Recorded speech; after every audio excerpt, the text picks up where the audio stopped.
check it out, make sure it's all right. Point it right at your mouth.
Being, hello, the time of 12:30 having come, we're having a quorum in the room. This town meeting is open for business.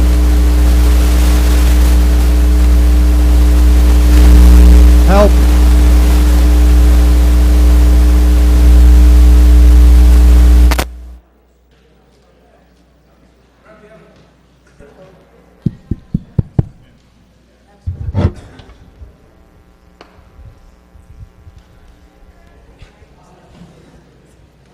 Testing.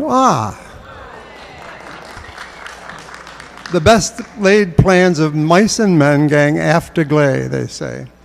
So, as I was saying, the time having come and having a quorum in the room, this town meeting stands open for business.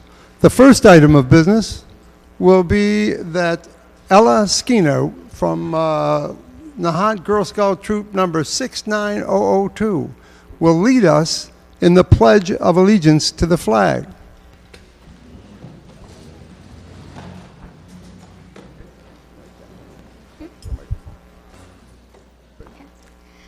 I pledge allegiance to the flag of the United States of America and to the republic for which it stands, one nation, under God, indivisible, with liberty and justice for all.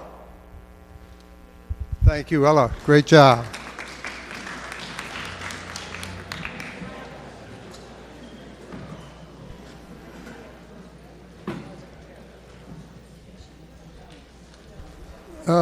Not too long ago, the Carbone family of Nahant suffered a tragic loss of their son, Maximilian. This heartbreaking accident was felt by our entire community. Max was a bright young man attending Wentworth Institute of Technology and loved spending his free time with his family and friends in Nahant. Mark's parents, Mark and Jennifer, his sister Julia, and the entire Carbone family are in our thoughts, and his memory we dedicate today's annual town meeting in his name. I would now ask that we hold a moment of silence in memory of Max.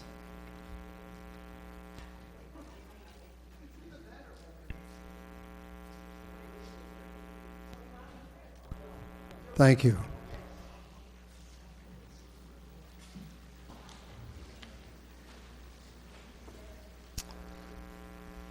So we have a number of things to do.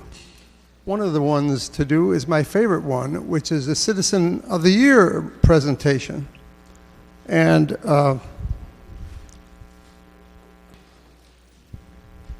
this year it goes to a very special person, as it always does. But for years, this person was our beloved assistant treasurer collector. And then for a number of years, she was our beloved treasurer collector. Now, I can tell you, there aren't that many towns that have beloved treasurer collectors. But this treasurer collector decided to take a very well-deserved retirement. And so she retired a couple of years ago. But then the town needed her. And so out of the goodness of her heart, she came back and operated as treasurer collector for the town again. In grateful recognition, Kathy Famulari is Nahant Citizen of the Year for 2019.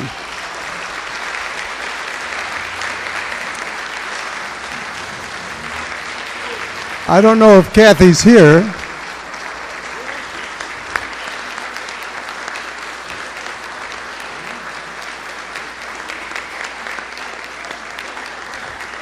Accepting for Kathy Famulari will be Dave Conlon. I will make sure it gets to her. So thank you very much.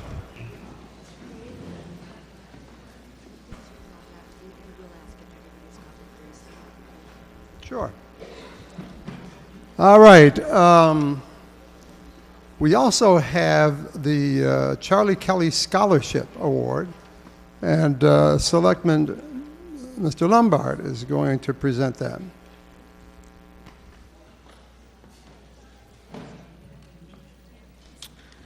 I'm pleased to announce this year's award for the Charlie Kelly Memorial Scholarship. As an individual, she wrote a great thesis about town government, and it was very well received, and she received the highest vote. The individual is Molly Franhouse. Where is she?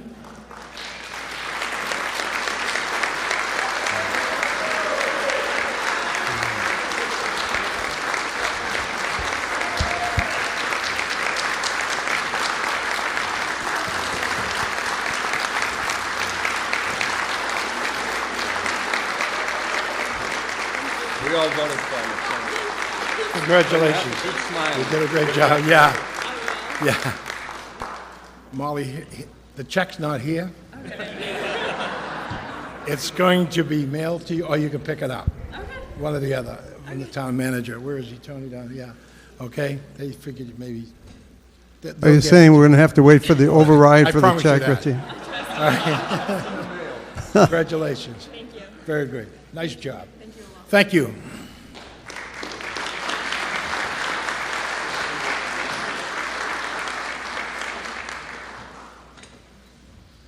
So we have a number of, so most of the non-voters are being sent down to the FinCom room in hopes that we will be able to accommodate all voters.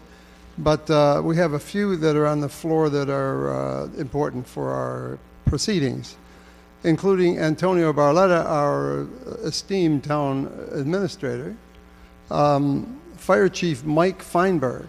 And Mike, this is his last year, and he wanted to just say a couple of words.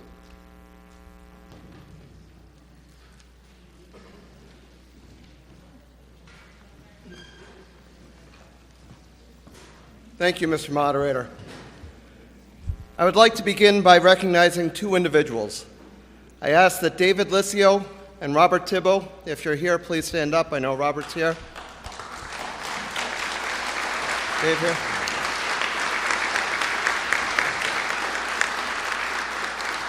Both of these firefighters are reaching the mandatory retirement age and will be retiring from the Nahant Fire Department.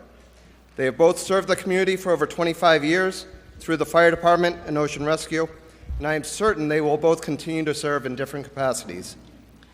David will be retiring next week, effective April 30th, and Robert on June 30th. Please join me in thanking them for their service.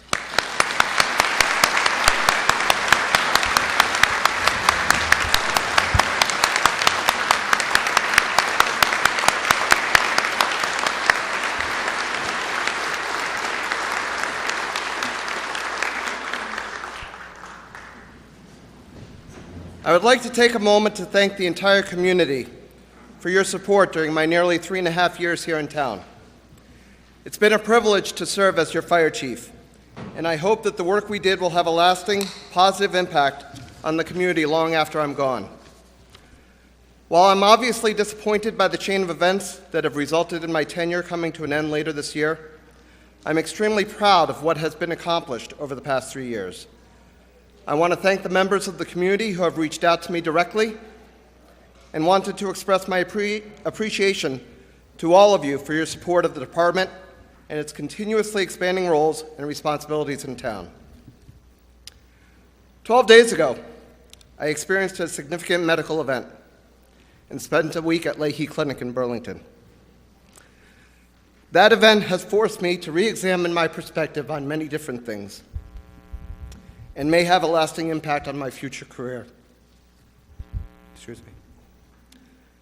My hope is that the department will continue to thrive going forward, and I wish nothing but the best in the future for you, the residents of the town of Nahant. Stay safe. Thank you, Mike. Thank you, Mike.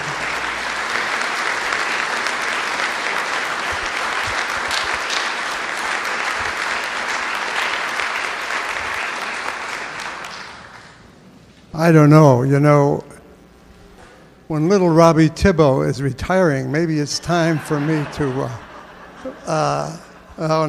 nah. We'll keep going. Bob Dwyer, our illustrious police chief. Jeff Blake from KP Law. Tony Pirzatozzi, our superintendent. Kevin Andrews, our esteemed principal. David Laurie, attorney who may be consulted. Scott Greaves, our dog officer. And do we have somebody from the item? We usually do, but apparently not this time. And Brendan Caprit, who is our new treasurer collector. Are there any other non-voters on the floor? In the peanut gallery, any non-voters? Does everybody have their highly fashionable new accoutrement? Very good. Okay, well, I think then I'm down to the second most important thing on the agenda, and that is to remind you that hot dogs are available from the senior citizens downstairs. And please don't suffer pangs of hunger while you're here, because they are really good. I had 2 of them this morning. And with that, we'll go to Judy Zahora, who will provide the annual resolution.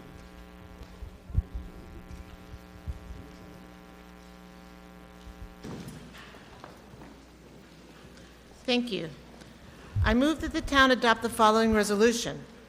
Resolved that the town adopt the following rule governing motions and amendments made during the 2019 annual town meeting. Whereas, without an override, the amount to be raised by taxation, as recommended by the Advisory and Finance Committee, is expected to be $9,988,781 for the fiscal year 2020. And whereas Proposition 2.5 makes it unlawful for the town to levy taxes in excess of $9,988,781 for the fiscal year 2020 without a vote to override the limit. Therefore, in order to ensure compliance with the levy limit imposed by Proposition 2.5, the participants of the 2019 annual town meeting shall require that anyone introducing a motion at this meeting, which would result in increasing an appropriation above the amount permissible under the levy limit imposed by Proposition 2.5, be obliged to specify the alternative means of funding by giving the names of other articles or accounts, excluding the reserve fund, and the amount by which the appropriated or recommended amount for such account or articles must be reduced in order to fund the requested increase. Seconded by Mr. Clausen. Further discussion on the resolution? Seeing and hearing none, those in favor signify by saying aye. Aye. Those opposed, no. Unanimous vote in favor. Article 2, Ms. Zahora. Thank you.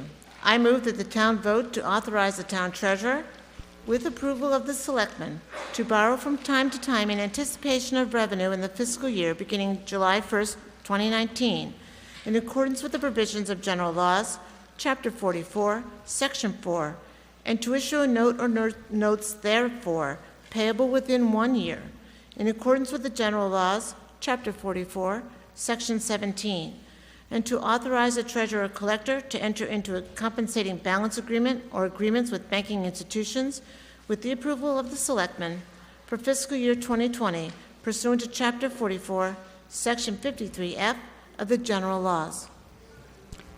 Seconded by Mr. Fulgham. Further discussion on the motion? Seeing and hearing none, let me just comment that this is a motion to borrow, and when we have a borrowing motion, we have to pass it by 2/3. But it just happens that if we have a unanimous vote, that satisfies the two-thirds majority.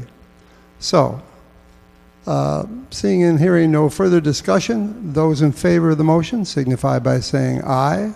Aye. Those opposed, no. Unanimous vote in favor. Thank you. Article 3, Julie Tarmy.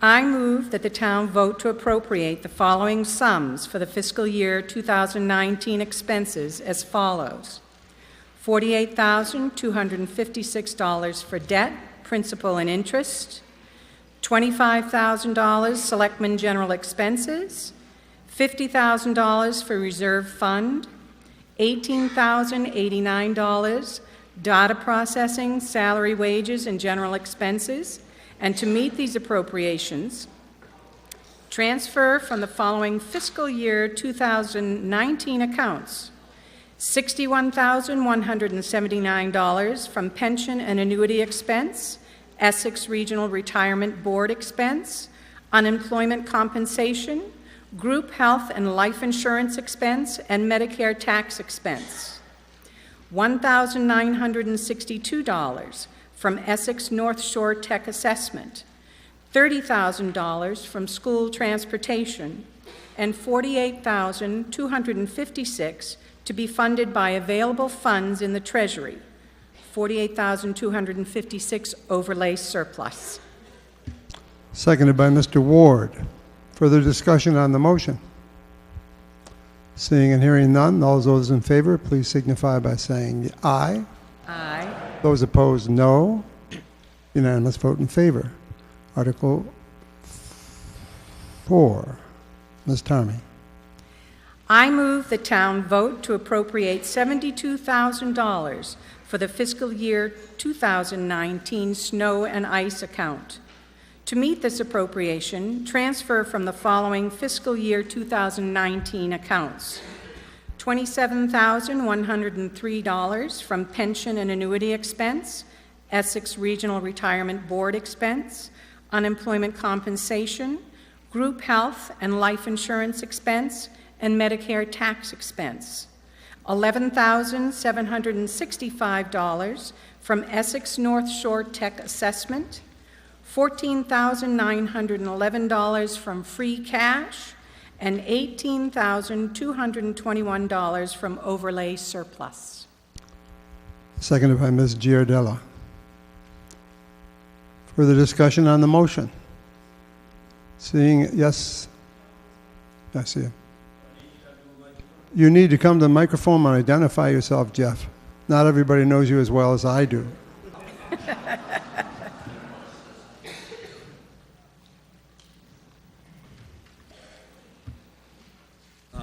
My name is Jeff Mussman. I live at 15 Tri-Mountain Road. Just a question.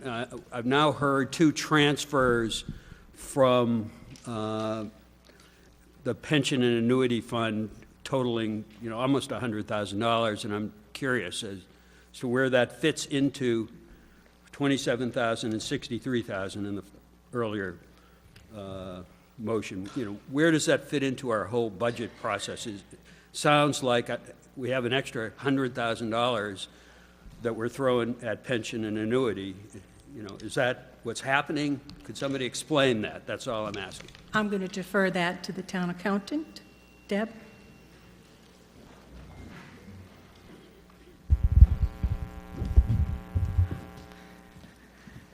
Okay, so basically you can see that's a long list of items. It's really not coming from the retirement account. It's coming from the health insurance and the unemployment. They're all grouped together when we vote them in the omnibus. So when we move money out of them, we need to say them all again. Does that make sense? It's not coming from the retirement. It's coming from the benefit account, which is that whole list.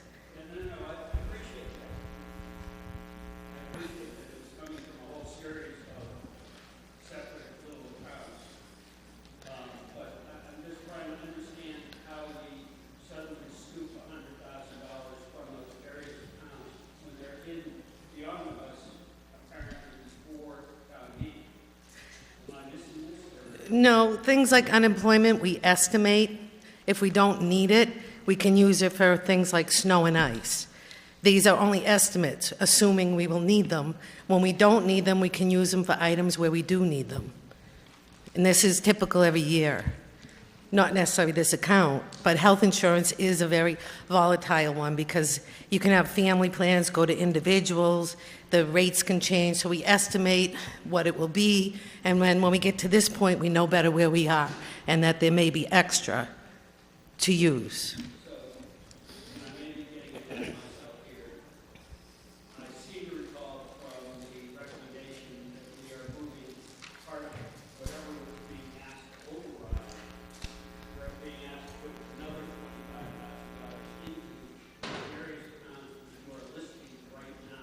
We're not doing that for right.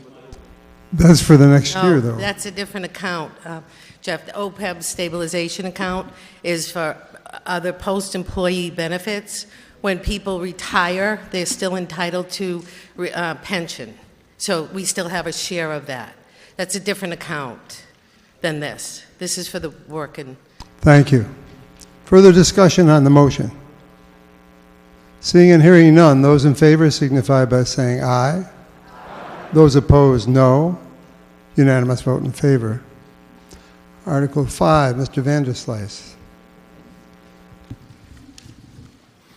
I move that the town vote to amend Article 13, Section 5, subsection B of the bylaws for the fiscal year beginning July 1st, 2019, by replacing the existing section with the section under Part 1 as shown in the report and recommendations of the Advisory and Finance Committee on pages 9 and 10. Seconded by Mr. Manady. Further discussion on the motion? Seeing and hearing none, those in favor signify by saying aye. Those opposed, no. Unanimous vote in favor. Article 6. Mr. Vanderslice. I move the town vote to fix the salaries of the following elected officials. Selectmen at the annual salary of $1, constable at the annual salary of $50, assessors at the annual salary of $1, town clerk at the annual salary of $60,043 with no override, or $60,637 contingent upon an approval of Proposition 2.5 override. Seconded by Mr. Clausen. Further discussion on the motion? Seeing and hearing none, unless it's coming over the police radio. All those in favor of the motion signify by saying aye. Those opposed, no. Unanimous vote in favor. Article 7, Ms. Tarmy. I move that the town vote to appropriate for the following fiscal year 2018 expenses, $6,309 parking clerk services. That to meet this appropriation, the sum of $6,309 be transferred from free cash. Seconded by Mr. Carangelo. So I will have one little bit of of discussion here. Because this is for a prior year expense, the vote that has to pass today is got to be 4/5. It's got to have a majority of 4/5 of the voters. It happens, however, that if you have a unanimous vote in favor, that includes the 4/5. Just a word to the wise. So, any further discussion? Seeing and hearing none, those signify by saying aye. Aye. Those opposed, no. Unanimous vote in favor. Thank you very much.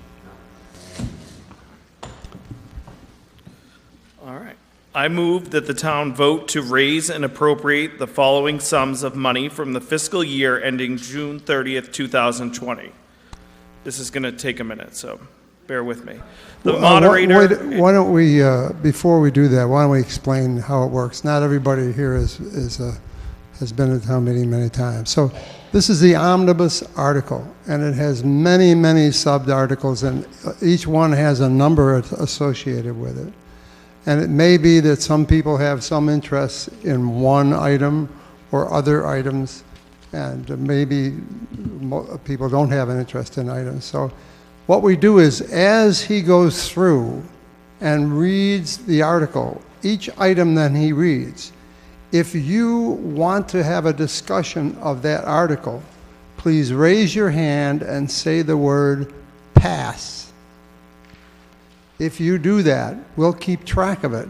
And when he gets done reading the whole article, we'll go back to those things that people have passed on, and then we'll discuss those in appropriate fashion. So that's how it works. So with that explanation, please proceed. All right. Moderator, general expenses, $60. Selectman salary, $3. General expenses, $93,400, and an additional $12,294 contingent upon passage of the override. Town administrator salaries and wages, $218,844, and an additional $1,013 contingent upon passage of the override. Health inspector, $10,550, and an additional $104 contingent upon the passage of the override. Public health nurse, $3,429, and an additional $34 contingent upon passage of the override. Assistant health inspector, $500. Town physician, $500.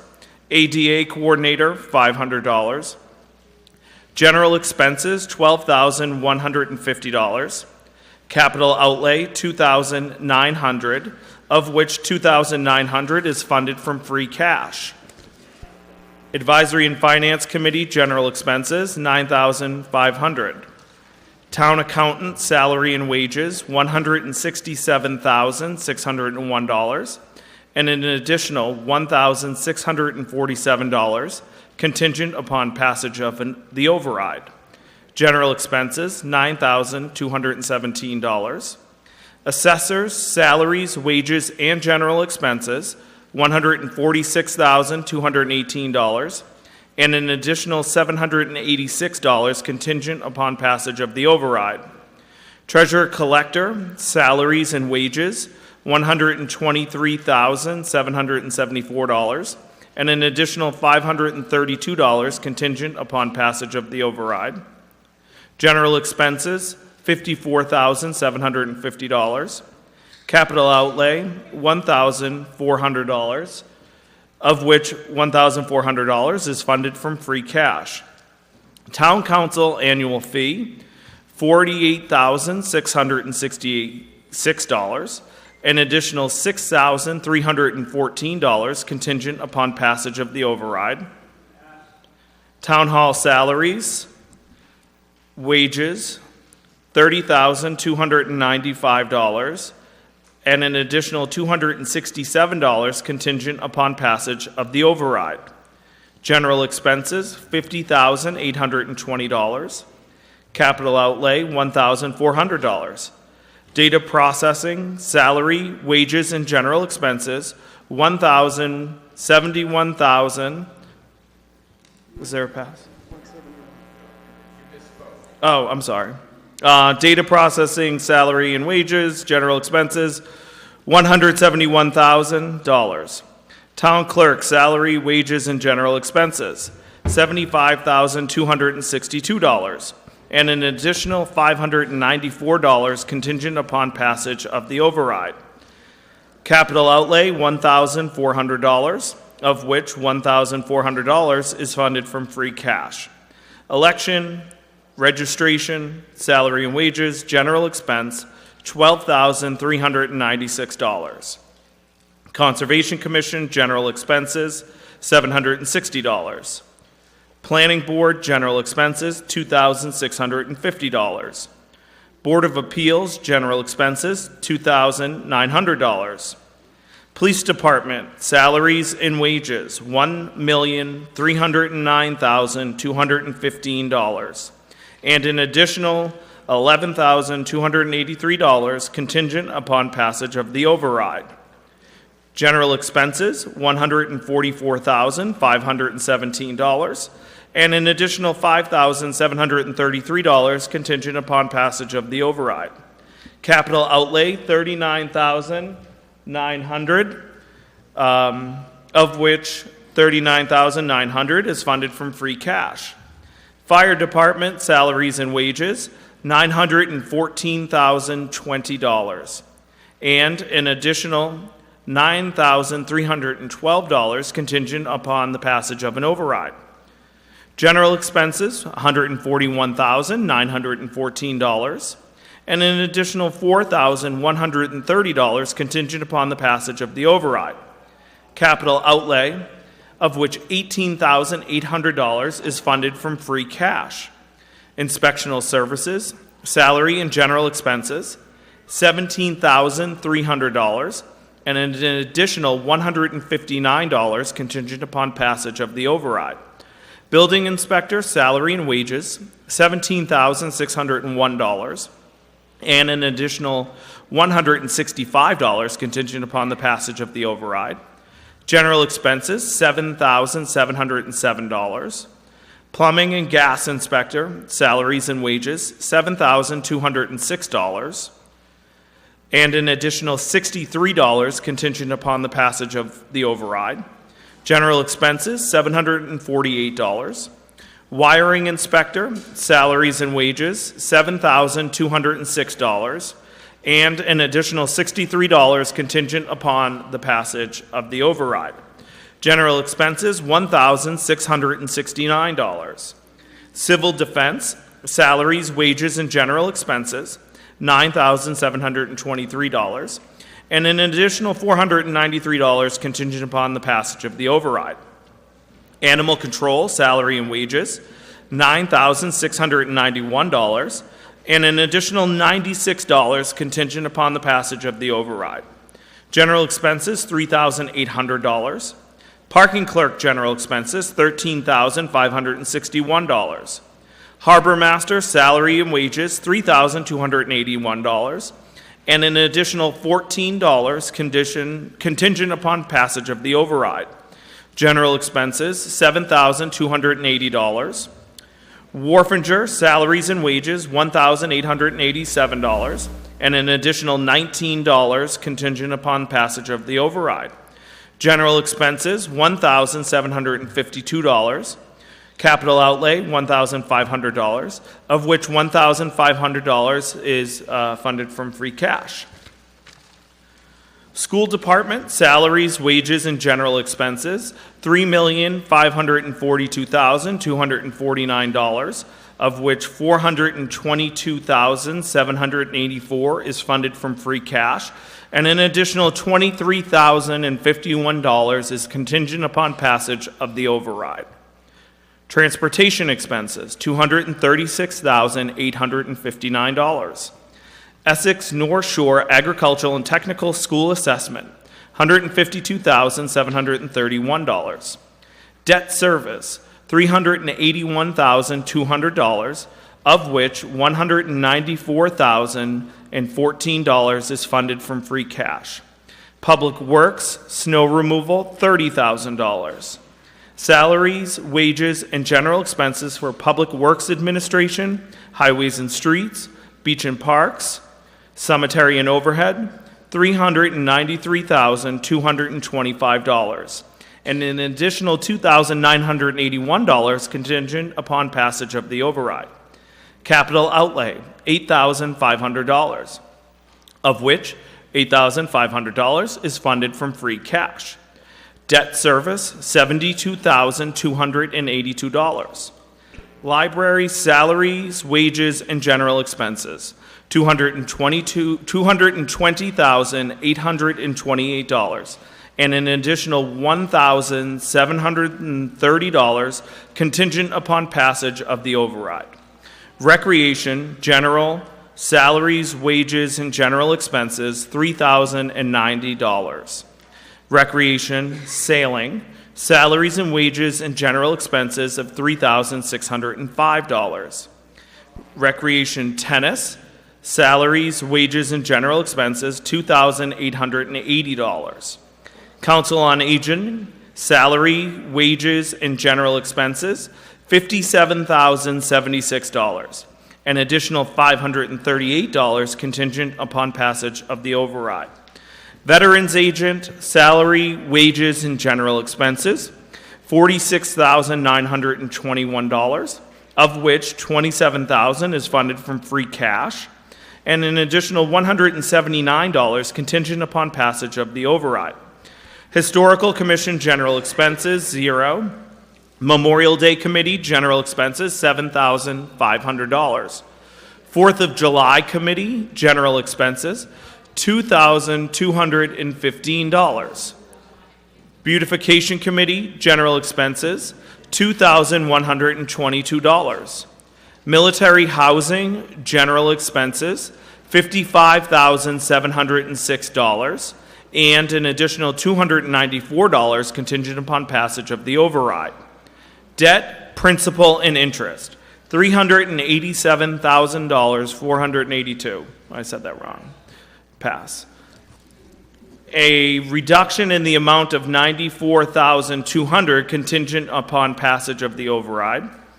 Pensions and annuity expense, Essex Regional Retirement Board expense, unemployment compensation, group health and life insurance expense, Medicare tax expense, $1,916,983.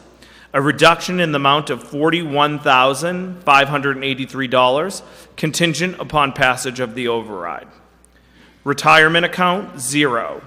Insurance Committee general expense, $277,789, and an additional $103 contingent upon passage of the override.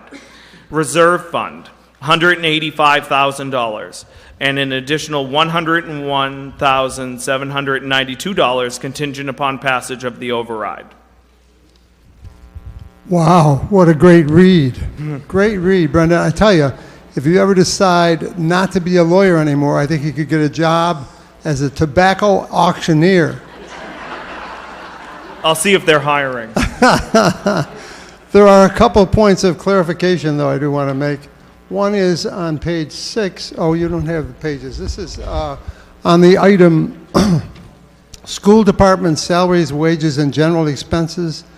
When you said an additional $23,051 contingent on the passage of the override, I think you said $23,051 is contingent on the passage of the override. I kind of left it might be a comment of 23,000 out of the 422. So I would just take the is out if there was one in there in the transcript. And on the fire department capital outlay, you said of which 18,800 is funded from free cash, but I didn't hear you say 18,800, of which picky, that's all I can tell you. But we want this exactly right, and that was a wonderful read. So that was seconded by Julie Tarmy. And we had several passes.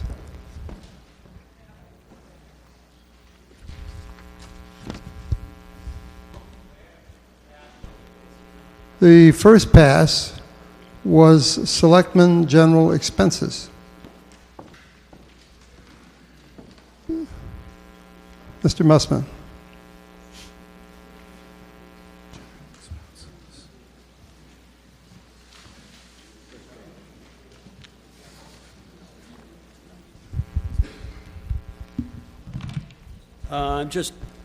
I'm passing simply to ask what is included in general expenses, and I note that it's increasing by at least $17,000, and if the override passes, by $30,000, and I'm just curious as to what is involved in that raise, the increase. In the selectmen's general expense? So to address a couple of your points, first is that this was increased to bring it more in line with what the actual expenses were in 2018, which were in the $100,000 range. So although the appropriation, and as you saw, and I believe you questioned or passed on this issue as well in the current year transfers. So in the budgeting process, we allocate certain amounts of money, and as the time goes and expenses come in, sometimes they exceed what has been budgeted, and we do the current year transfers. So this is one line where we have overspent what we have budgeted.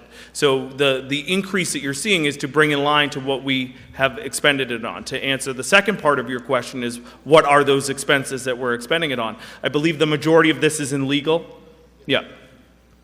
So this is in addition to the legal expense that we are later allocating. So what portion of the $105,000 is allocated to legal?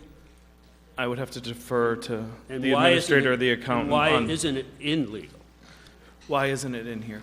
So one reason that it's not in there is that we're hoping that the legal will continue to go in the opposite direction, and that we haven't been able to fund our budget as it exists currently, and to keep beefing up on the legal department at the expense of some of our other departments. We've been hoping that this will reduce, and we've been trying to balance the budget in a way that is appropriate for all of the departments.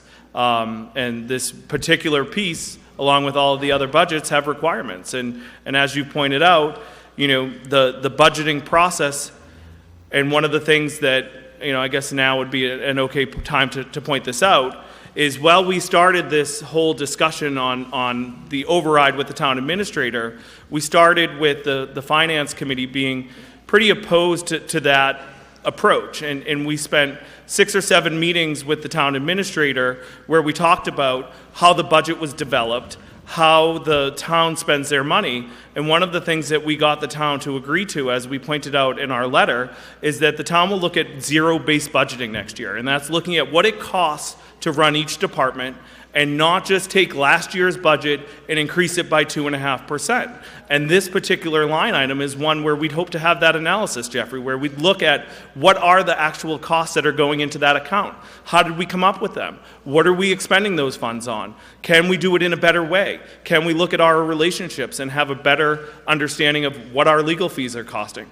We're right now paying on an hourly basis. We're in the process of analyzing whether or not to go back to a retainer basis.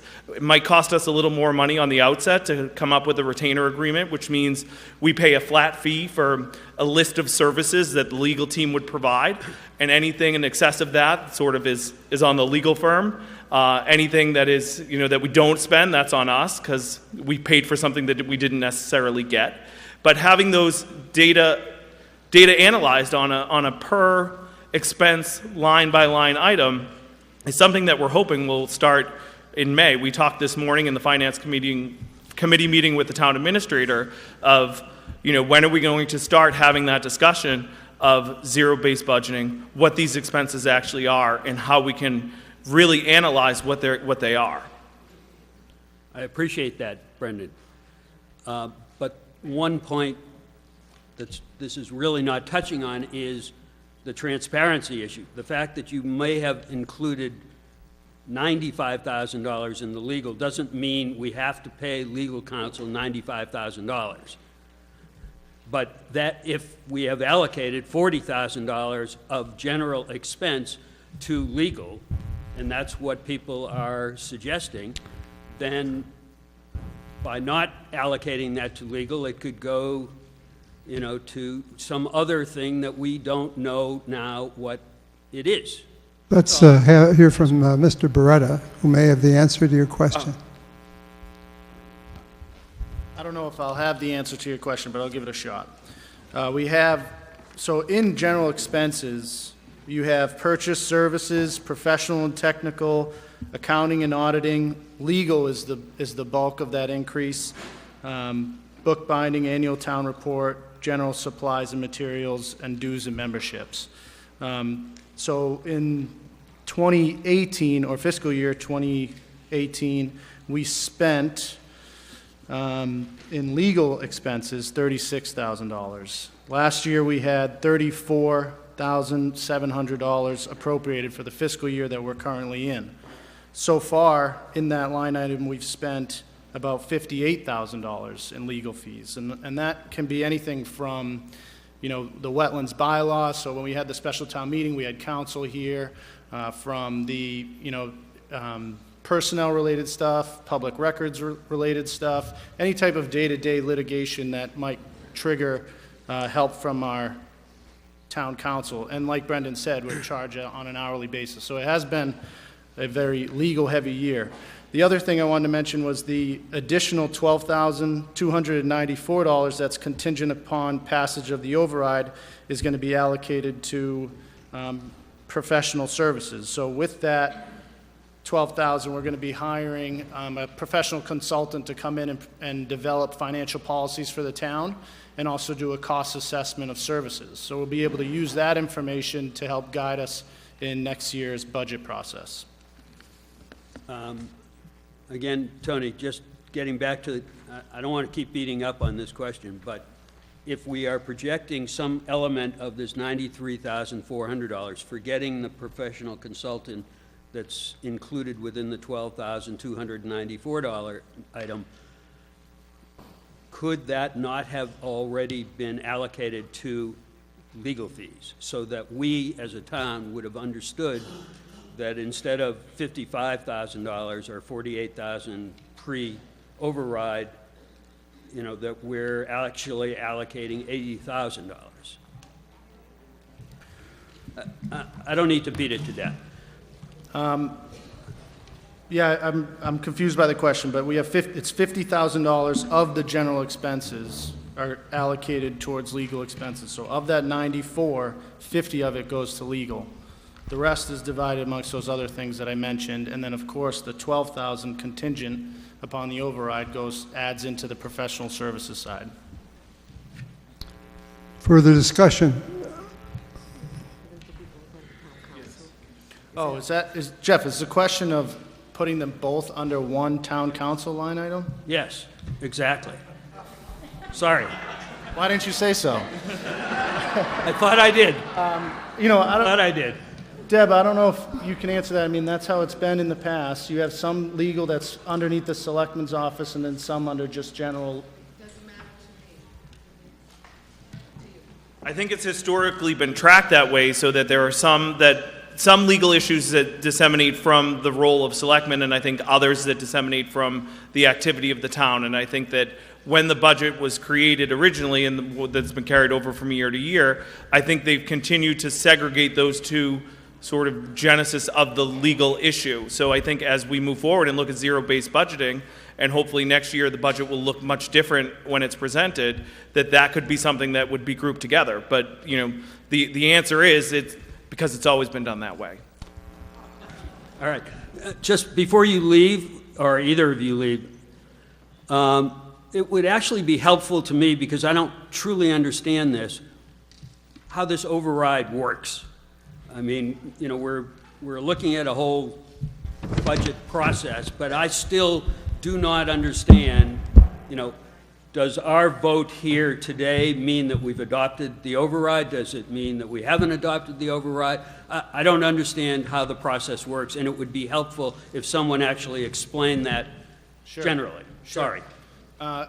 No, the answer's no. You need it in both places. So it needs to be passed in the ballot, and then it also needs to be passed here in the appropriation. So if either one of those don't happen, then the override is not a success. When would the ballot be?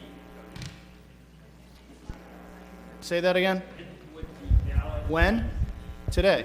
It's today, going Today, from it's 7 question- o'clock this morning till 8 question- o'clock tonight. Yeah, it's, Upstairs, we're voting on the override. yeah. Absolutely. Question one on the ballot is to allow for the town to raise beyond the tax levy limit an additional $600,000. If that passes, and here at town meeting, we pass the appropriation of that money, then it's deemed passed. You need both. Further discussion on general expenses, selectmen. We also had a pass, seeing and hearing none, we'll move on to town administrator, additional $100,013 contingent on passage of the override. Yes? Hi, thank you. Janet Dolan, 45 Pleasant Street.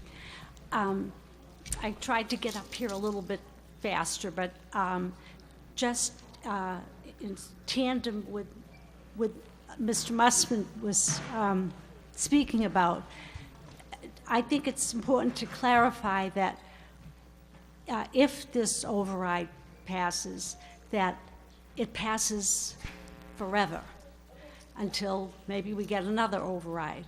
But it's not a one-year override. It's an override that's going to continue and be 2.5%, be the new baseline for the tax rate. I think that everybody's in agreement with that. Okay. Thank you. The next pass we had was on town council annual fee. No. I also passed on town administrator salaries and wages.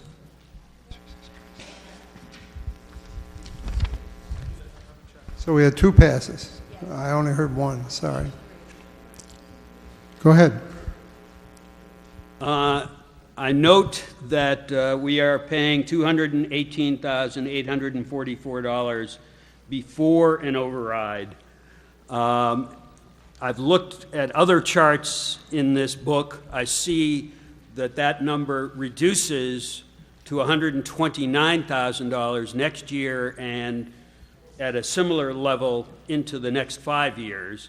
So I'd like somebody to explain the $218,844, what's that breakdown for this year, and why is it $100,000 higher than it would be in the following 2 years? So, thank you for bringing that up.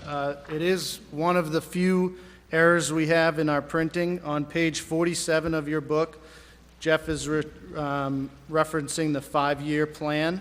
So under town administrator salaries and wages, in FY20 it reads $219,857. And then for the next 4 years, it's in the $100,000 range. That's an error. Each of those next ones should be a 2 instead of a 1, so add 100,000 to each one of those. It's an error. So it's 222, 224, 227, 229. What's included in that is my salary and also the 2 salaries of the administrative assistants that sit up front. So the reason for the slight increase contingent upon the override is the administrative assistants' salaries would be increased by that additional 1%. okay, so the 220,000 that's what's happening. Yes. That's what we can expect in that line into the future. Thank you. Okay, the next pass was at town council, $6,314 contingent on the passage of the override. Sorry about that. I mean, I think that my question on this has been encompassed in my earlier question. Could one tell us who the town council will be in 2020? Well, decision hasn't fully been made yet. However, we are in the process of negotiating a retainer with KP Law. All right, thank you. The next, the next pass was on debt, principal, and interest, $387,482. Is that me again, Jeff? Jeff, it just sounded like you, but I couldn't. I was looking at the numbers, so I couldn't really tell whether it was you. It might have been somebody imitating you. I don't know. Well, did they sound smart? Yeah, why don't we have some of the things taken off? There's not that many people around, so have some of them take off and bring them in. Page. Yeah, folks, if you're standing in the back, we have a bunch of chairs up here. We over-reserved for handicap, and we're not going to suggest that you're handicapped in any way. The only handicap you'll have is you're closer to the stage. But please come up and sit in these seats and enjoy them. We appreciate it. Thank you. No reason for anybody to stand in the back at all. I'm sorry, Jeff, I interrupted you. Yeah, sorry. So on debt service, I see that we have a budget of $351,482, which would be reduced by a significant amount of money if the override passes. Could one explain that and what the cost? I've read the book. I see that a portion of that would be used to pay for the town's share of the FEMA, the storm damage. Part of my question is, could you go through that in a little more detail?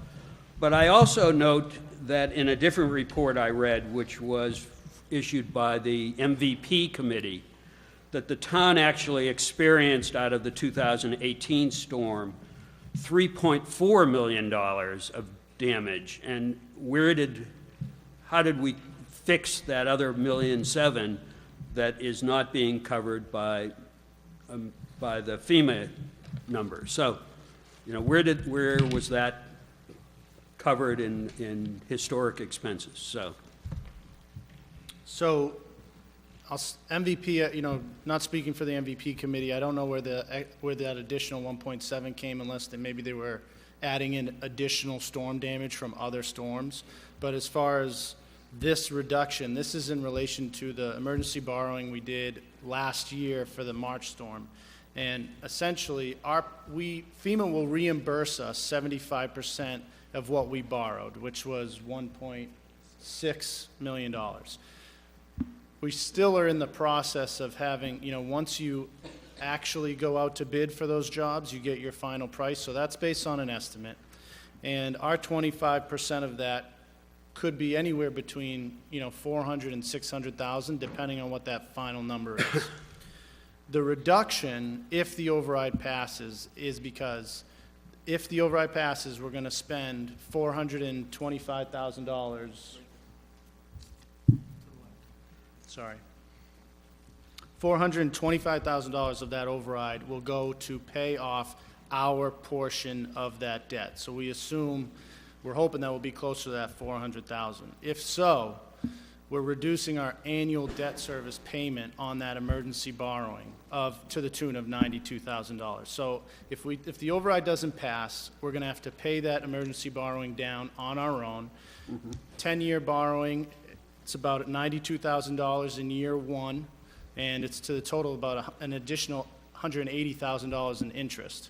So the idea here is that if the override passes, we'll be able to pay off our portion, FEMA will pay off the other portion of that debt, and it will be gone. So, and the $1.7 million is strictly related to the March 2018 storm, and that is purely town-owned property? It has nothing to do with individual homeowner claims, and those are separate? Correct. Yep. The March storm there was two storms in March. One was snow, one was the flood storm is Right. what we're talking about. Do you have any idea of how many additional FEMA claims were made? No, not off, you mean personal property? Yeah. No, I don't. Okay. Thank you. You're welcome. I think that was the last pass that we had on the omnibus article. Yes, sir. Please come to the podium and talk to the microphone, and we'll be able to hear you. Thank you.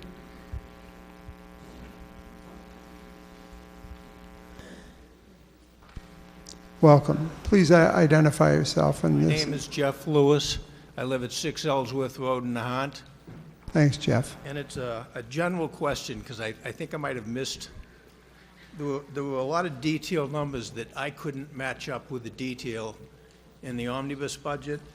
So my question is, did I have a number of $12,876,000 in total without the override? That I can't tell you, but I bet Brendan can. I missed the question.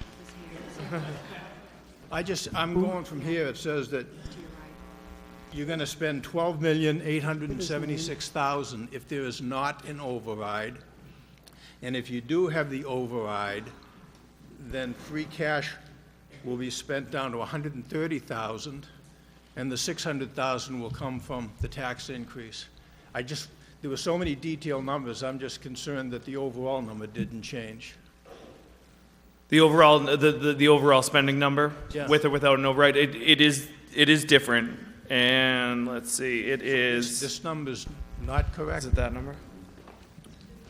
This is the total without. Yeah. This will be the total with. Okay.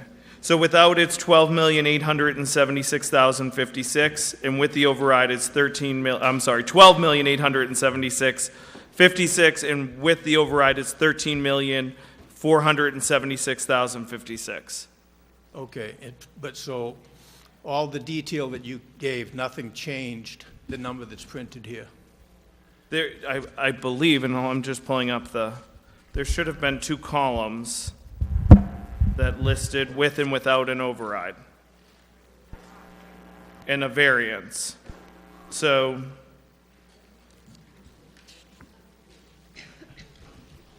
if you turn to page 40. Yeah, that's where I am. Okay.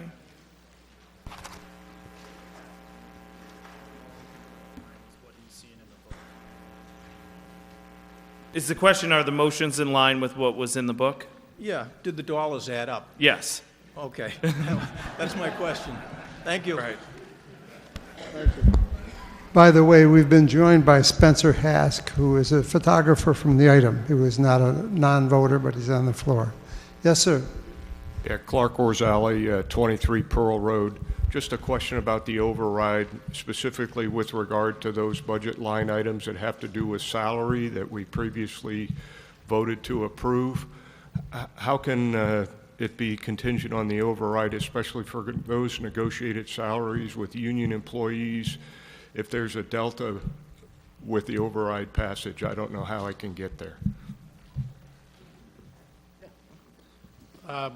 Currently, the police, fire, and DPW unions' contract is expiring at the end of the fiscal year. So they signed a 1-year, 1% deal last year.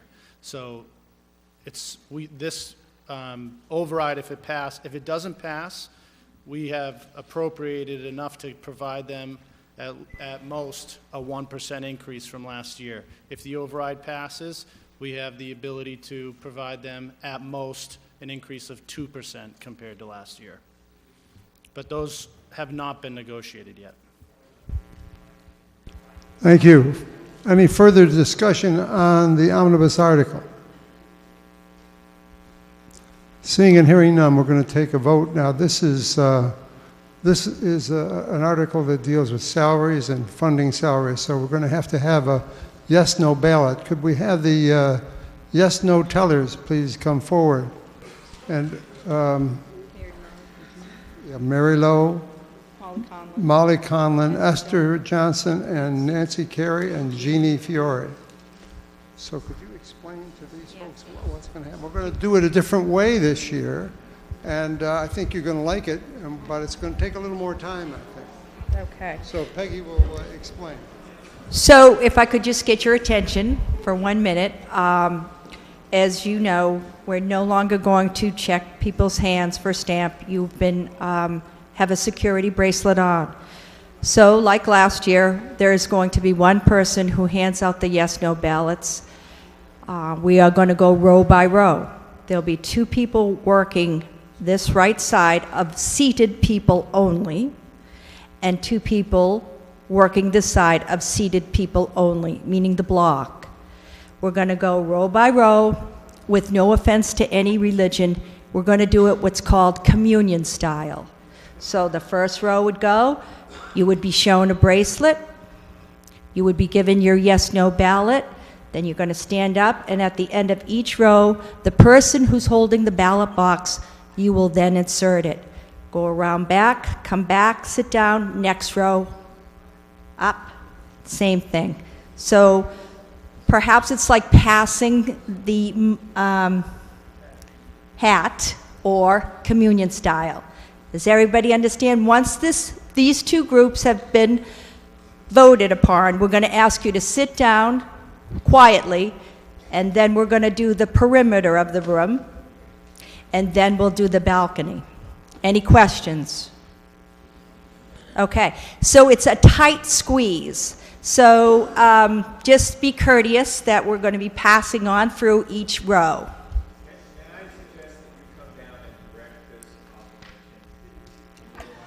Sure, I'll be glad to do that for you. What?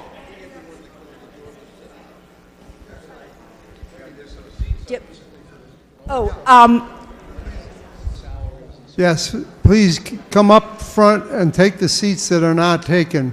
Don't worry about them being marked as being reserved. If someone comes up and needs handicap seating, we'll take care of them. Thank you very much. I'll give them my seat for that matter. All right, we really appreciate your patience, and we're going to try this out. It certainly will avoid any issues of people that voting that shouldn't be voting, and I think it's worth it to do that.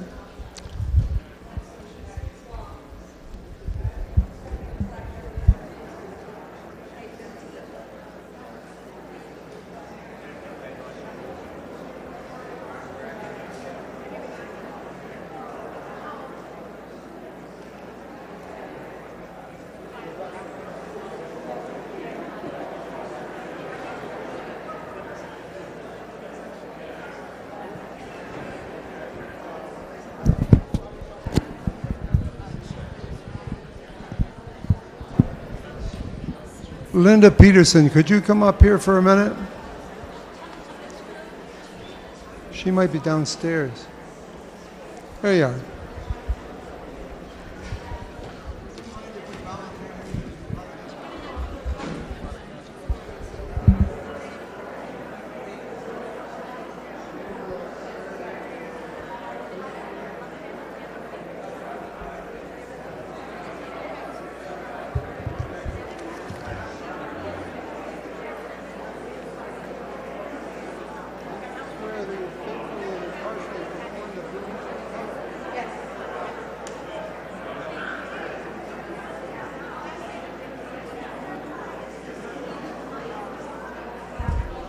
Yes, yes. Emily has pointed out, could I have your attention for a minute?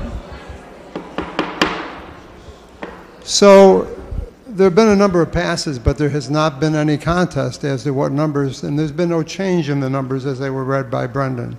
So this is a vote on the omnibus article, the numbers that Mr. Ward read out. We have to pass this in order to get the town to run next year. And that is what you are voting on. A yes vote says, yes, we will go forward with the omnibus article. As read, a no vote says, we won't. So there were 2 numbers read. One was the number without the override, and the other was addition. That's correct, yeah, but that's contingent on the override passing at the ballot box. It doesn't have to pass in town hall. It passes. If it's passed at the ballot box and you've passed it contingently on being passed at the ballot box, then it's passed both places. Okay?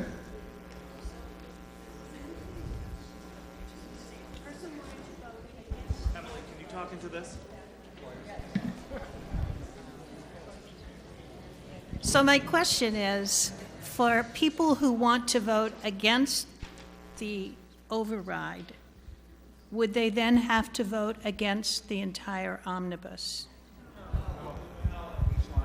It's in a ballot downstairs. The ballot's going all day long. So it no longer has to pass in two places? It will pass.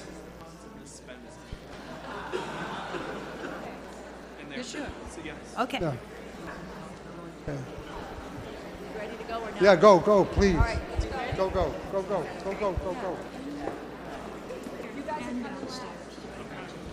Well, basically, what we're saying is that the omnibus article, the article, Good luck. which everything is has to pass. So if the omnibus article didn't pass, then we wouldn't be able to appropriate those funds. The way that we have this writ up, similar to 1999, I can show you. I actually have a copy of it. Is basically it's a contingent upon the passing of this. This article has to pass. Downstairs, you vote yes or no. Emily, think about it this way. What you're voting on downstairs is money.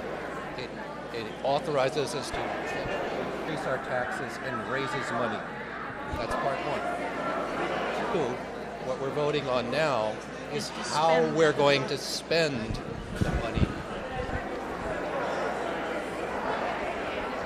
We don't vote to spend it. That makes sense? You're saying you want to have one vote on.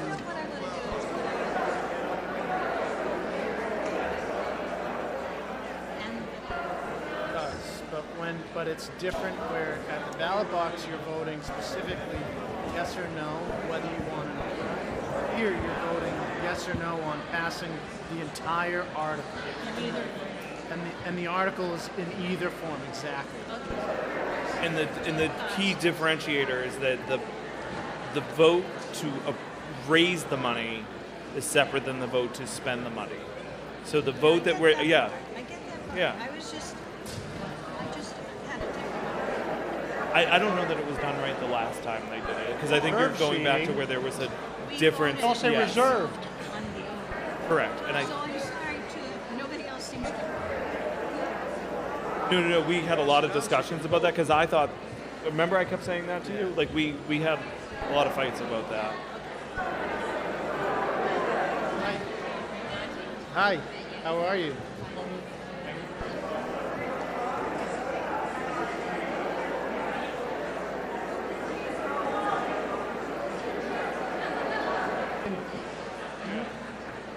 Mr. Mark, there's a couple of there's some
Attention, please.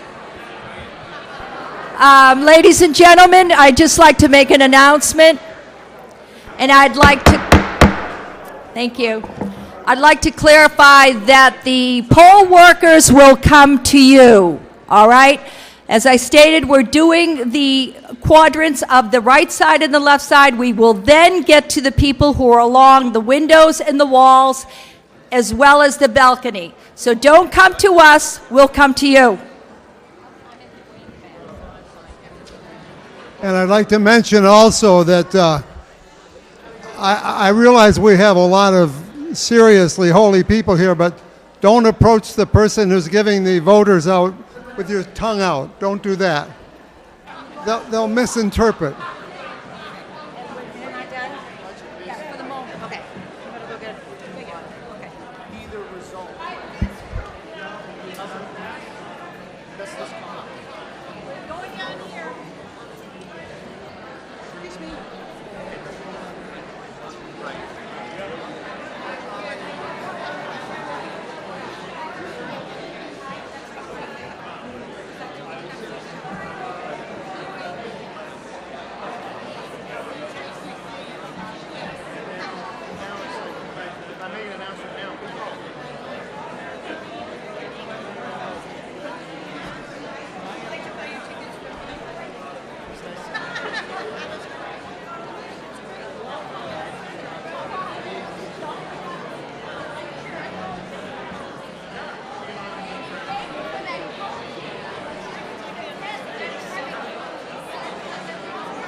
Again, if I could have your attention.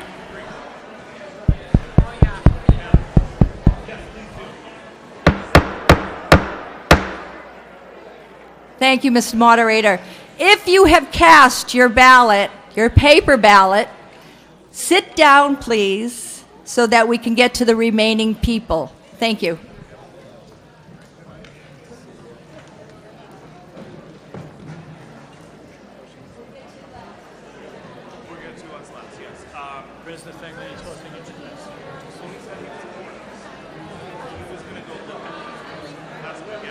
But he said he would stand up.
When this is all done, hey, here, I can give you their prize if you want. Wait a minute, let me just give you your prize and then you don't have to worry about it. Okay. There's some concern from the voters that the people they're milling around too much. Could you address it and ask them to sit down if you voted?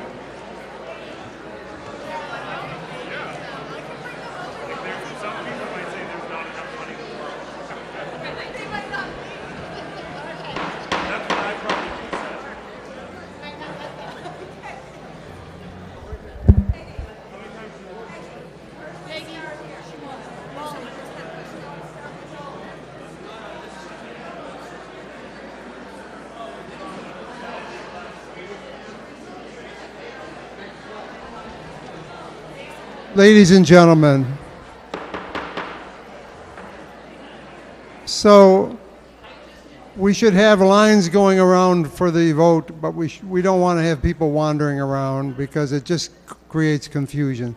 So while you're voting, please get up and go, but go to the vote takers. But let's not wander around aimlessly. We're just adding confusion to the whole process. Thank you.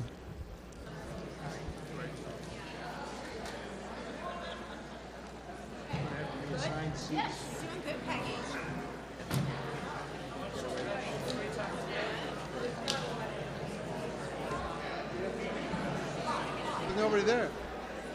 What? Yeah, we're going to count them up here. No, I don't get to vote. What? I won't vote. I'm not. I only get to vote either to make a tie or to make a tie. Okay. Sure. Yeah, look.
Seem to be reserved.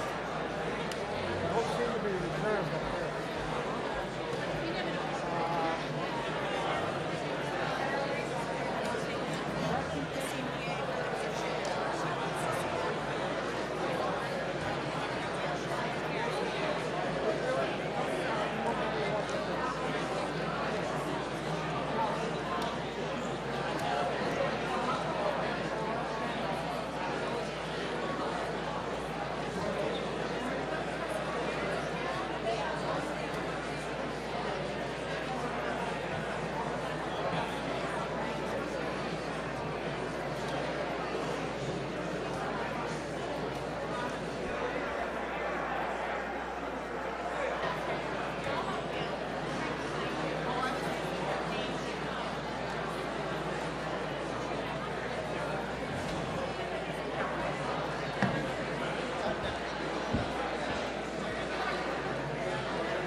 Barry, you're in trouble now.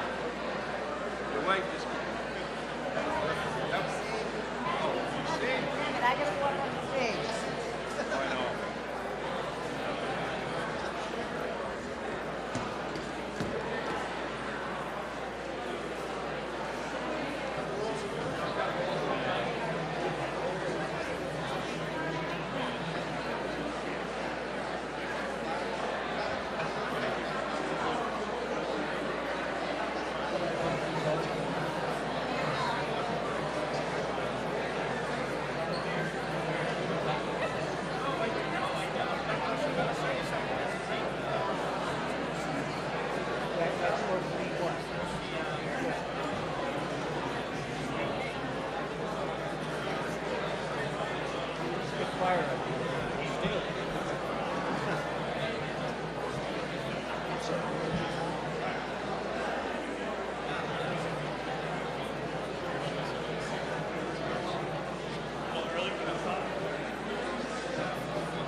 Ladies and gentlemen, we have a vote.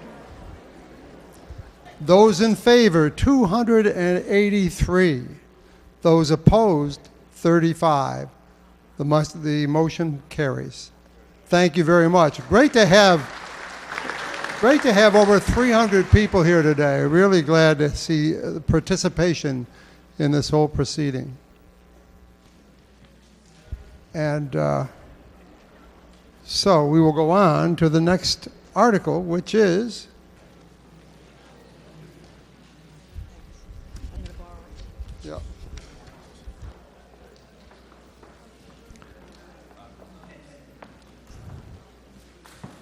number 9, Ms. Gardella. Laurie Giardella. To see if the town will vote to raise and appropriate and/or appropriate from available funds in the Treasury or transfer from available funds a sum of money to operate the Water and Sewer Enterprise Fund for the fiscal year beginning July 1st, 2019, or take any other action relative thereto. Seconded by I move that the Ms. following Darman. sum be appropriated for the Water Sewer Enterprise Fund for the Okay. fiscal year ending June 30th, 2020. Salaries, $409,199. Expenses, $1,080,634. Capital outlay, $60,000. Debt, $830,308. Emergency reserve uncollectible, $40,350, for a total of $2,420,501. And that $1,809,510,000 is raised as follows. Water and Sewer Department receipts, $1,809,510. seconded by Ms. Zahora.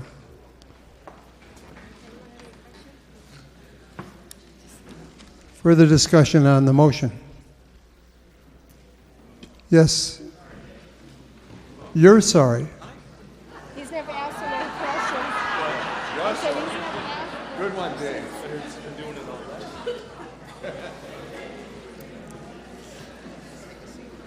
Jeff, do you want to sit with us? Sit in your seat. Yeah, you can sit with us. Somebody asked if I was trying to take Brian Olmsted's place.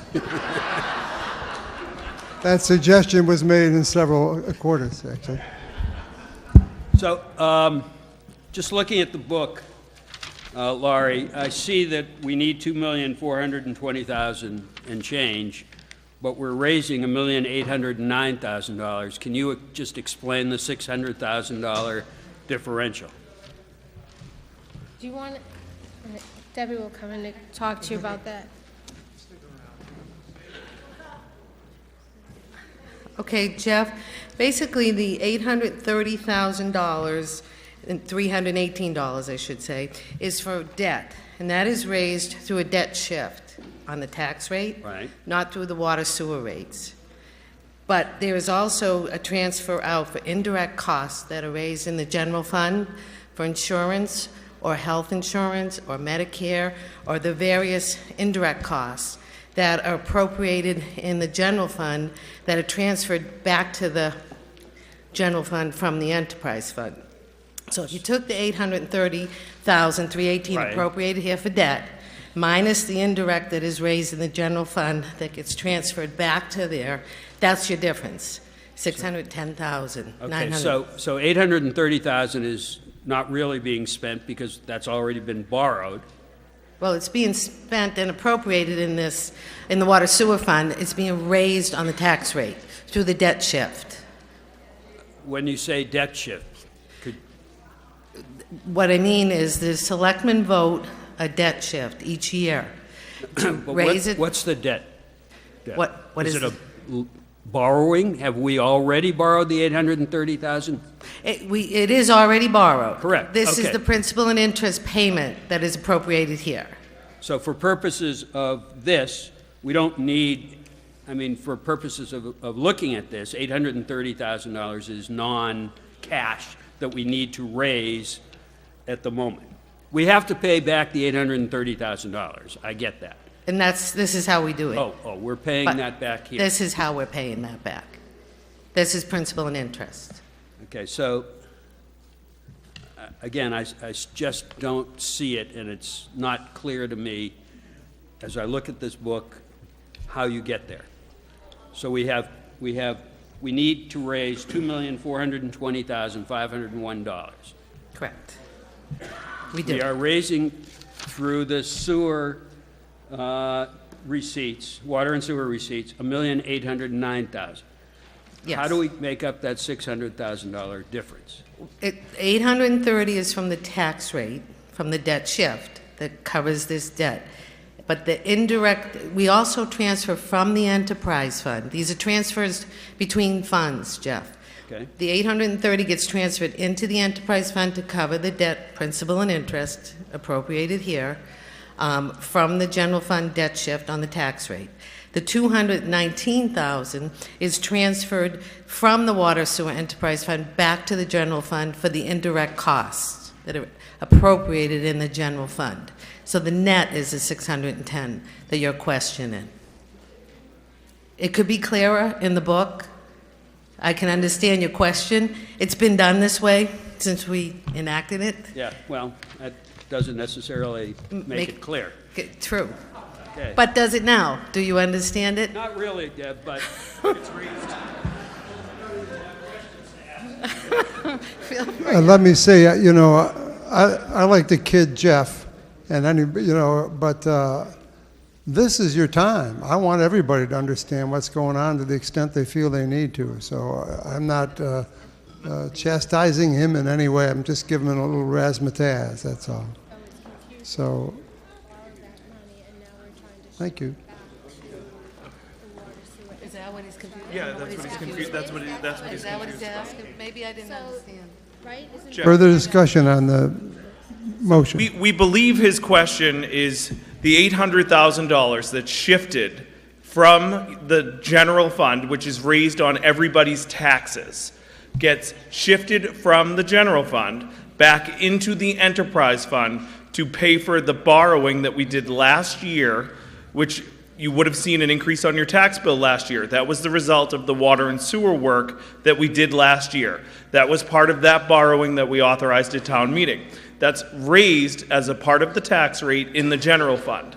However, we have a water and sewer enterprise fund which didn't borrow the money. So the money comes out of the general fund, shifts back over to the enterprise fund to pay the debt.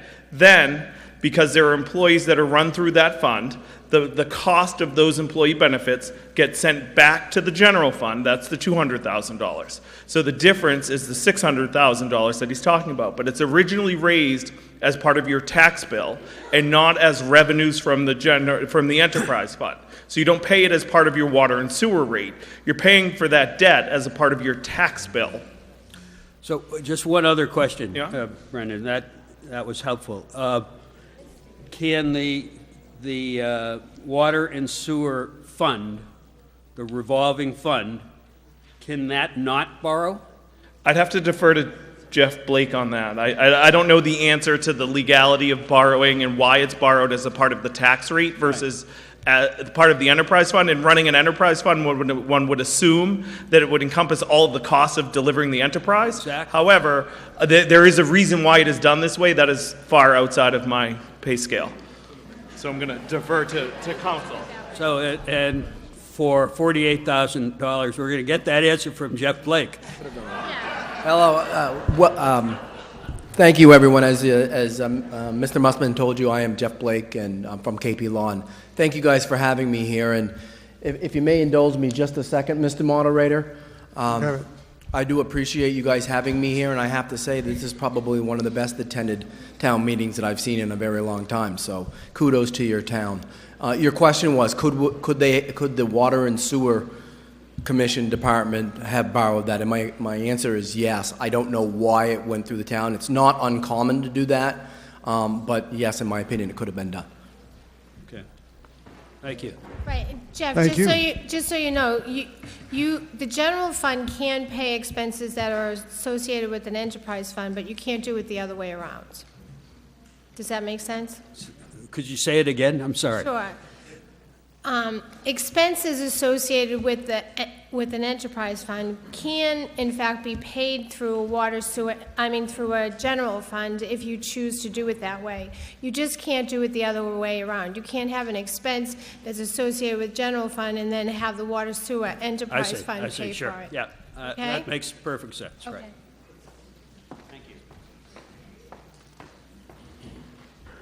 Thank you, Jeff. Jeff knows I'm only joshing him. Further discussion on the motion? Seeing and hearing none, we will take it to a vote. Unfortunately, this motion included a portion for $409,199 of salaries. And so we have to go through the proceeding that we did before. Every time we have a salary article, we have to do a yes-no vote. So we're going to have the yes-no tellers go through again.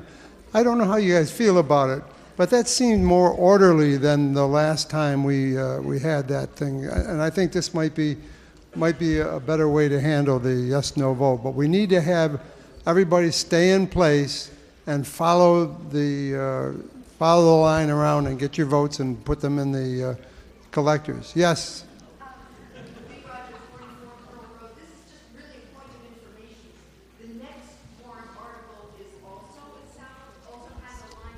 No, there's one or two. Number 11 has got also a line of salaries, yeah.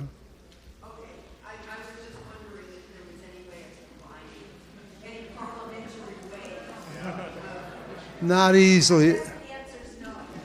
I think we could do it by acclamation, but I think we have to just go. So we're going to have two more of those, and then I think that should be probably it for the day. So please handle your tellers with care. And One of the poll workers would like something addressed. Yeah, can you just ask these guys who are standing here, this seat's here. yeah, gentlemen standing in the back, could you come in and sit down, please? Yeah, you guys. Come in and sit down, please. Come sit down. Yep, everybody standing in the back. Come in and sit down so we can have you all as part of the voting contingent here. Anybody in the back standing, are you voters? In the doorway, are you guys voters? Come in and sit down. We got a bunch of chairs right up here. You get the best seats in the house. Please come in. Please come in, yeah. Come on, sit right up here. There's a whole bunch of seats right up front. I Go think ahead. we got it this time.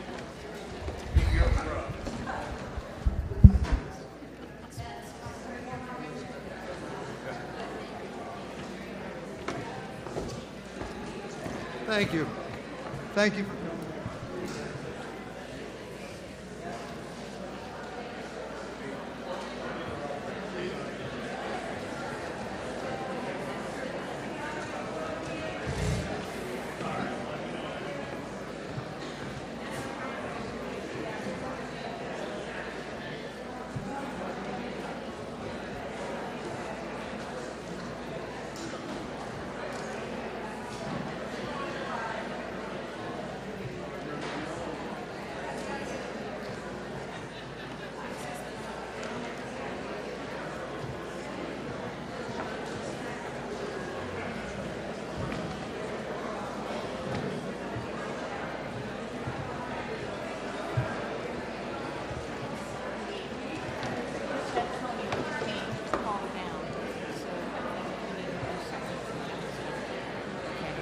Well, have them sit right up here. I'll ask them.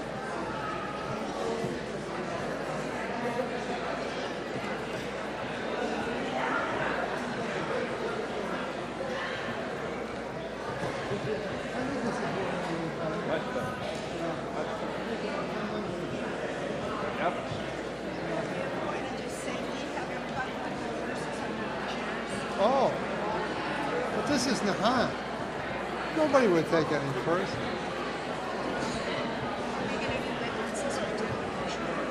No, it's just a straight majority vote. Oh, I don't know if somebody, you can move it. You can move it.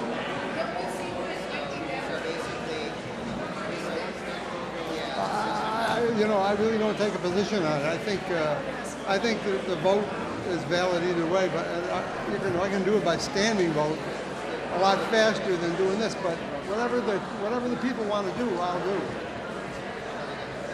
It's good.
You're still living in town.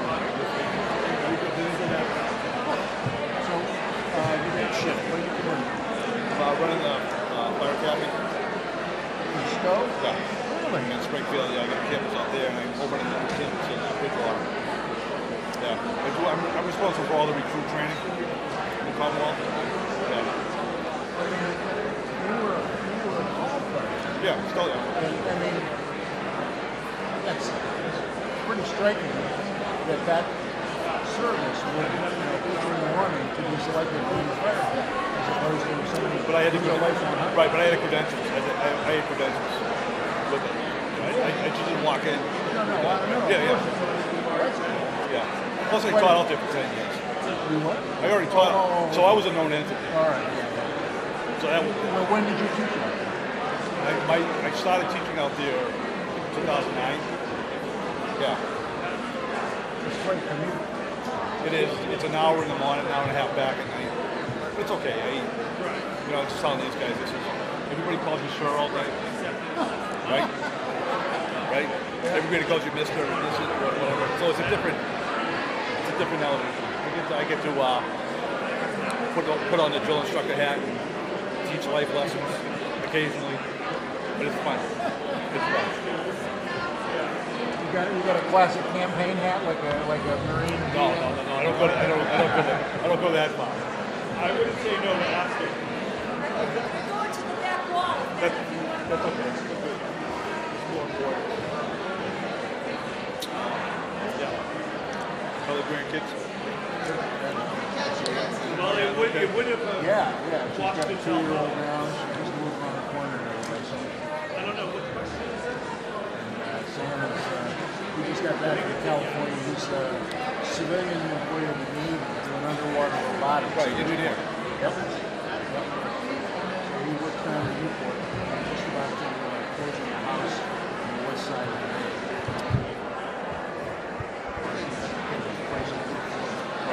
Hey, David? I don't see it. Just a minute, I gotta check this out. I looked at it, I thought it was a motion you could make, but I don't see it. So let me check it out with this.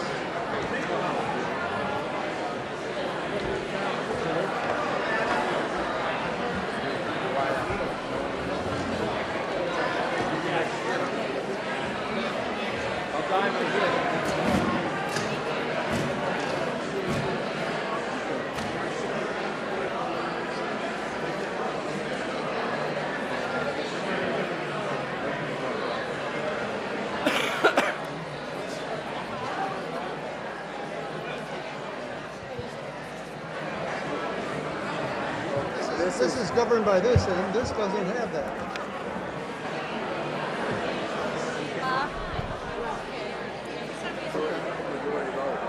Well, I don't know whether it's a. I don't think that is.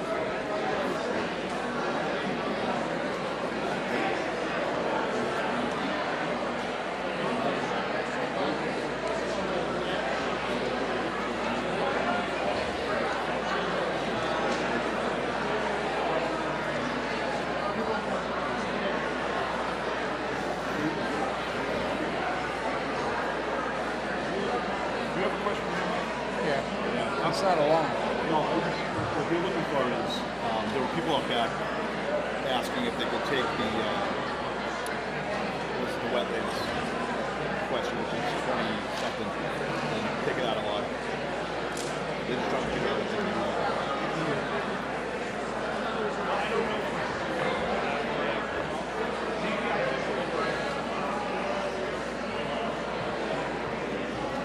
Just a messenger.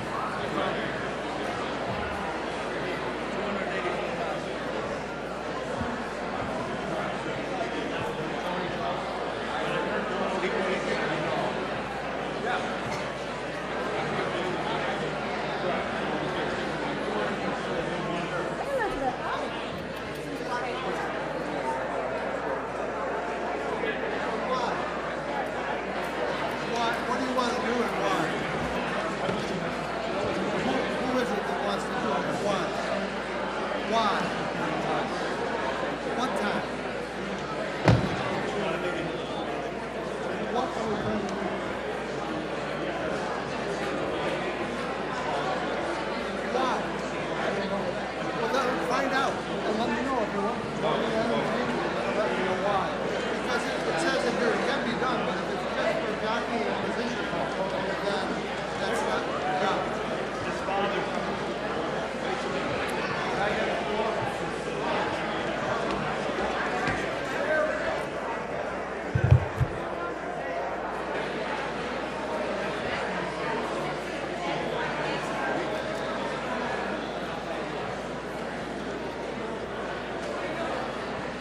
You're doing great. You're doing great. Did you get a raise? No. You should ask for a raise, Molly. The next vote. Okay, well, it's coming up real soon.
Yeah, but then this also says if it's just jockeying for position.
Ladies and gentlemen, we have a vote. Those in favor, 285. Those opposed, 13. The motion carries. So we go on to Article 10. Article 10, I move that the town vote to appropriate from retained earnings in the Water and Sewer Enterprise Fund $30,000 to pave roads and sidewalks throughout town, including all costs and incidental or related thereto. Seconded by Mr. Carangelo. Further discussion on the motion? This article is for the Water and Sewer Department when they rip up a road or tear up a sidewalk to repair the water mains or sewer lines, to repave it afterwards instead of the town side of the budget paying for it like it used to. Further discussion on the motion? Seeing and hearing none, those in favor signify by saying aye. Aye. Those opposed, no. It's easy for me to say. Unanimous vote in favor. Article 11, Ms. Giardella.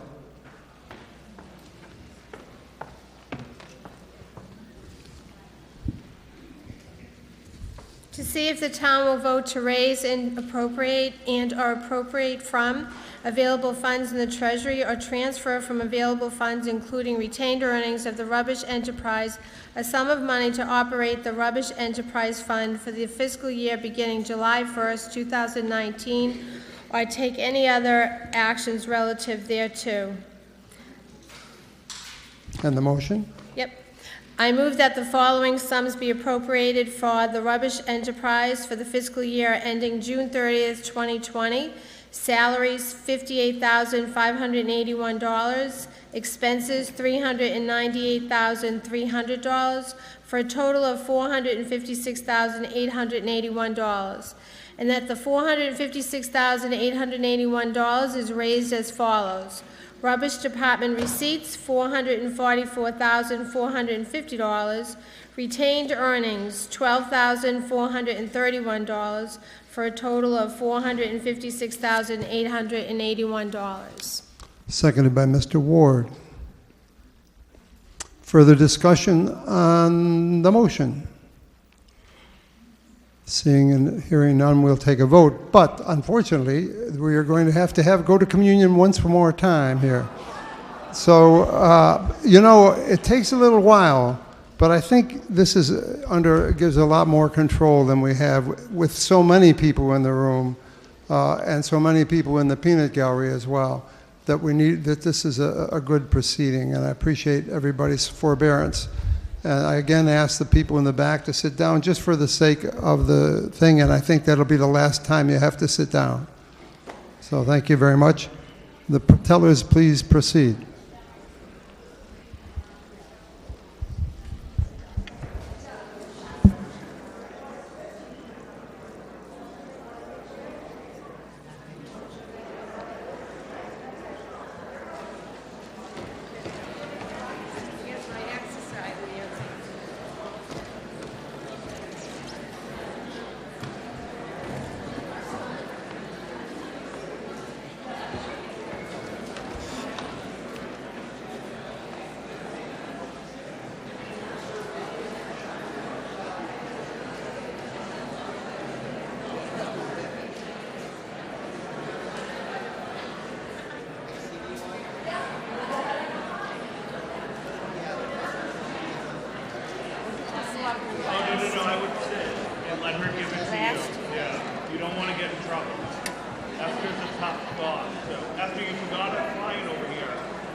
John had the same question, and we scurried this morning to find the answer. I wanted both of you in it. I did. I said, no, they both got to be in it. I know read all the kids. No, we just love. But no, because last time she was in all by herself. I said, you were sticking the down by herself. She was by herself. I said, no, Ellen and her got to be together. It's nice.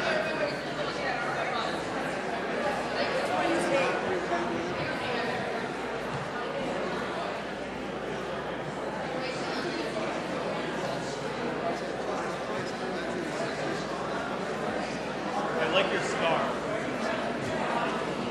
Oh, thank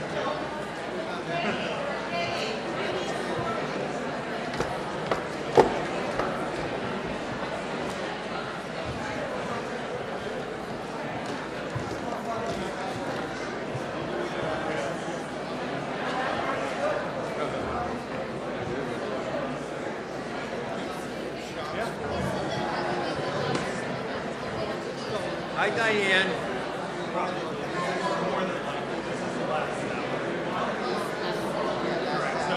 So there are different requirements for health. Hey, baby, they're getting it. Yeah. It's working.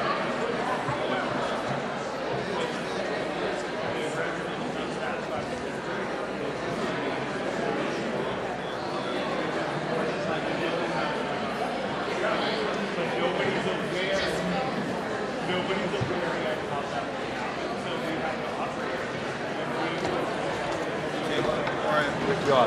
Thank you. Likewise. Thank you for your marathon 3 years. Trying to be right? as objective as I could be.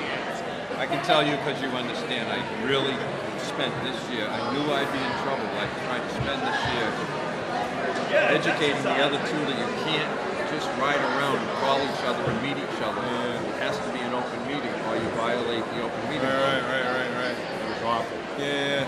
May, June, July, August last year. Very well. I heard great things about you. But they're getting it. You got to stop the emails. Yeah. They're against the law. I went to KP Law. They're against the law. Tony's in charge. Right. The Town Administrator Act was a good thing. Enable him. Get him going. Yeah, no, I think he's going to be great. I don't like that we have He will. they should have been going. Yep. They should have been going against each other. And he'll do well because I think, honestly, we've not had that strong leadership in the Town Administrator for a long time. He will be there. He's going to be good. Yeah, no, I think He'll you're be right. meeting with you regularly. Yeah. So by the time the budget comes next year, it won't be end of January. Smooth sailing. Should be. Yeah. I'm hoping. Yeah. Well, thank you. Thank you. Thank you.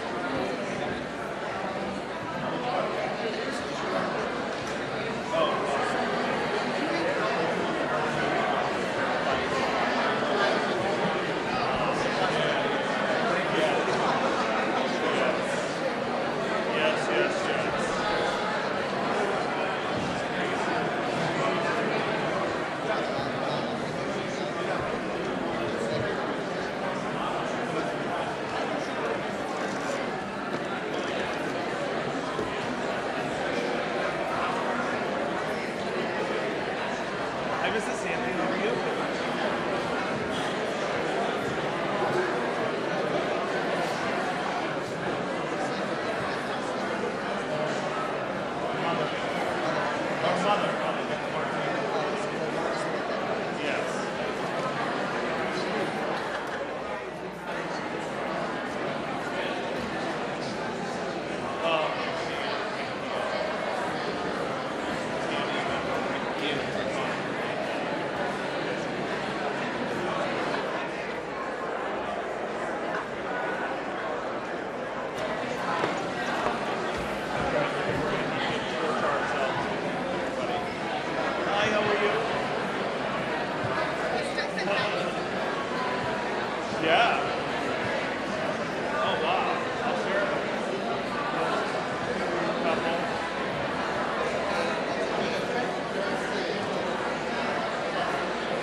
our blood sugar is like, would you like some?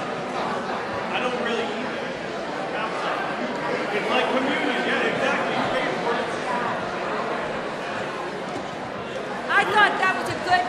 Yeah, well, I can hand them out as people come by.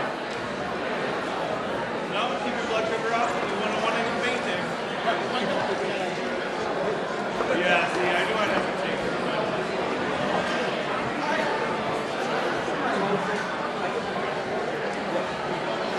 Come up here if you want. That's what sounding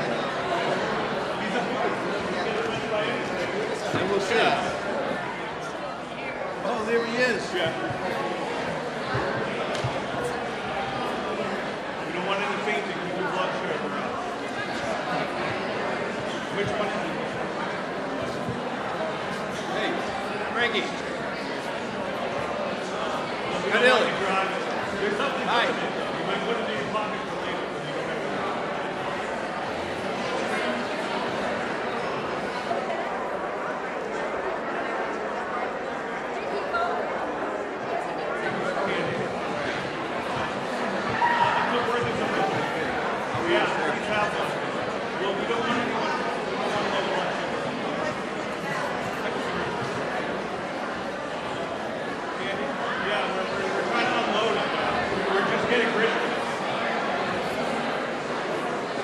What is it? What are you doing?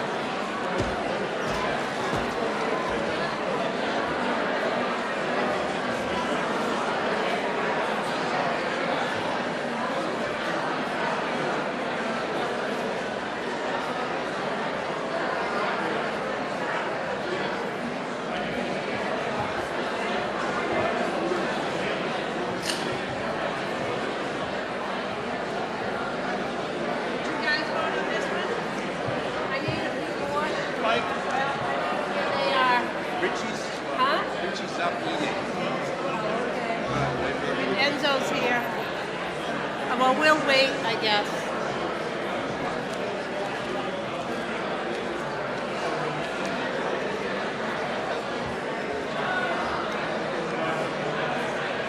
Is he in that room up there?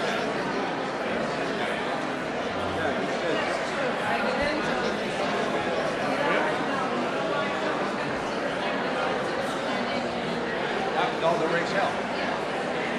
God forbid.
Tell them to come back after town.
Hey.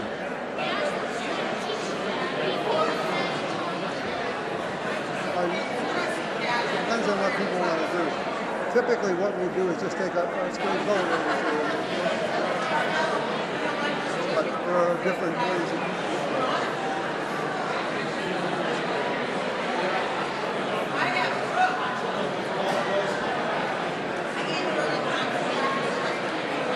well, ways to get an accurate count. One is to do a standing count. That's a lot faster than the ballot that's on the ballot, but then people have to show how they're voting. And some people don't like to do that. Typically what we do is take a voice vote, and then if we're in doubt, we're going to do a standing vote, or if somebody makes a motion and succeeds to get a different kind of vote, then we can do that too.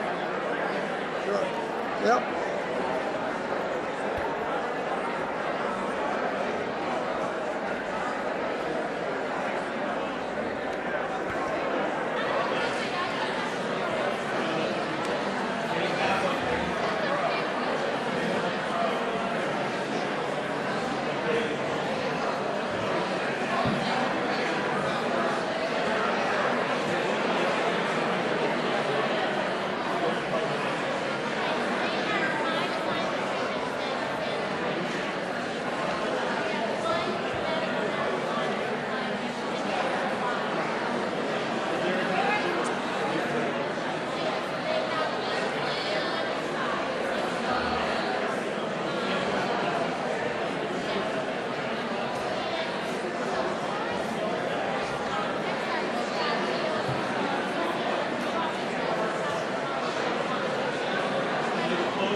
Ladies and gentlemen, we have a vote in favor, 275, opposed, 8. Thank you very much for your vote, and thank you again for your participation. We really appreciate it. So now we move on to Article number 12. Mrs. Ahura.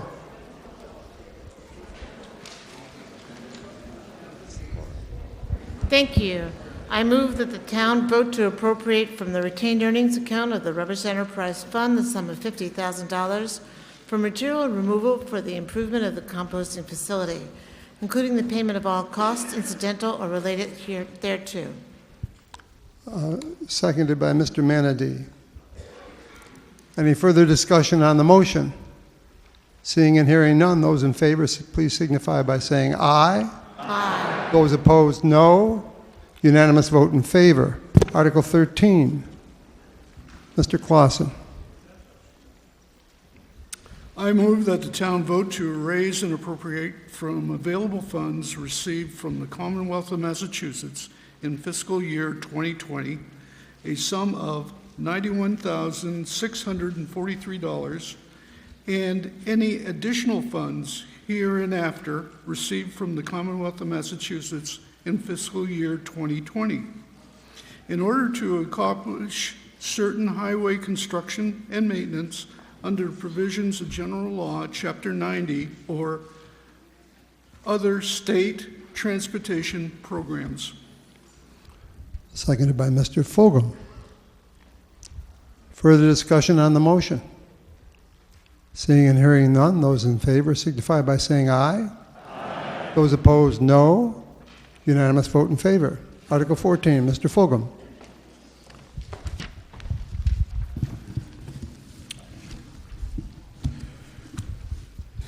I move to approve Article 14 as printed in the warrant. And that appears.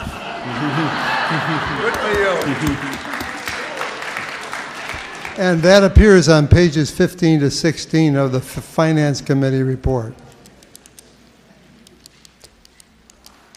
Further discussion on the motion? So this is allowing us to amend our bylaws to establish these revolving funds that we establish every year. But if we do it in this way, the status allows us to have it be permanent, so we won't have to do it again. It also allows for these two specific funds to carry balances if funds are unused in excess of the $10,000 limit. Further discussion? Mr. Mussman. Thank you, Mr. Conlon. You're quite welcome. I have no problem with the concept whatsoever that you're proposing, John. The question I have is at the end of subsection B, the words or any increased amount approved during that fiscal year by the Board of Selectmen and Finance Committee. So we are, as I understand it, town meeting is establishing parameters by which this revolving fund can operate. What this language is proposing seems to suggest that forget what town meeting does, the Board of Selectmen can increase that amount. Is that an inaccurate reading of that? My understanding is that the spending limits that we set that are stated in the book are the spending limits for the year. Right? So Tony wants to clarify that. Those words would be redundant, unnecessary, extraneous, all of those things? That's a fair point. So Brennan made the good point that these are all user fee generated funds. So it's money that these enterprise funds take in, correct, revolving funds take in and then spend. So it's not coming from another appropriation. I understand, but we as a town are approving parameters, as I understand it, for what the expenditures would be on an annual basis within the revolving fund. Suddenly, the Board of Selectmen and Finance Committee can increase those amounts.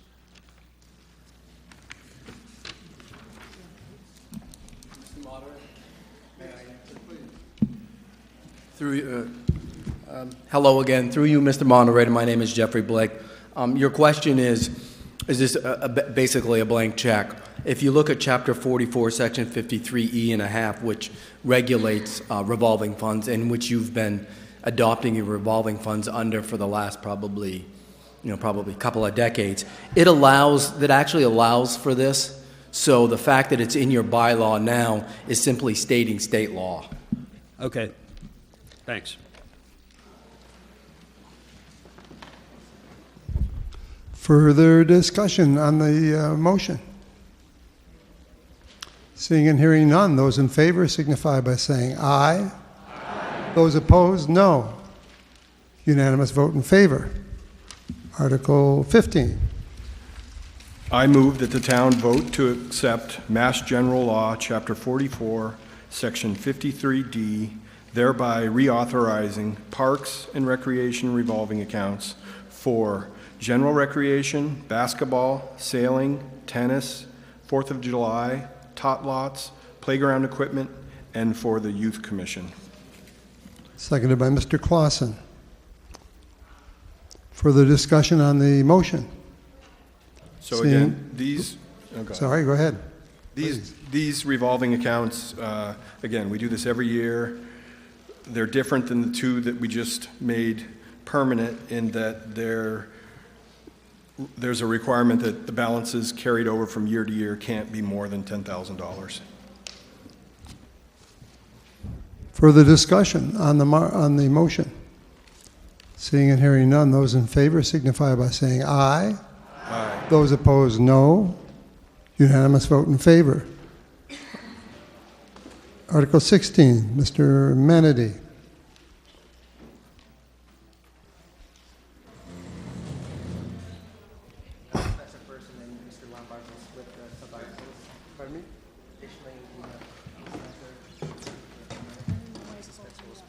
Okay. And then slip in. Sure, Ms. Spencer. Start with this. So this is your motion, and then Richie's going to split that, and then I'll read the sub-articles, okay? So if you can just read this verbatim, this article. I can do that. I'm Lynn Spencer. I'm the chairman of the Community Preservation Committee, and I've been asked to read this article. The Community Preservation Committee has fulfilled the requirements of enabling legislation by submitting community input and holding open meetings relative to the proposals presented under Article 16. The role of the Community Preservation Committee is to facilitate the review of funding requests and to make recommendations to the Advisory and Finance Committee and the town meeting. Only the voters can approve appropriations. The recommendations of the Community Preservation Committee are listed A through I of Article 16 and will be presented individually. The town meeting may accept, amend to reduce, or reject the motion made for each one of the recommendations. Alternative proposals cannot be offered under the Act's provisions, nor can amounts made in the motion be increased. Voters should be aware that in general, the allocation of Community Preservation Act funds based on any future recommendations should have no direct impact on the town's budget or general financial condition. The CPA has its own dedicated revenue source consisting of a local property tax surcharge and state matches from the Community Preservation Act Trust Fund. Funds raised but not spent, including the state match, may be set aside for later appropriation and in accordance with Community Preservation Act requirements. Now, Rich.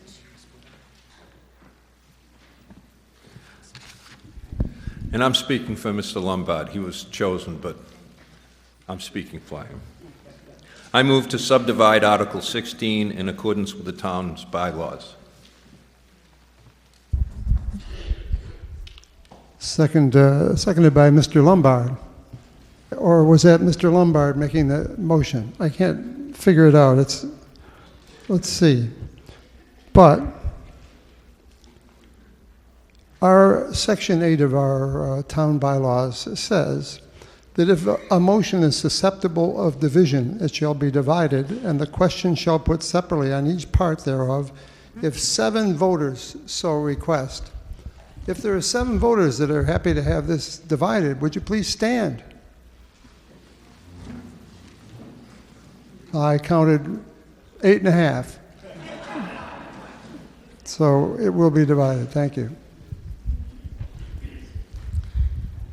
Before we go on with the motions individually, I'd like to make a few comments about community preservation and its impact in the town of Nahant. Thank you. I hope they'll be succinct. I'm very succinct. See? Thank you. Here. Great. Thank you. And I'm hoping that Mr. Musman will not raise any further questions on my comments. Just saying. Now, Jeff, don't take it personally.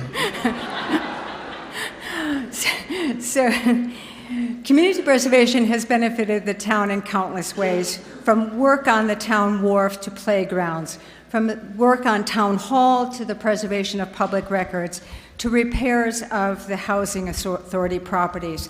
These 3 areas represent the primary areas of funding activity available to this fund: historic preservation, open space and recreation, and community housing.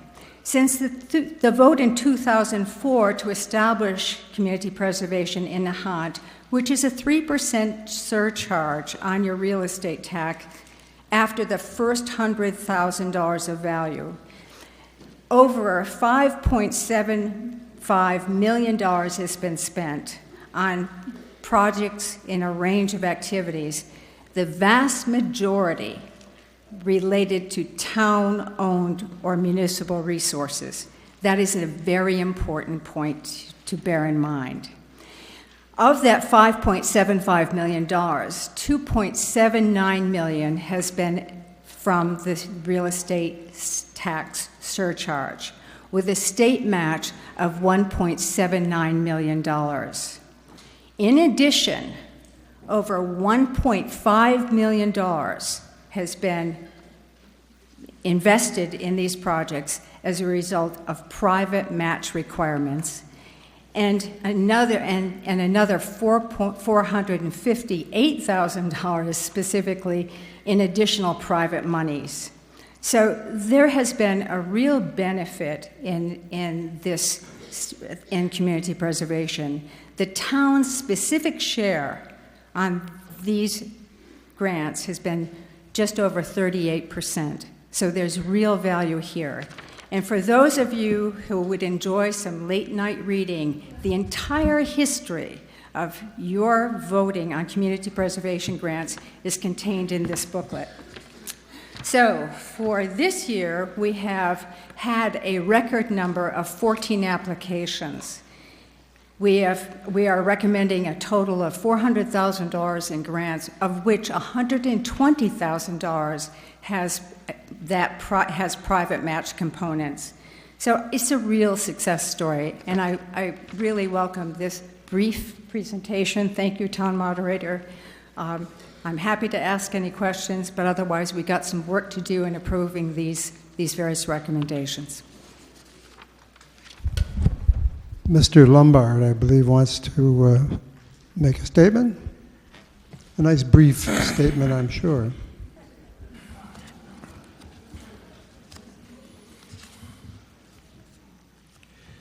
I stand before you to just, I'm not criticizing the work the Preservation Trust has done.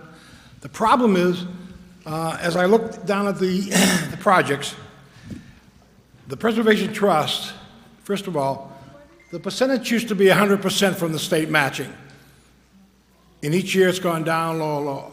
This year it's down to 40%, we think, because we haven't got that final number. So that's a major problem. If it keeps going down, you know, they'll probably increase that 3% to 5% on your property tax, but I don't think that'll happen while I'm here. The problem is now is they're pulling over a reserve of $284,000 into next year, a reserve fund. And I don't understand, and I've questioned it the night they come up before us, why are you holding a reserve fund of $284,000? You really don't need a reserve fund, because if something happens, we go to a town meeting. You have to have it voted in. But to carry that reserve fund, that could, as you go through these, it's like the basketball court, $160,000. They finally took some money out of the reserve fund and reduced it, but they still have $284,000. And it could fund the rest of these articles, I through whatever it is, the individual. So that bothers me, because Preservation Trust, they really don't need, a reserve fund. If something happens, we used to carry a reserve fund of $75,000. The town has a reserve fund over, what is it right now? Up to almost $98,000. Almost $100,000. So there's a problem here, and I see it. And I think the funding should come out of that reserve fund, and they should carry a zero balance. And I want everyone to understand it. The state is delivering $104,000 this year, and that's 40% of the monies, the reimbursable. I don't know where that funding is going to go in the future years. Only the state legislator knows, but they're getting tight up there, and that will be probably next year down to 30% or 25%. And it gets to the point where, do we really need, and this is 3% right on your tax dollars, right on your real estate tax bill, that extra 3%.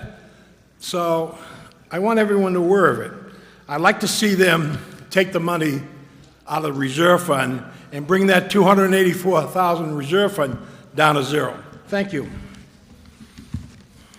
Further discussion, Mr. Manady.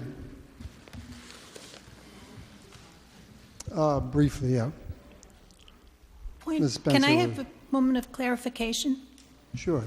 Mr. Lombard has referred to this as the Preservation Trust. It is different from the Nahant Preservation Trust. It is the Community Preservation Commission. So this is not the Nahant Preservation Trust we're discussing. Okay. Thank you. So with respect to Selectman Lombard, I'd like to make some clarifications. With your assistance, would you please turn to page 108 in your booklet? Now, we may be getting ahead of ourselves because we have not approved these individual articles, but I want to actually clarify. The Community Preservation Committee is recommending drawing down some of the general reserve fund, and what is being left in our account is twofold. Number one, we every year have to set aside 10% of the annual funds in three categories: open space, historic preservation, and community housing. Community housing has now built up its reserve to $175,709.95. That is the majority of the balance that Mr. Lombard is referring to. In addition, we had a general reserve of just over $214,000. That is being drawn down by one of these articles to a balance of just over $81,000. And that accounts for that $284,000. We cannot touch the housing reserve, and we feel there's a benefit to having some general reserve. So, Mr. Manady, please proceed. Okay, Subarticle A. I move that the town set aside from the fiscal year 2020 Community Preservation Fund revenues for later appropriation $26,700 in the Community Preservation Fund Community Housing Reserve. Seconded by Mr. Ward. Further discussion on the motion? Seeing and hearing none, those in favor signify by saying aye. Aye. Those opposed, no. Unanimous vote in favor. Unanimous-ish vote in favor. Subarticle B. I move that the town appropriate $10,000 from fiscal year 2020 Community Preservation Fund revenues for administrative and operating expenses of the Community Preservation Committee. Seconded by Mr. Carangelo. Further discussion on the motion? I would like to discuss. Yes. Danny, Yes. identify yourself. Not everybody knows you as well as I do, but No, no. I'm Mr. Richard Lombard Lombard. first? Okay. She, Lombard. she claimed that they're putting aside $175,000 for housing. And if you look at the current housing next to the police station, it's a disgrace, absolute disgrace. And we need to reinvest and clean up, get the Housing Authority involved, and clean up that mess on Greystone Road and Nahant Road. The building's a mess, and the area's a mess. Richie. I've asked the Board of Selectmen to meet with the Housing Authority so we can move on this. Richie. Yeah. You're discussing a future article that isn't before the House. We need to keep this tied in. Thank you. I understand what you'd like to have them do, but that's not before the House at the moment. We're talking about item B and Mr. Parapolita. My name is Dan Perpolitzer. I live at 4 Castle Terrace. One thing on this discussion of the Community Preservation Act, which is not mentioned, if you're over the age, I believe, of 65, you might be entitled to an exemption from the 3%. And as we've just heard from Mr. Lombard, that could be going up in the next few years from the state legislature. We don't know. You really should go down to the assessor's office and speak to Sheila. It's all pretty straightforward and very simple. But I think if you're over 65, or it might be a little bit younger, 63, you might be entitled to an exemption from the full amount of the CPA tax. I just thought you all should know that. Thank you, Mr. Parapolita. I'll be there Monday morning, 8 o'clock. Further discussion on the motion? Seeing and hearing none, those in favor signify by saying aye. Aye. Those opposed, no. Unanimous vote in favor. Subarticle C.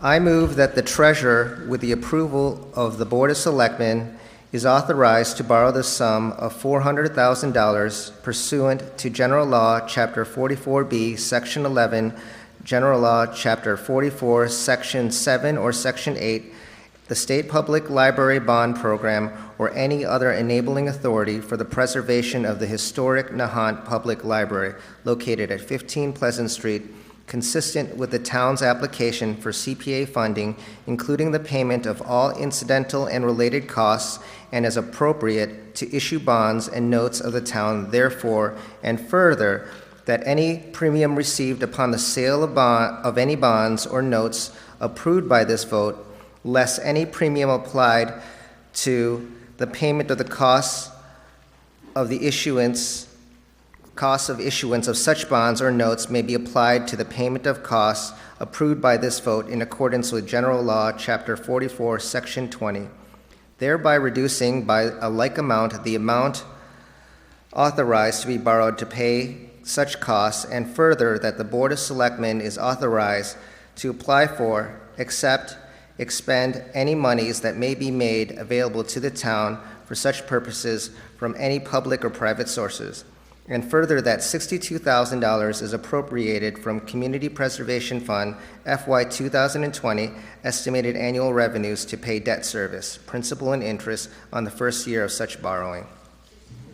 Seconded by Mr. Vanderslice. 62,800, excuse me. Yes, to speak to this? Yes, you may.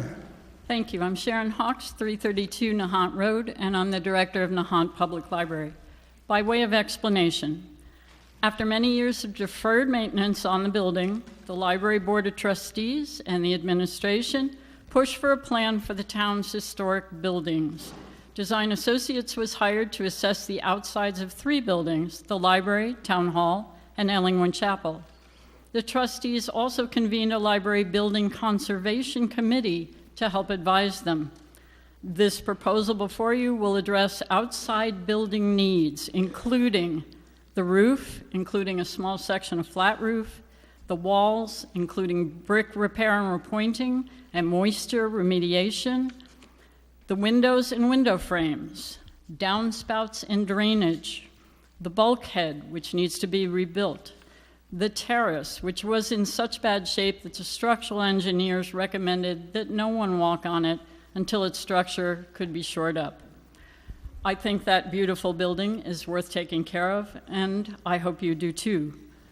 On June 1st, in fact, we will celebrate the 124th anniversary of the building and the 200th anniversary of the books that began the library, and I hope you'll all attend.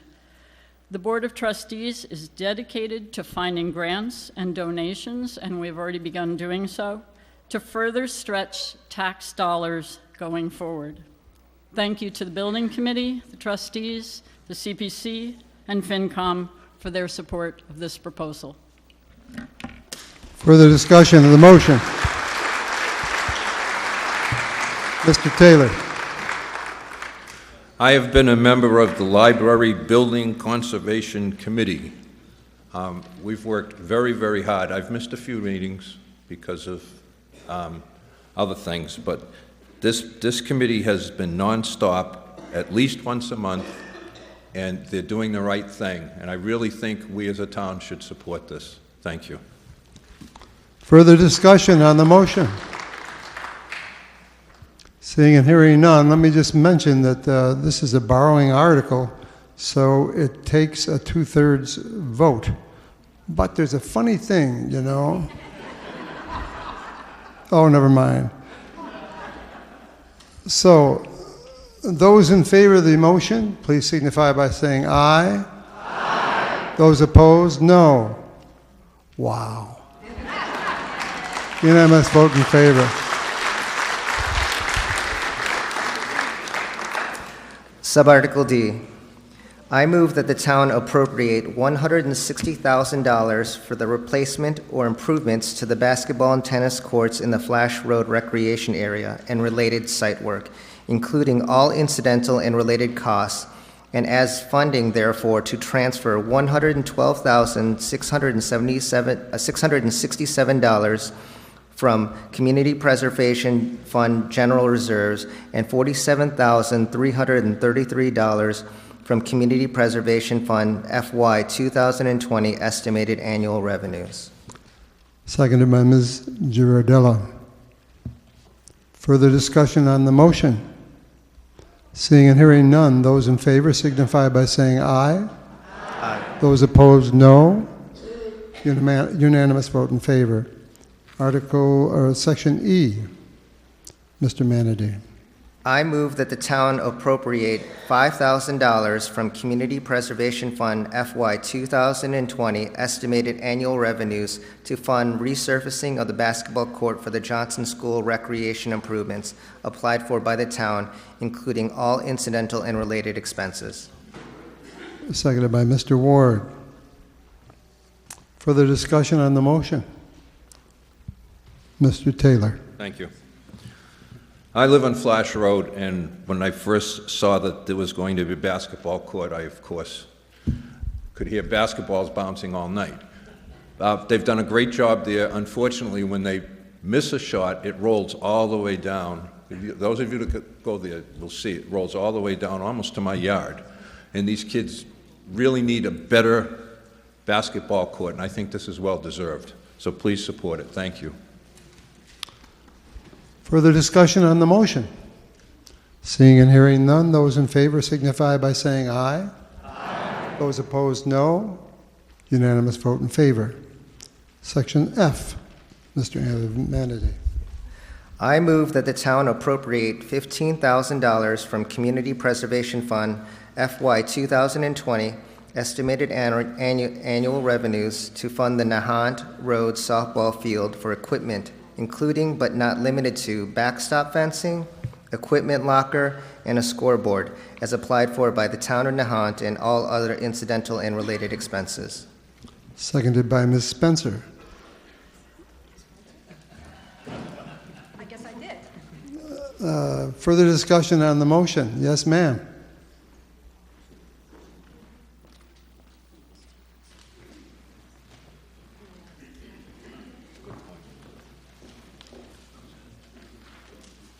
Hi, Christine Johnson-Licio, 15 Fox Hill Road. I just want to point out, and I so support women's softball, men's softball.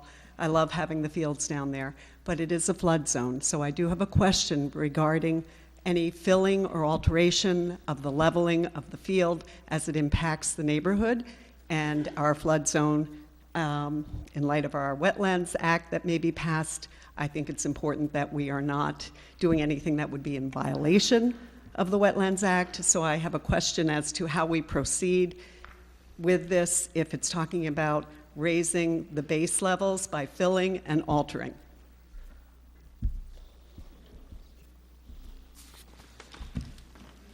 Thank you, Christine. We'll go through the standard Concom permit process, but it actually isn't for raising or filling. It's just for the equipment like the backstop, the benches. This is for the women's softball field. And, so if this gets funded, we'll go through the standard process and look for guidance from the Concom. Okay, because I do think it mentions the baseline and the clay and replacing clay. And so I am concerned about, in terms of drainage, where right now this field is underwater many times of the year. Clay is not as porous as other substances, and our homes flood as a result of drainage issues. So I want to make sure that we're protecting not only baseball, but the neighborhood. It may be, if we do use some of it for clay, it'll be to fill spots, but no higher than it's already, the level that it's at already. Not to increase the level of the field, but just to backfill spots that have dipped because of that flooding. So. Okay, I just want to make sure that we are making sure we check with the Concom and do the things that are necessary before we move forward. Thank you. Thank you. Yes, ma'am. Nancy Cantelmo, 31 Summer Street. I would just like to comment and support this. The Heritage Trail, which abuts this territory, is frequently the target of missed balls. It's been the Boy Scout projects in years to clean up the balls and garbage, but I know that by making the wall better and reinforcing it, we would have less encroachment onto this trail area. Thank you. Further discussion? Yes, ma'am. No? Okay, further discussion on the motion? Seeing and hearing none, those in favor signify by saying aye. Aye. Those opposed, no. Unanimous vote in favor. I heard actually they were going to put a diving board on second base, but... All right, sorry. Mr. Manatee. Yes, Subarticle G. I move that the town appropriate $50,000 from Community Preservation Fund FY 2020 estimated annual revenues for the Town Hall Council on Aging kitchen to fund the renovation of the kitchen and to address building code, health, plumbing, and electrical code related issues, including all incidental and related expenses. Seconded by Mr. Fulgham. Further discussion on the motion? Seeing and hearing none, those in favor signify by saying aye. Aye. Those opposed, no. Unanimous vote in favor. Mr. Manatee. Subarticle H. I move that the town appropriate $20,000 from the Community Preservation Fund General Reserves to construct new stairs for Tudor Beach, including all incidental and related expenses. Seconded by Mr. Vanderslice. Further discussion on the motion? Yes, ma'am. Hi, I'm Carrie Collins, 22 Breezy Terrace. I just have a question. You're talking about the big stairs that lead down, the big, huge ones on Tudor Beach, the ones that are made of like slate or the stones? No, the granite steps, actually, that falls under the storm damage, FEMA damage report. These are the metal stairs that are further down, I think, across from Winter Street. Okay, I'm just wondering if maybe someday there might be a railing put on the other stairs. My fiance is disabled and he can't walk down those stairs. And he has a really hard time with the green ones that are metal that are really steep for him. He has 2 braces on his legs, and I just want something that's easier for him to walk down. Thank you. Absolutely. Yep. Further discussion on the motion? Seeing and hearing none, those in favor signify by saying aye. Those opposed, no. Unanimous vote in favor. Section I. Mr. Manady. I move to indefinitely postpone this article. Seconded by Mr. Ward. Further discussion? Ms. Spencer. Pete, do you want to join me on this?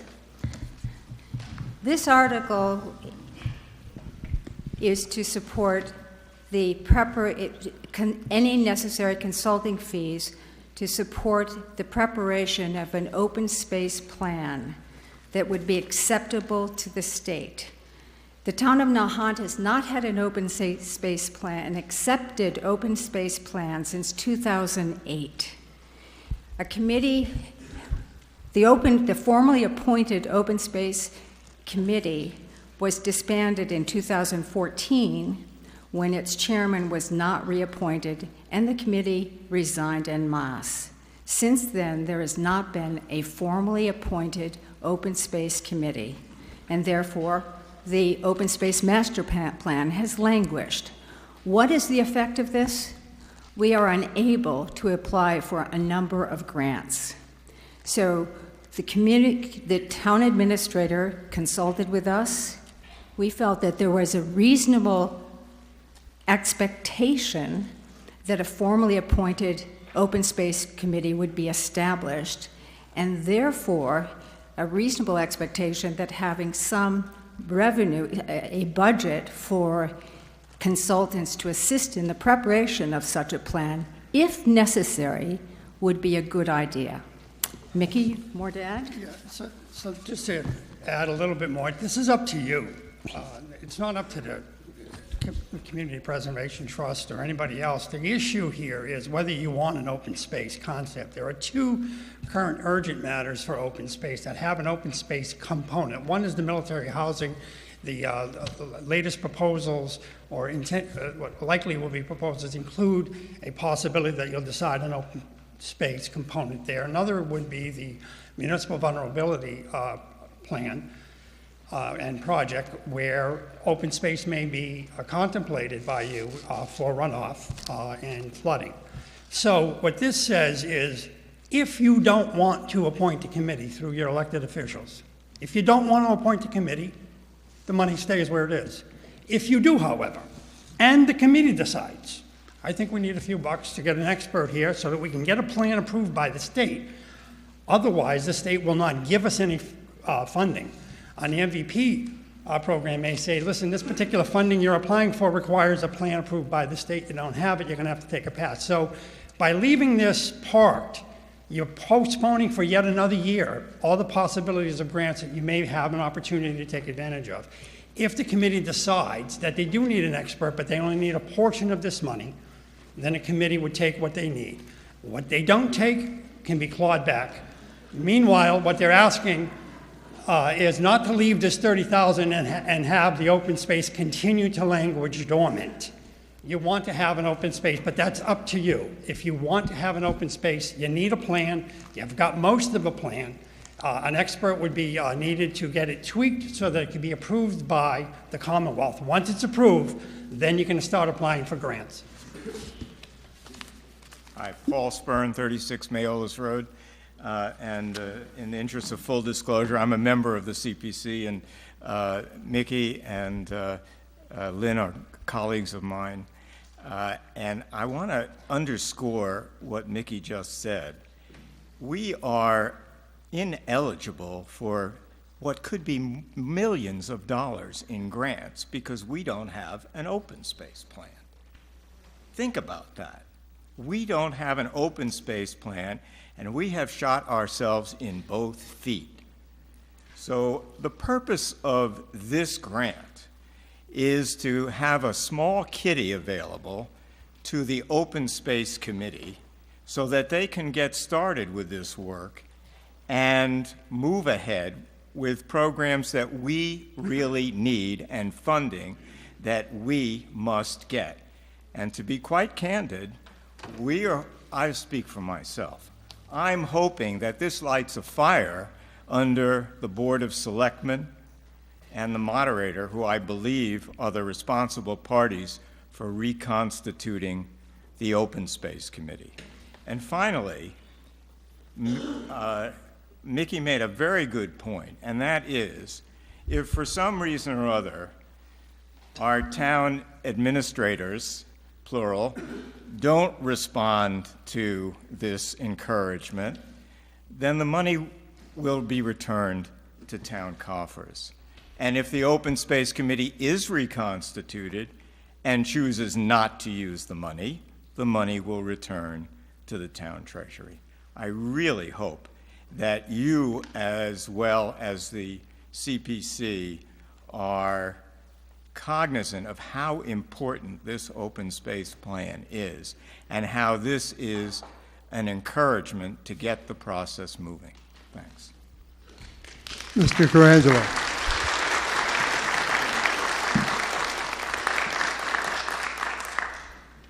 In discussing this article among the Advisory and Finance Committee, and doing just a bit more research, with which Ms. Spencer is aware of, there is in fact an existing open space plan that's about 18 or 20 years old, I believe, but actually contains all of the requirements listed by the state for such a plan. Some of it literally could just have the date changed. Some of it may change a tweak here or there in terms of where things are in town versus where they were at that point. But this document substantially is correct with minor tweaks. And I would argue that those minor tweaks are well within the capabilities of the extremely smart and talented people on this committee, at least as a first pass. In addition, the 2 town administrators ago, 3, I lose track. But there was a $25,000 grant for a master plan, which was completed, which in fact could be incorporated with this older one. It has a whole series of extremely lovely drawings and extremely lovely plans. And our discussion around wanting to postpone this article was that it's 2 things. First, it's premature to fund something that doesn't exist, particularly when there are political niceties around it. But the second is we have stuff that already is 90% of the way there, and I would hope that we could use the resources we already have to get that to the level required, and then bring someone in if needed. But it's not that far off from where it needs to be today. Yes. Enzo. Okay. To answer some of the questions, I do agree with Ken on this. We did, correct me if I'm wrong, we have spent money in the past for an open space master plan. Our previous administrator, I'd like to know what happened to all that money that he spent on the open space master plan that crashed and burned. Secondly, we do have an open space committee. I've been saying it for the past month, I think, at the selectmen's meetings. I have 3 people. It's a good start. Dave is going to send them out letters, appointment letters. Let's get them going on it. I'm not for or against the $30,000, but, you know, it's, Paul, you shouldn't have said that we don't have a committee, and it's really up to the moderator. And we did get 3 people. We do have people that are on it, that are willing to do it. If there's any other volunteers out there, please step up to the plate. Mr. Mussman. I support the Community Preservation Committee recommendation to fund up to $30,000, if nothing else, to update the study that Mr. Carangelo references, or to integrate the master plan that was provided for and for which we spent $25,000, which Mr. Carangelo alluded to. So my question is procedural, which is, do we need to make a motion to amend the... No, a motion to indefinitely postpone is not amendable. So but we would have to what has to be done if you want to defeat it is to defeat it. Take a motion, take a vote on it and defeat it, and then make a new motion for what you want to do. Okay. So I would... Procedurally, that's how you proceed. So I would suggest that we move to defeat this motion and to later accept a motion to appropriate the sum of $30,000 from the Community Preservation Fund. That motion will not be valid. You have to just defeat the motion to... I suggest we defeat the motion put forth by the Finance Committee. Thank you. That I can listen to. Yes, sir. Jeff Thomas, 16 Little Nahant Road. All this discussion has made me curious, and so I'm wondering if someone or someones could elucidate to the less initiated like myself as to actually what an open space is, because right now I have no clue as to which way to vote for this. And what is it about? What you know? So, may I? Sure. So I'd like to address that point, but I'd like to clarify another point, and the one that Ken raised concerning, well, let me just say, it's an open space and recreation master plan. In 2008, there is a very good, well-researched master plan. There are a series of recommendations about the protection of open space and the creation of recreational resources. There are also reams of statistics and open meetings and in public engagement that support that take time. Number two is, on page 100, if you want to refer to your book, in 2014, the town meeting appropriated $25,000 for a recreation study, which really focused on Flash Road and the recreation areas there, but did encompass other aspects of Nahant recreational facilities. That report actually cost $21,002.57, and just under $4,000 was returned to the town. That was a professionally prepared study, which has a lot of valid material that could be used in this updated and integrated open space master plan. The state has a very clear prescriptive description of what is in an open space and recreation plan. And it needs to be comprehensive, detailed, and involve public process. If you go on our website, you will be able to find the 2008 Open Space Master Plan. I had that put up there. Also, the hazard mitigation plan. Everything is up there. You can look at the 2008 plan, and Ken's right. It can be tweaked. This is not something we need to spend $30,000 on, I don't think. I think it's more that we get the committee up and rolling again, and then they can go for funding for it. Mr. Ward. So when we, as the Finance Committee, met with the Community Preservation Committee, we talked a lot about this particular issue. And the concerns that I think have been glossed over, that we haven't really fully articulated, are that as it stands today, this committee isn't currently structured. There's no one sitting on this committee. There is nobody who currently exists as a part of this committee. Our input was, why is it so premature? If there were a committee and there was a plan that was put forward with, these are the consultants we'd like to hire, this is what we would like to spend the money on, we think that would be a much more appropriate resource to put our money on.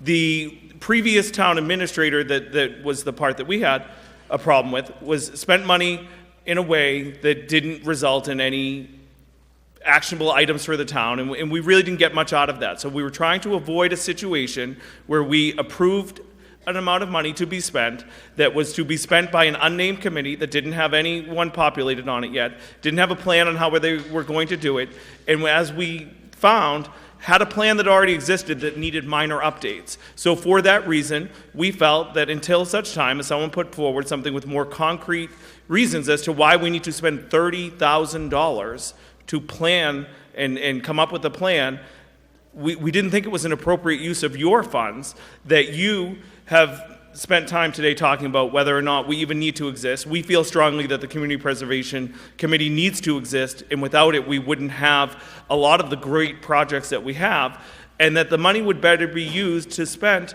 on something that was more concrete. So that's why we're asking you to indefinitely postpone this until such time as there is a more complete plan. Thank you. Jim. James Walsh, 33 High Street. It seems to me that it's been established that we've had a committee here, a committee there. Plans have been developed over different time periods, but we're not there yet. And if we do not close this, and we will potentially lose a significant amount of money that would come to the town of Nahant, that would help us preserve our open space and do a whole bunch of other things. No one is saying we're going to spend $30,000. No one is saying that. No one. If we have all these other plans almost done, almost there, if we can hire somebody to come in for a couple of bucks to say, all right, bring this together and make it acceptable, and let's get this into the state, make ourselves eligible for the assistance we can use, then I think that makes sense. So I think we have to defeat this motion and move on.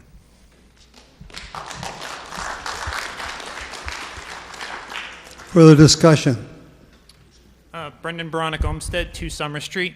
Had a question about the $30,000. Now, is that an estimate of what it actually is going to take to complete the report, or is that just a ballpark based upon other reports? Has there been assessment as to, if you potentially use the $30,000, are you actually going to get a usable document that we can then go forward with, or are we still going to be another year out having to spend a little bit more to complete the document? I think that's well phrased.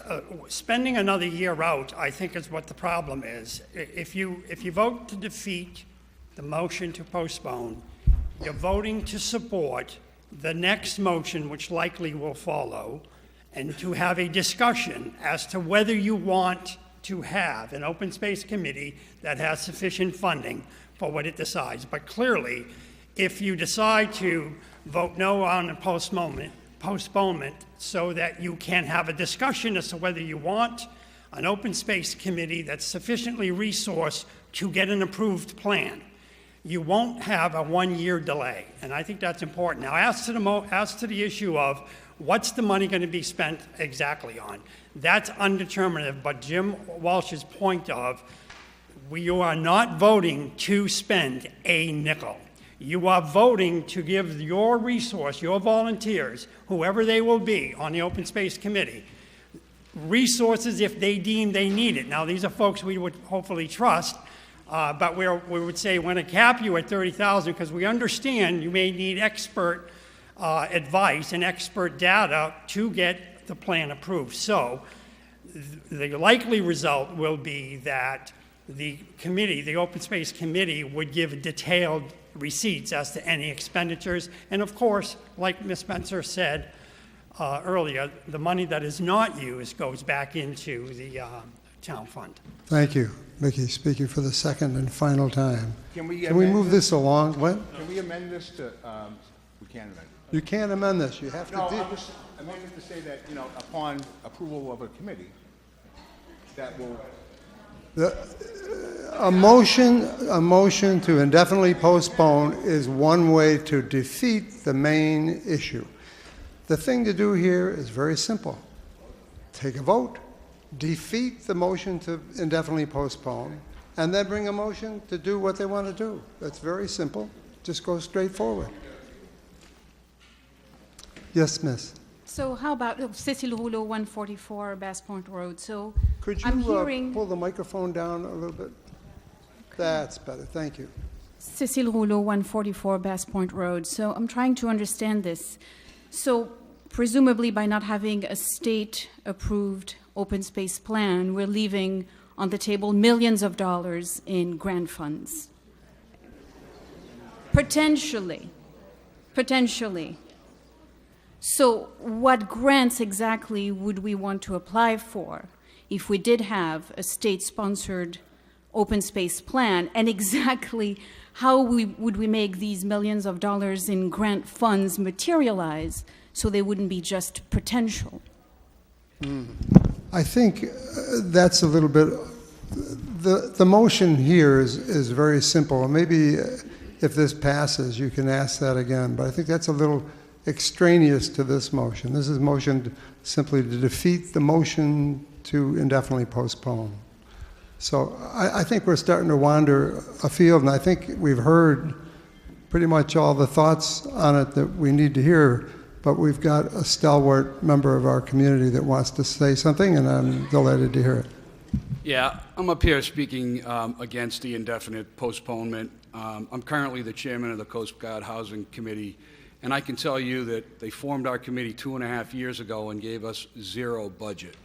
To Mickey's point, by approving this money, this $30,000 money, it gives any committee that gets formed, or gives that committee that gets formed, an opportunity to start doing something and get their work complete. I can tell you for 2.5 years, thankfully, the selectmen did give us, appropriate some money to us. It was very difficult to get that money. We were, we went out and got some surveys done and was able to do some proper research. So again, I speak in, hopefully we won't indefinitely postpone this. Thank you. So the motion is to indefinitely postpone. And in order to go forward and change the approach and authorize the money, it's necessary to defeat the present motion. So is there further discussion? I think we've heard pretty much all we can hear on this, and we've got other things facing us. So I would suggest that we take a vote. So those in favor of indefinite postponement signify by saying aye. Aye. Those opposed, no.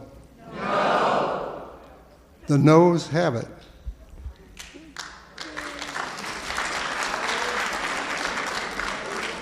Point of order. Yes, Michael. Pardon me, you doubt the vote?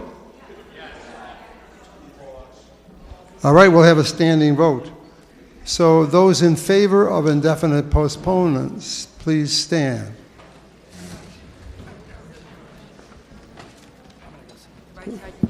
You do the right side, I'll do the left.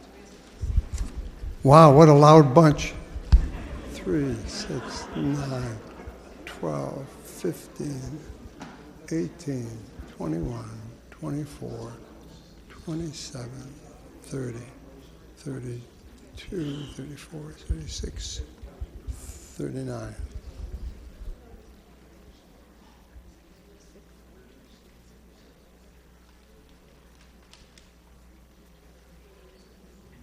Are the 3 men back there in the door frame?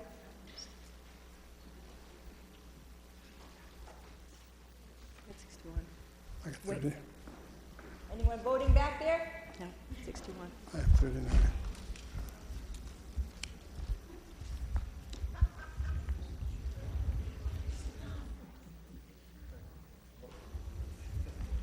Thank you very much. Would you sit down? And those are people who are opposed to the motion to indefinitely postpone.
We have a vote, ladies and gentlemen. Those in favor, 100 very loud people. Those opposed, 159. The motion to indefinitely postpone has been defeated. That being the case, there is presently no motion on the floor. You can make a motion. I'm Lynn Spencer. I'd like to make a motion. I'm referring to Article I in your book, page 20. I move to appropriate the sum of $30,000 from the Community Preservation Fund fiscal year 2020 estimated revenues to prepare an open space master plan consistent with the town's request for CPA funding, including all incidental and related costs. Second by Mickey. Further discussion on the motion? Seeing and hearing none, those in favor signify by saying aye. Aye. Those opposed, no. No. The ayes have it. Section J. Mr. Manatee. Subsection J. I move that the town set aside from Community Preservation Fund FY 2020 estimated annual revenues for later appropriation any other amount not otherwise set aside or appropriated as foresaid to the Community Preservation Fund FY 2020 General Reserve Account. Seconded by Mr. Carangelo. Further discussion on the motion? Seeing and hearing none, those in favor signify by saying aye. Aye. Those opposed, no. Unanimous vote in favor. Now we move to Article 17. Mr. Carangelo and/or Perry and/or Brendan. I drew the short straw. Long straw. I move that the town vote to accept the provisions of Massachusetts General Laws, Chapter 64L, Section 2A, authorizing the town to impose a local sales tax at the statutory rate of 0.75% on the sale of restaurant meals originating within the town. We strongly seconded by Ms. Tarmy. Thank you. We strongly recommend passage of the article for a small incremental charge, which is consistent with every community around us. This will produce roughly $50,000 per year in revenue for the town. The mechanisms to do it are already in place. The folks out in the hall, I'm having trouble hearing Mr. Carangelo, and he's only about 10 feet from me, so if we could quiet down out there, it'd be appreciated. There we go. Try again. So again, this is the first new revenue source in years. It's actually been available for a while, but it's great to actually get it in place. The effort to implement is minimal. It's some settings on cash registers at restaurants and catering companies here in town. The Department of Revenue from the state is already collecting taxes. This would simply add to that. The town would get back its portion of those collections per a fixed schedule. There are details in Appendix 10 if you'd like. And if we approve this at this town meeting, the assessments will start in July, revenue will be collected starting in August, and the town will receive its first distribution on September 30th. Further discussion of the motion? Mr. Taylor. No. I didn't see it. It's because I'm so thin. This was a law, you have to take this in for a second. This law was passed in 2009. I worked at DOR, I guess that time, I don't know. It was one of my many jobs. But I just want you to know that the DOR data has us, if we had voted on this and accepted this, we would have received between 2009 and current $500,000. This is something that we're moving forward. This is 100% for the town. We don't do much. There are 9 communities left in the state that do not have this. So it's time for us to get there. This is, as Ken said, it's probably between $45,000 and $55,000 coming our way next fiscal year. It's a no-brainer. So I support this. Thank you. Further discussion on the motion? Seeing and hearing none. Those in favor signify by saying aye. Aye. Those opposed, no. Unanimous vote in favor. Article 18. Ms. Giardella.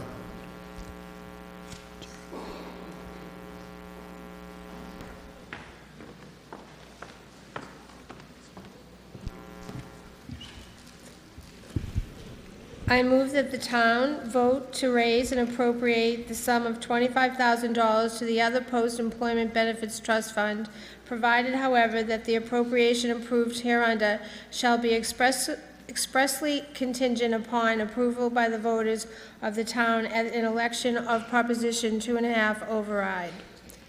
Seconded by Mr. Clausen. This motion is an important motion because it would establish a new trust fund, which would be sort of a way to start putting money toward a liability that is accruing each year. We're not required by law to pay into this type of trust fund, but it does look favorably when we're looking to borrow money and to get our rating through Standard & Poor's or Moody's. So I recommend that we establish this fund. Further discussion on the motion? Seeing and hearing none, those in favor signify by saying aye. Aye. Those opposed, no. The ayes have it. Mr. Fulgham, number 19.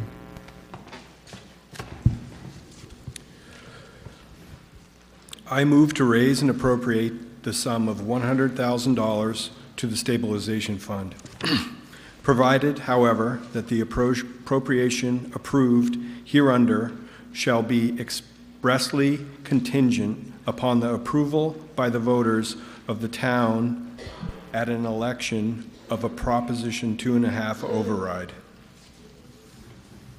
Seconded by Mr. Manady. Further discussion on the motion? So with our vote earlier today, we're in essence a third of the way there. If we approve this article and then the vote at the ballot box holds true, then we will be able to add $100,000 to our existing stabilization fund. It was established in 2010. Over the intervening years, we've funded it with $93,000. A target of a healthy stabilization fund is roughly at least 5% of your total town budget, but it could range as high as 20 or 30%. So we would target a stabilization fund in the range of $500,000 to at least $2 million.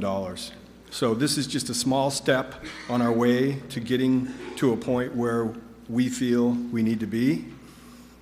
Again, this fund deals or accomplishes three main purposes. It allows us to deal with unexpected, unanticipated expenses. It allows us to deal with large capital expenses or projects. And in doing those two things, it also allows us to potentially improve our bond rating to lower our borrowing costs. You know, currently we have a very high bond rating. It's AA-B, so big A, little a, B, which is very solid. But the rating agencies, you know, can change their mind quickly depending on how we choose to exercise our fiscal responsibility. The other point of this expenditure or of this fund is that it's guarded explicitly by a 2/3 vote at town meeting. So once we put money into this rainy day savings account, it can't come out unless 2/3 of the people at a town meeting elect to do so. So it's a prudent and protected mechanism to ensure our financial stability. Further discussion on the motion? Yes, sir. Jeff Thomas, 16 Little Nahant Road. Very quick question. Could this fund include, for example, storm damage to the Howe Road end of Short Beach and its environs? I would assume so, if it's a town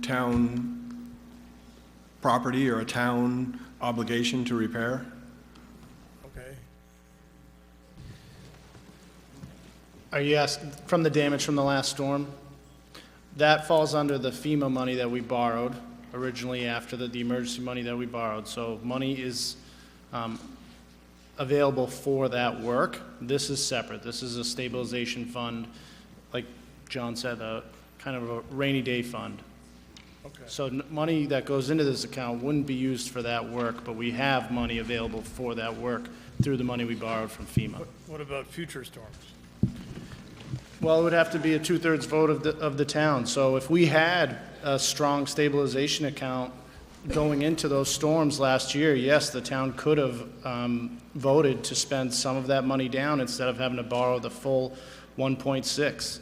Unfortunately, it's only at 92,000, 93,000 right now. So the idea here is to set a goal and build it up so that when that moment comes and we need the funds, it's there for us. Okay, thank you. Further discussion on the motion? Seeing and hearing none, those in favor signify by saying aye. Aye. Those opposed, no. Unanimous vote in favor. Article 20, Mr. Fulgham. I move that the town vote to raise and appropriate the sum of $425,000 for the costs associated with the repairs of storm damage and all other incidental or related costs, provided, however, that the appropriation approved hereunder shall be expressly contingent upon approval by the voters of the town at an election of a Proposition 2.5 override. Seconded by Mr. Clausen. Further discussion on the motion? Again, we've touched on this a bit earlier today. This expenditure relates to the $1.6 million loan that we've already taken out to deal with the March 2018 storm. This $400,000 pays our 25% piece of the total number. The rest will be reimbursed by FEMA once the projects are complete. It's important to note that, as Tony mentioned earlier, we also note that there's an instance where one of the projects came in at $100,000 higher than initially estimated. So we tacked on 25% of that as well. FEMA will reimburse us for the expenditure of every approved project, not just the estimated. So if we're off on the estimates, we're still going to get 75% of the original commitment. So that number stays the same. Thank you. Further discussion on the motion? Ms. Devereaux. Thank you, Paula Devereaux for Intervale Road. What happens if the override doesn't pass? How is this funding paid? And how long is the borrowing for? So since we've already borrowed the money, this year the total principal and interest payment will be $94,000. So that's on the books either way. So if the vote later today doesn't come through, then we're going to have a principal and interest payment of $94,000. So that will over the next 10 years cause us to finance $180,000 in interest on that loan. So the rough payment, this year it's $94,000, but it averages in the range of $72,000 over the next 10 years. Right, thank you. Thank you. Are there further discussion on the motion? Seeing and hearing none, those in favor signify by saying aye. Aye. Those opposed, no. Unanimous vote in favor. Article 21, Mr. Clausen. I move that the town appropriate $80,000 to pay the cost of paving throughout the town, including the payment of any other costs incidental or related thereto, and that to meet this appropriation, the town treasurer, with the approval of the selectmen, is authorized to borrow said amount under and pursuant to Mass General Law, Chapter 44, Section 7I, or pursuant to any other enabling authority, and to issue bonds or notes of the town therefore, and that any premium received upon the sale of any bond or note approved by this vote, less any such premium applied to the payment of the cost of issuance of said note, of such bond or note, may be applied to the payment of cost approved by this vote in accordance with Mass General Law, Chapter 44, Section 20, thereby reducing the amount authorized to be borrowed to pay such costs by a like amount. Seconded by Mr. Ward. Further discussion on the motion? This is the town side of paving and stuff, not to be confused with the one that we passed earlier, which was $30,000 underneath the water and sewer. This would be paving any road in town. Yes, a question, please. My name is Ann Bromer. I live at 29 Willow Road. What I'd like to know is if berms that have been broken up from the last year's March storms, I'm referring to those along the golf course that happen to be in front of my house, are included in this paving, request. I'm not saying that will be directly paved, but under this article, that could be paved and repaired. All right, it depends on what is scheduled with the town DPW. Because I've asked several times, actually, can this be repaired? And I don't get any answer at all. And it is town property. I never quite figure out what the actual golf course is. I landscape a piece of it just so it'll look nice. But the whole berm, I believe, belongs to Nahant. It is. It's actually included in the damage inventory of the storm from last year, and we're going through that list with FEMA, making sure that you have to prove that it was not broken a minute before the storm hit. So we're going through that process with FEMA. That is on the list. Once FEMA approves our damage inventory, then we can start putting these jobs out to bid and getting that work done. So to answer your question, actually the money paying for that work will come out of the storm damage money we borrowed, not this article. Thank you, and thank you for taking care of the golf course. I'm afraid it hasn't helped my game any, but appreciate it. Further discussion on the motion? Seeing and hearing none, those in favor signify by saying aye. Aye. Those opposed, no. Unanimous vote in favor. Article 22, Mr. Clausen.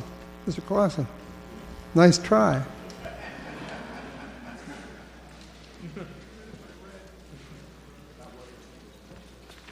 It was unanimous. Funny how that works.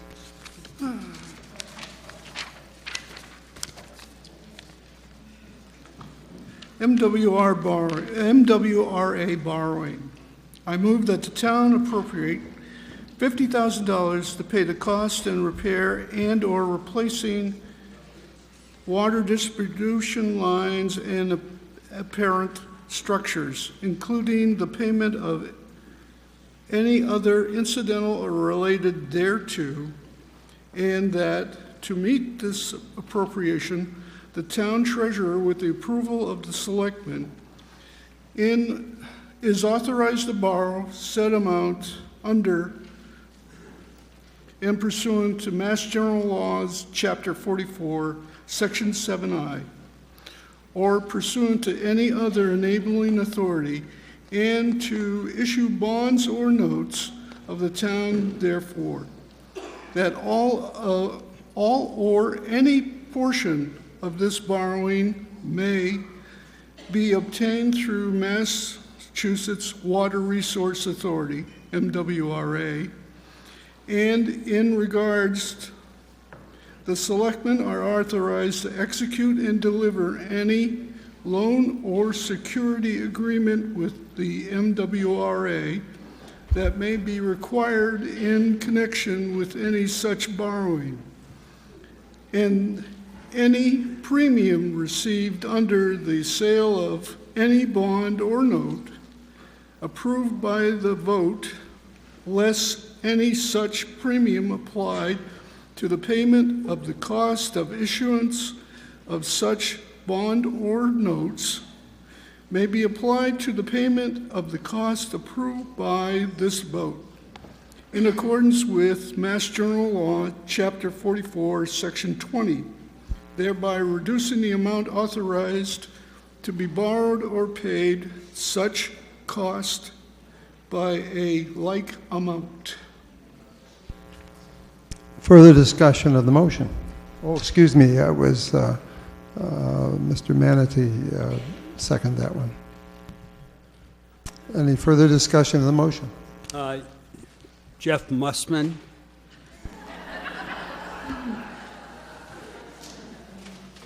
Mr. Mussman. A surprise. Always welcome. Could you tell me, Henry, how long this note is, and do we have a limitation on how much we can borrow from MWRA at 0% interest? And my final question is this something that could have been borrowed by the revolver fund for water and sewer, and therefore not have to be paid back out of town revenues? That's two parts. Well, First part, three. I think it was that's three. okay. It's okay. You can borrow as much as you want to from MWRA. The problem is, by the 10th year, you're borrowing and repaying almost the same amount of money. So it makes no sense to continue to borrow past a certain number of years. The second part is, I've had, personally, not FinCom as a whole necessarily, had the argument that our water and sewer department should be charging extra for maintenance and repair, to have a fund set aside to do what is required to do. What's happened is we did have some money, but what we did with it was to reduce the cost to the residents. When it came to a massive water main break in Lynn, we had to borrow over $1 million. We could have had less than that, but I'm not running the department. I'm only pointing out an error in judgment. Does that answer your question?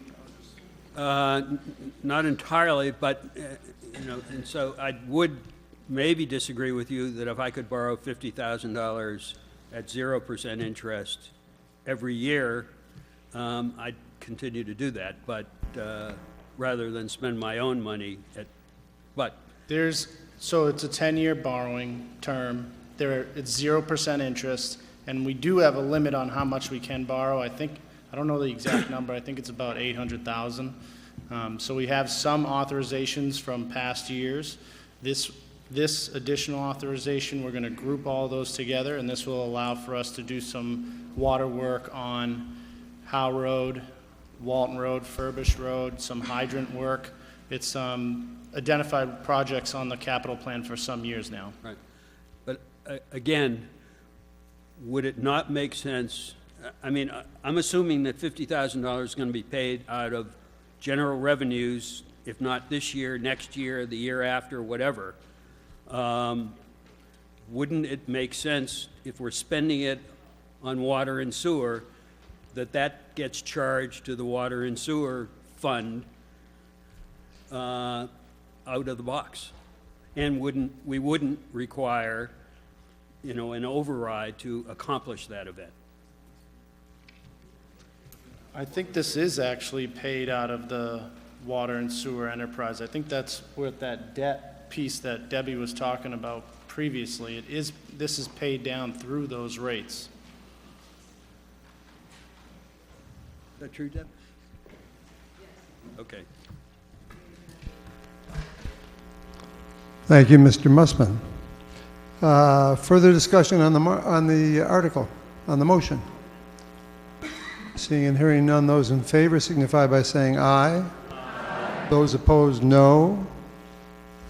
Unanimous vote in favor. And again, that was a borrowing, so it was a 2/3 majority, but you guys got that right in your sights. Motion for number 23, Mr. Fulgham. I move that the town vote to appropriate from free cash the sum of $2,500 for the annual capital assessment used towards fire dispatch equipment maintenance and upgrades, including the payment of all incidental or related costs. Seconded by Mr. Carangelo. Further discussion on the motion?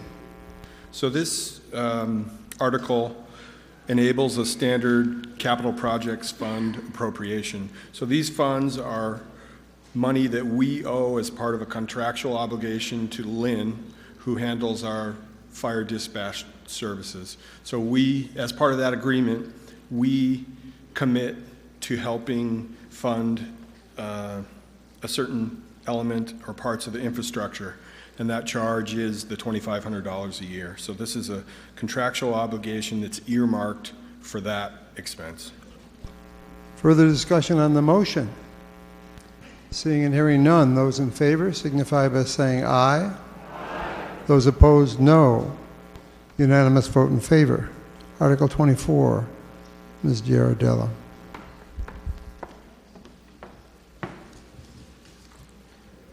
I move that the town appropriate $58,000 to pay costs of purchasing and equipping a compact tractor and appurtenance fixtures for the use of the Department of Public Works, including the payment of any other costs incidental and related thereto.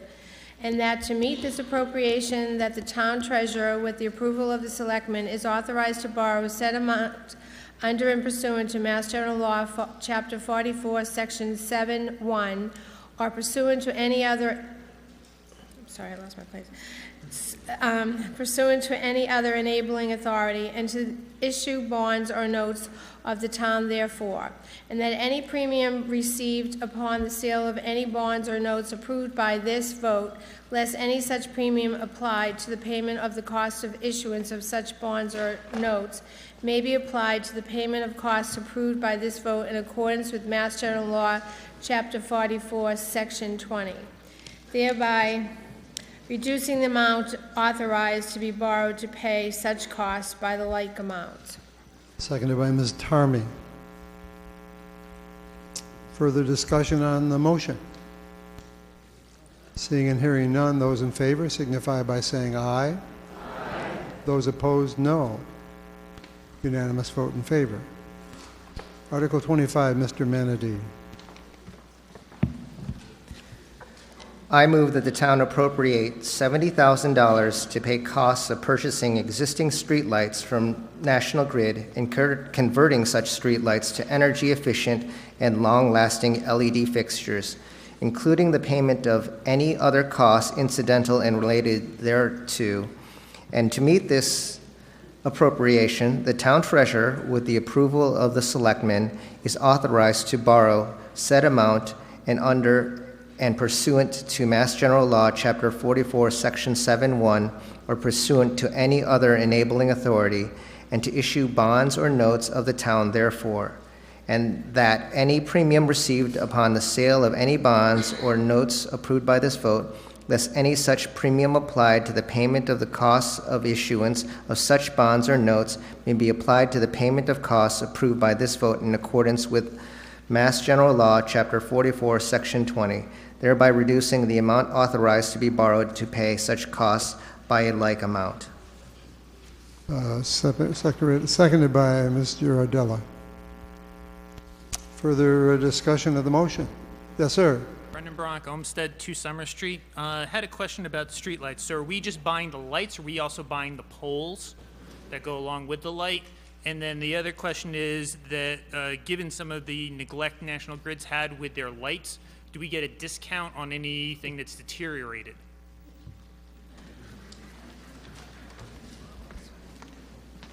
Excellent question. Yes, so actually last year we got an estimated audit from National Grid on the cost of the light to purchase the streetlights, and actually this year we're waiting for a new estimate because every year they decrease in value because of their age. Now your first question is on poles that also have electric wires and telephone wires, we'll only be buying the arm and the light itself. On poles like along Nahant Road, we'll be buying from the street up because it's just a street light. A couple other things I'd like to bring up here is that the Green Communities designation that the town received last year provided the town $130,000 grant. The cost of this project is estimated between $185,000 to $200,000. This cost is going to be offset by that $130,000 grant, plus potential about $23,000 MAPC grant, plus $22,500 National Grid incentives. And so the net cost to the Nahant is going to be about less than $10,000. The potential estimated annual savings in maintenance is about 20 grand, in energy about 17 grand, and total it's about $37,000 annually. So the payback is within a matter of months. So it's an excellent project for the town to pursue. I've then an additional one follow-up question. So that if we're now buying the lights, does a DPW, or we need to add capacity to actually maintain the lights? No, we'll actually contract with a maintenance company. We can do that either by joining another town that's nearby that might have purchase lights and have an existing contract. We could purchase the services from Marblehead Light Department, which isn't too far, but we would contract out a private company to provide the maintenance. The other part of the reason we get such cost savings from the maintenance is because the LEDs last so much longer than what we have today. Yes, sir. Luke Conlon, 72 Spring Road. I just have to ask on behalf of all the astronomers in town, amateur or otherwise, about the design of the lights. Just wondering if they point down, because a lot of lights don't, and they do. Light pollution is a problem. And Nahant's one of the communities where we can actually catch a glimpse of the Milky Way, and I'd like to keep that. They do. If you take a...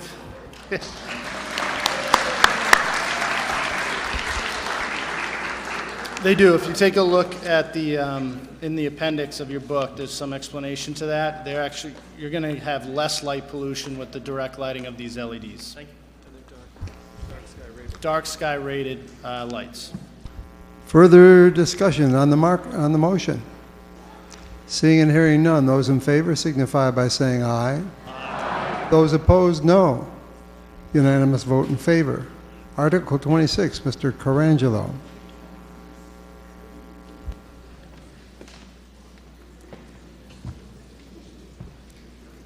This is with regard to the timing of the annual town meeting and election. I move that the town vote to amend Article 2, Sections 1 and 2 of the general bylaws and approve Article 26 as printed in the warrant. And what's printed in the warrant means essentially pushing the date of this meeting from the last Saturday in April to the third Saturday in May. So essentially Seconded by Mr. Manady. Sorry?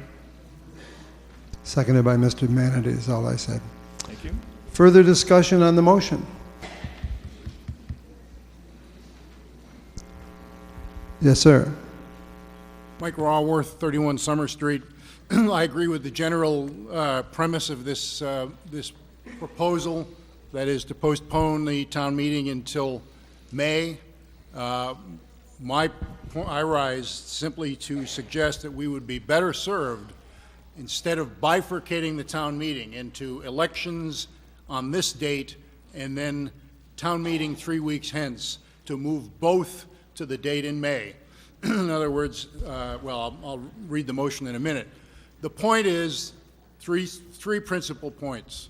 Number one, if the town election is held in advance of the town meeting, there's going to be an extra postage expense because both will have to be notified by mail. Anyone who suggests that it'd be possible to accomplish both notices in a single mailing is not realistic, because the town meeting warrant book is not going to be ready 4 or 5 or 6 weeks in advance of the new scheduled town meeting. The second reason is that in having the ballot votes in advance of the town meeting, every year we elect a new selectman, and I think it is very much to be expected that there will someday be an occasion where the selectman that's elected changes the weather in the Board of Selectmen.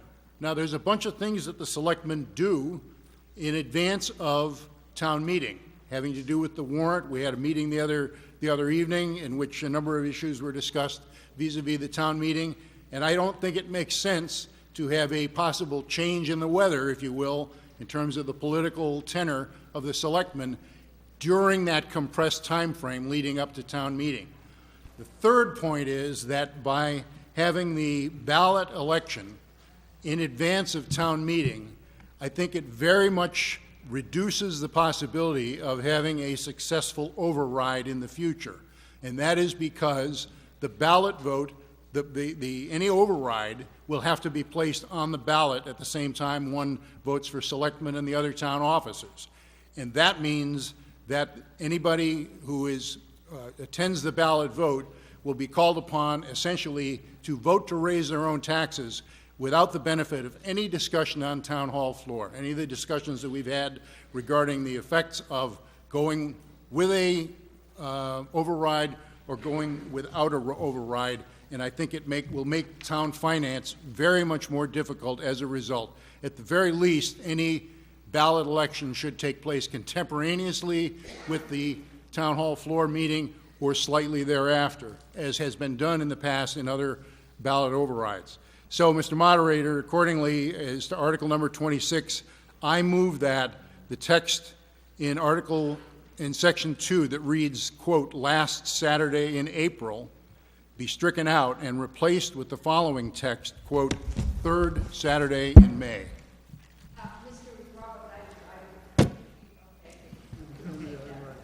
There's a motion to amend. A motion to amend. There's a motion to amend, and you're going to get it to us in writing.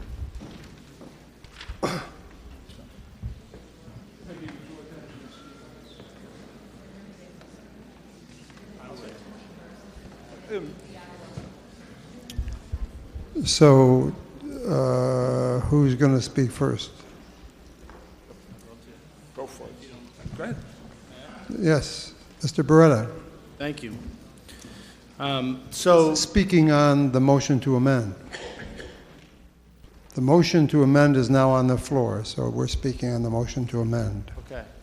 So can I reference the original? Of course. Okay. The original intent of this article is budget process related. Nothing to do, in fact, with the election day of the town. It's to do with the town meeting date.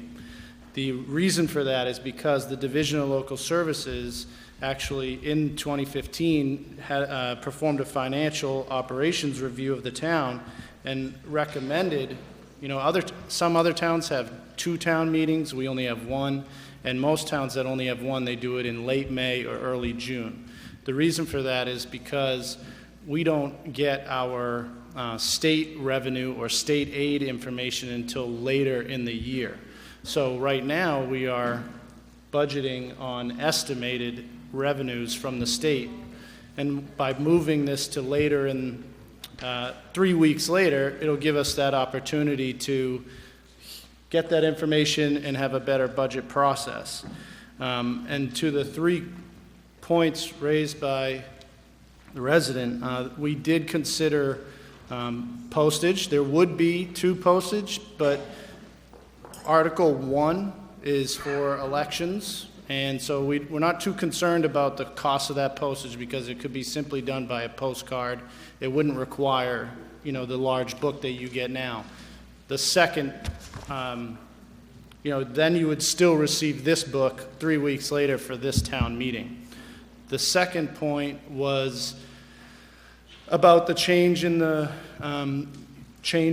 political balance of the Board of Selectmen. So by that time, the warrant would already be established. The Board of Selectmen are residents here voting at town meeting just like the rest of you, so it wouldn't really matter that they may have changed at town meeting. It's your vote, it's the entire town vote, not just a board vote.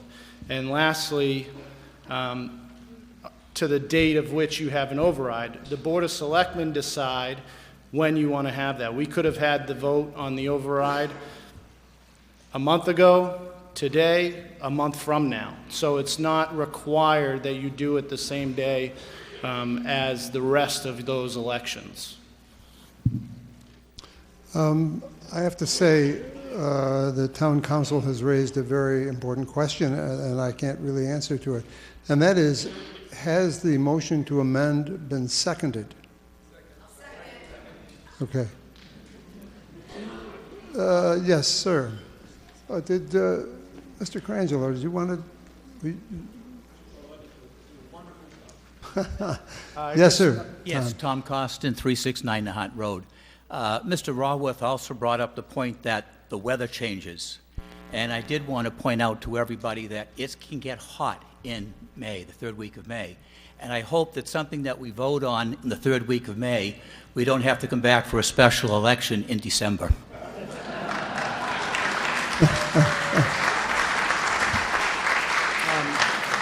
One thing. Sure.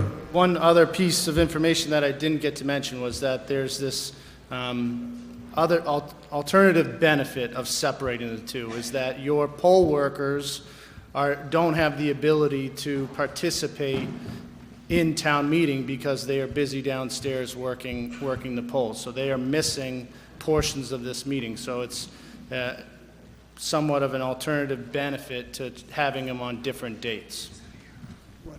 Yeah, I think I do. I don't know. Yes, Chris. Quick question. I just want to make sure that it doesn't fall ever on Memorial Day weekend. That would limit our ability to participate in town meeting. I know sometimes it falls early, so I just wanted to make sure we were okay with that. Have we checked the date? Okay. I mean, Memorial Day is always the last weekend, isn't it? I think. I'm trying to do the mental computations, but I'm at a loss. I'm embarrassed to say, I think Memorial Day is always the fourth Monday. It's the last. This will be the third Saturday, so it shouldn't conflict. Monday. So. The last Monday, excuse me. Yeah. Yes. Judy Walsh, 33 High Street. I question what the cost would be of having the election on one day and town meeting 3 weeks later, what the cost of postage, notifications, et cetera, would be to the town, and whether it's worth it to do that rather than having them be on the same day? Again, we're not too concerned about the additional cost of the postage because it could be pretty minimal. Certainly there might be additional costs with the services of police and fire being here and helping us out. But again, the original intent of this article is to move town meeting date later. So I guess, whether the town wants to decide whether to move election day with it is up for discussion. We are going to hear, on a rare occasion, from our esteemed town clerk.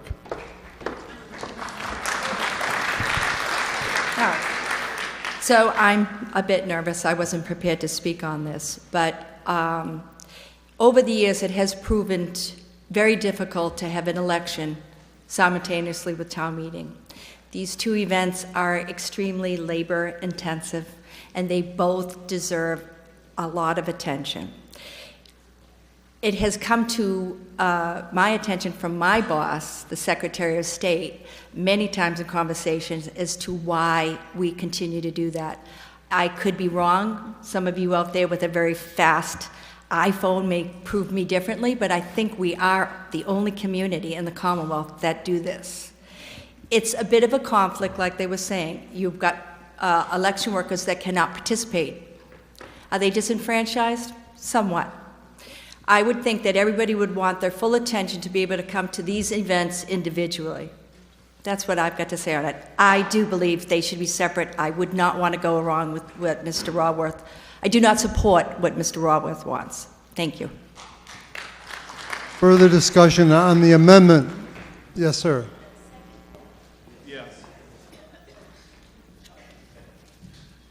Daniel Berman, 44 Spring Road. I appreciate the issues and conflicts that led to the proposal, but 2 points. First, if the month begins on a Sunday, then the third Saturday would fall on Memorial Day weekend, because the day after yeah, if it starts on a Sunday, you'll get 3 Saturdays immediately before you get 4 Mondays. You've calculated something that burned my entire brain out, so I appreciate that.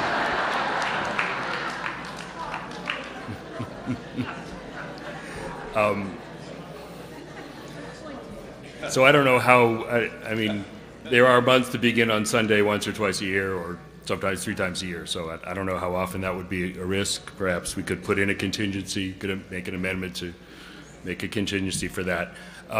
But second of all, a more substantive question is, at the time that if the election and the town meeting were separated, with the election preceding the town meeting, at the time the voters are facing the question, should they support the override, how much detail would they have in front of them as to what the money would be used for? Because they wouldn't have the warrant wouldn't be done yet.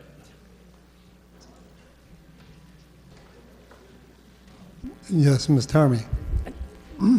I just checked my phone, and already through 2027, it does not interfere. It's always on the, it'll be fine on a third Saturday.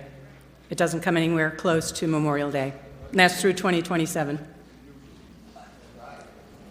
Well, I don't mind sacrificing my brain for that information.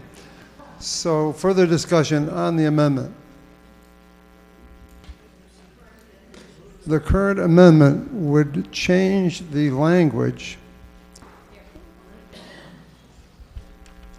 Okay. So at the present time, if you look at page 25 of the FinCom, Section 2 has it amended so that it says, the annual town election shall be held on the last Saturday of April of each year. And the amendment that Mr. Raworth has proposed says, the annual town election shall be held on the third Saturday in May of each year. So basically it's putting the election on the same day as town meeting. That is the amendment that's before the House. So those in favor of the amendment signify by saying aye. Those opposed, no. No. The noes have it. So now we vote on the main motion, which leaves the ballot vote on the last Saturday of April, but moves the town meeting to the third Saturday in May. Further discussion on that motion? Yes, B. B. Rogers, 44 Pearl Road. I just wonder if, 2027 seems really far away right now, but really it isn't. I wonder if it would be possible to either put in a contingency or to, instead of saying the third Saturday in May, to say the Saturday before the Saturday of Memorial Day weekend, or something that would protect us from the issue that was raised about having it coincide. I wonder whether it might not be easier just to look at the 28 and see whether it's going to be a problem, and if it does, bring it up rather than trying to mess with the language. I think clarity is really in order here. Yes, sir. Jeff Bigler, 8 Little Nahant Road. If you look at 2022, that's a year when the month starts on a Sunday, as a previous gentleman mentioned, and Memorial Day is not the fourth Monday in May, it's the last Monday in May. Right. And so when the third Saturday can never be Memorial Day weekend because there are always 4 weekends minimum in May. And if it starts on a Sunday, if you look at 2022 in your iPhones, you'll see it that Memorial Day is the 31st. So the third Saturday is protected. It can never be Memorial Day weekend. We're safe with that. I'm astounded. I feel like going into the wonderful song, If I Only Had a Brain. So, further discussion on the main motion. Seeing and hearing none, those in favor signify by saying aye. Aye. Those opposed, no. The ayes have it. Thank you very much, ladies and gentlemen. We now go to Article 27.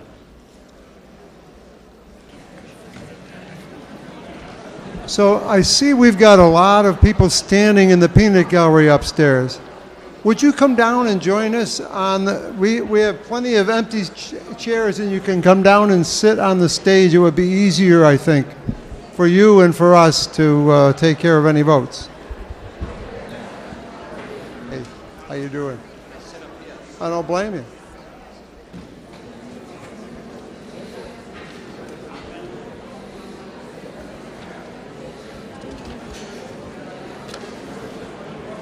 Mr. Carangelo.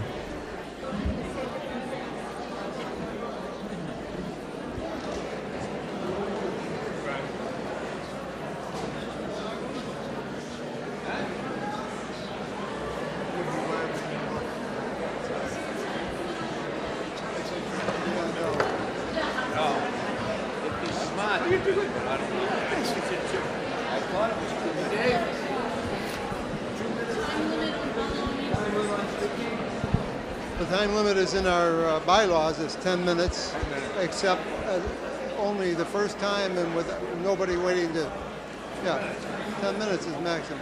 Yeah, 10 minutes. Per person? Huh? Hey. That's it. If it turns out that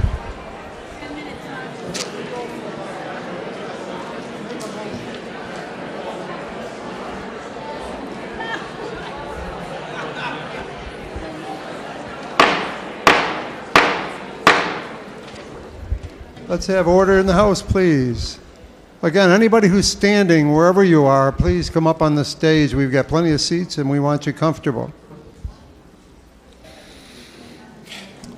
So, Article 27. I move that the town vote to repeal in its entirety the wetlands bylaw adopted at the August 27, 2018 special town meeting. Seconded by Mr. Ward. We recommend repeal of this bylaw. Since August, we have more complete information than we had at the time of a recommendation for that special town meeting. Hearing public discourse on the bylaw and with further clarifications of the proposed regulations, the committee has strengthened and changed its assessment. The bylaw's additional requirements and duplicative rulemaking create an undue burden on Nahant homeowners without practical new benefits to the town. Specifically, the bylaw affects hundreds of homeowners already within protected areas by instituting a new set of regulations and bylaws that would be the pink zone, in addition to the new homes, the 77 or so in the yellow zone. 2, there is no guarantee whatsoever that the bylaw will do anything to change Northeastern's plans. 3, the bylaw does nothing to address properties at higher elevations than the new yellow zone, and part of the rationale for the bylaw is to control flooding, downhill flooding, basement flooding, and other types of flooding. We live in a 1 square mile ecosystem with 2 major hills, and water flows downhill. 4, words in the bylaw like credible, unacceptable, significant, and adequate are by definition open to interpretation. The Conservation Commission decides what these words mean and how they apply. If there is a disagreement, the recourse is Superior Court, not currently the DEP, which is the first step. In addition, while between August and as part of this budget process, despite assertions to the contrary, additional employees were requested by the Conservation Commission in support of this, which was not part of the initial discussion at all. We also have concerns with private organizations who are influencing, funding, and acting as proponents in one direction or another and influencing the Conservation Commission.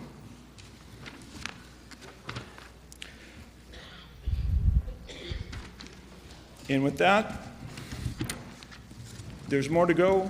There are 12 people in line already, and I am going to step aside and let that discussion begin. Michael. Thank you, Mr. Moderator. My name is Michael Manning. I live at 12 Fennel Way. I rose to speak in the August special town meeting as well, and I thank the Advisory and Finance Committee for their consideration of this issue at this meeting, and I hear many of my own rationales repeated in their argument now that I put forth on that night. But it was a very hot night. It was very packed. And again, it was a very close vote. I love Nahant. I support wetlands protection. I support environmental protection. I helped found SWIM along with Polly Bradley, Bill Coffey, and numerous other members of town and members of Northeastern University who helped us enormously in making sure that Nahant was successful, in making sure that when even people like the state DEP and the Environmental Protection Agency said it was okay to discharge primary treated sewage. That's sewage where you simply strain it a little. You can dump the rest in the ocean, and they were preparing to do that off of Nahant. Nahant, SWIM, and Northeastern were all successful at making sure that we were ready to bring that to the attention of everybody who would listen, including a federal judge in court in Boston who sided with the communities and other people who demanded that we get the same protection other waterways get and demand that sewage be at least secondarily treated before it's discharged. There are a number of reasons why this local wetlands bylaw does nothing other than add an unnecessary level of bureaucracy in a small town where things can be handled far more amicably. One of the constraints that were forced upon us by this bylaw was in particular the appeals section.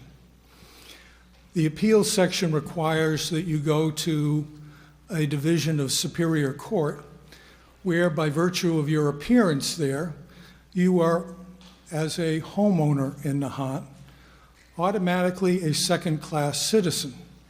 That is, that the instructions of the court are that any finding of the Conservation Commission, which is being appealed in that hearing, the Conservation Commission is taken to be experts in the subject.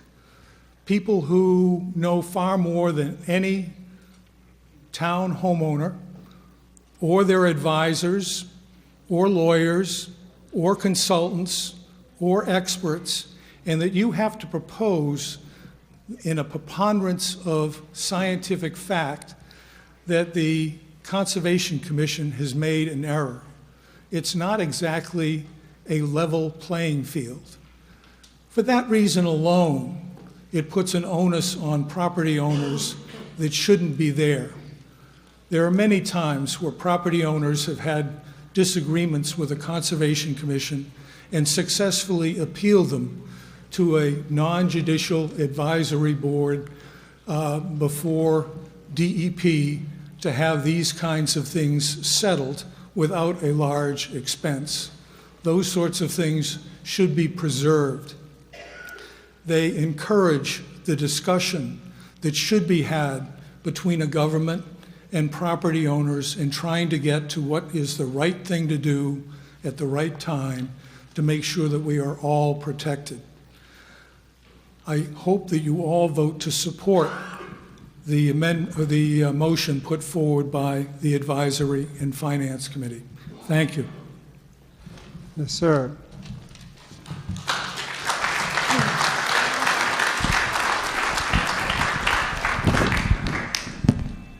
Hello. Yes, ma'am.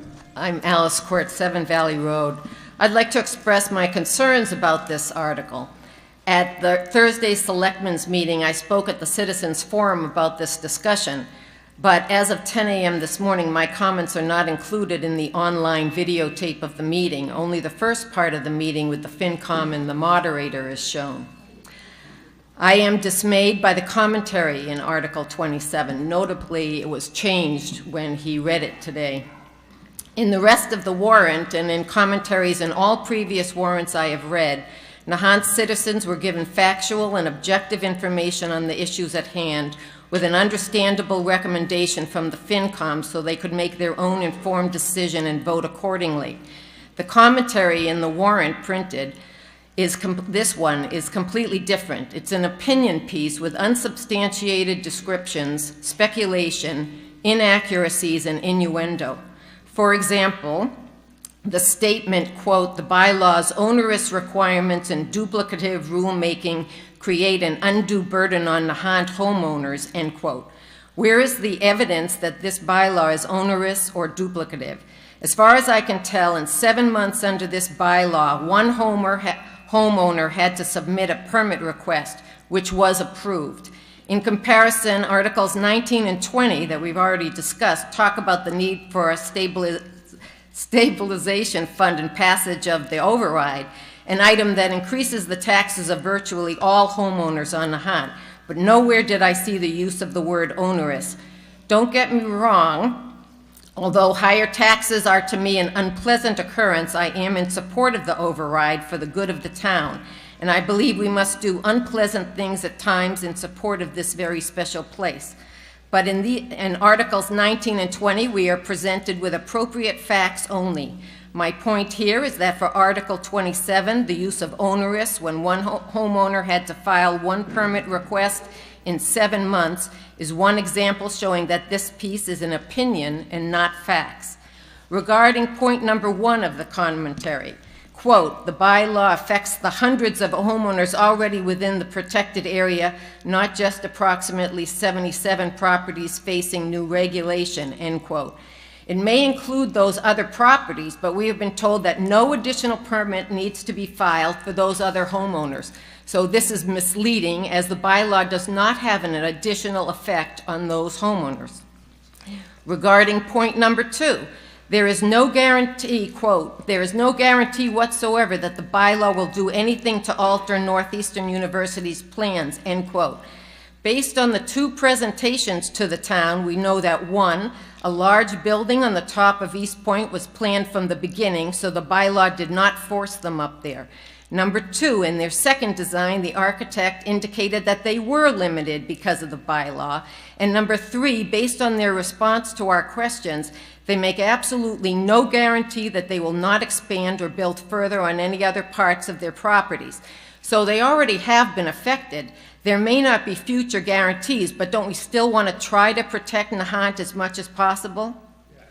Point number 3. Point number 3. Point number 3. Allegedly, this bylaw will be challenged because it doesn't involve all the high elevations. But other towns have similar bylaws, and as far as I am aware, they also have higher elevations that are not affected. And the state has apparently approved these bylaws as legitimate. So this seems to be opinion, not fact. Point number 4, where is the documentation to support the statement, quote, and this one was also changed upon this current reading, but in the warrant it says, quote, if you disagree, your only recourse is several years and tens of thousands of dollars of legal fees in Superior Court, end quote. I believe this statement is meant to alarm and frighten. At Thursday's meeting, after I spoke, Mr. Carangelo spoke. His comments also are not available on the town website now, as of 10 this morning. He said he wrote the discussion, and this statement is based on anecdotes that he heard from some people with whom he spoke and some of his personal experience. I'm from the medical field. In the medical field, we have learned that one should not make important decisions based on anecdotes, but instead on facts and careful, objective analysis. Clearly, Nahant homeowners who are impacted will have had the opportunity to work with the Conservation Commission to resolve their design plans to the good of their neighbors and the environment. I believe this statement, as printed, is a fabricated worst-case scenario stated as a definite fact. Where is the alternative worst-case scenario for us to weigh this against, such as, if the bylaw is repealed, Northeastern will decide to add to the lower areas now in the protected yellow zone a 10-story parking lot, student dorm, and hotel facility for the conference attendees being hosted at its massive East Point Bluff showcase. Are we all meant to use our scary imagination and state it as fact? I think that's wrong. Feeling passionate about an issue is fine, but it should not be permission to spread misinformation and attempt emotional manipulation. Nahant citizens deserve the respect to be given accurate information in order to make informed decisions. Let's work to protect the environment of this very special place in every way we can, and please vote no on Article 27 to keep the wetlands bylaw. Thank you.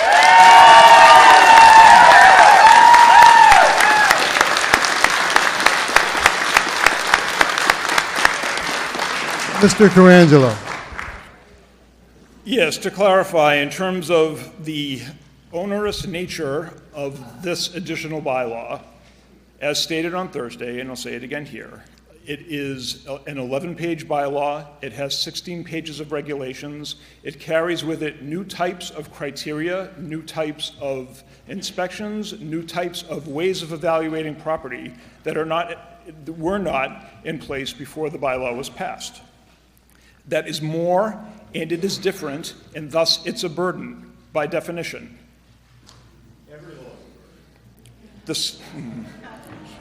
Well, the 77 homes in the yellow zone, well, the 77 The person who has the floor will be able to talk. We don't need any further comment unless you're somebody on the floor in the regular order. So let's try and keep this in control. Thank you, David. The existing homes in the pink zone may go through the same process as they did before, but they are subject to these new regulations. So you may fill out the same form, but you have additional criteria and additional inspections, et cetera, under the new regime. It's not the same, it is more. In terms of the higher elevations question, again, there's lots of communities have these zones in place, and lots of these communities are not 1 square mile. If you draw the line between any two of these zones, it's going to be very short. So if, on the one hand, we're going to claim that Nahant is this special, unique geological, geographic, and human place, then fine. Then don't, in the same breath, say, well, then we should treat it like Revere or Lynn or Saugus when it comes to its ecology. As far as the Superior Court costs, frankly, I'm offended is too strong a word, but whatever. The assumptions and assertions around the length of time it takes to run through Superior Court and the court fees, costs, and attorney fees involved were the result of conversations with attorneys, with people who have been through Superior Court and Land Court, with people who are attorneys who are, for instance, on the Finance Committee. These are not random Joe-on-the-street interviews. They were based on the best available facts and expertise in-house. And regarding the scare tactics, I commend you once again on raising the Northeastern Hotel and Casino as the worst-case scenario on the other side. I did not say casino, so I... No, that's coming in the next one. Thank you. Yes, sir. Pete Barber, 22 Emerald Road. I'm just glad I made it up before Jeff Mussman. Sorry, Jeff. We've established that's no small feat. While this bylaw may be duplicative in many cases with the State Wetlands Act, it also has differences and provides more protection. And while it may be, as you say, create undue burden on homeowners, I believe it's also going to protect homeowners. If we had this bylaw 10, 20, 30 years ago, maybe some of the devastating flooding and damage that we've experienced in the past few years would have been minimized, or maybe not even affected some of us at all. These bylaws are put in place to help protect us. While the expansion project proposed by Northeastern may have been the catalyst for this bylaw, regardless of its effect on Northeastern, this bylaw, it's not diminished, and it has not diminished the need for one. Look at the many other coastal towns that have them. They're not fighting Northeastern, but they've enacted wetland bylaws to help protect themselves and improve their environment. The FinCom points out in their recommendation in our warrant book that the bylaw does nothing to address properties at higher elevations. I agree, and it should. There's nothing that says that we can't make changes to this bylaw. Work to property done by friends and neighbors may have impacts no matter where they're located, and it should be on all of us to minimize and eliminate negative effects we pose on each other, our properties, and our town wetlands. The FinCom states that the 100-foot protection zone is arbitrary and discriminatory. I think that's a stretch. 100 feet is an extension of the current defined zones and is neither arbitrary or discriminatory. But again, if the bylaw can and should, I believe the bylaw can and should be changed to include all of Nahant, and then the burden's on all of us.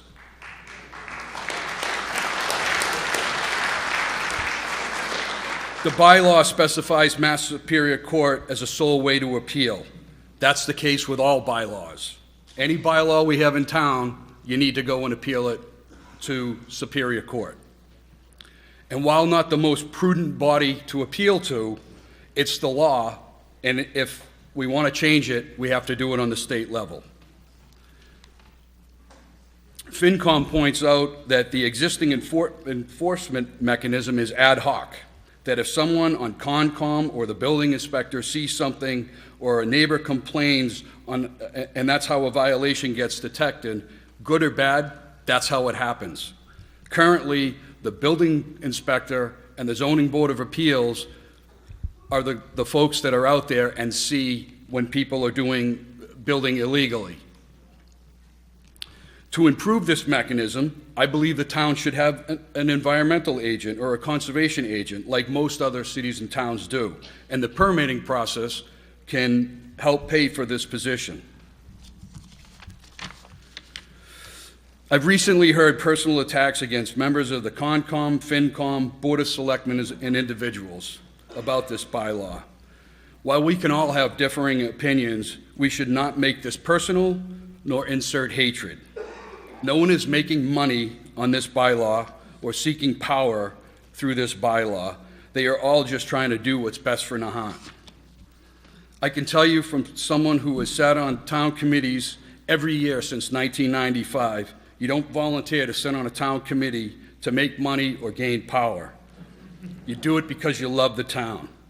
If you want to enhance your bank account, feed your power ego, or sling mud, run for Congress. Finally, this bylaw, like many others, is certainly not perfect. I sit on the Zoning Board of Appeals, so I know firsthand how imperfect our bylaws are. And though not perfect, this bylaw is a huge step and a start to a better one. It will be harder to enact a new bylaw than to make changes to this one. Let's not throw the baby out with the wash. I urge you to vote against this article and keep our wetlands. Thank you.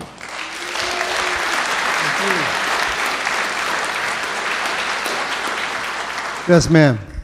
Hi, Sarah Christie, 66 Ocean Street.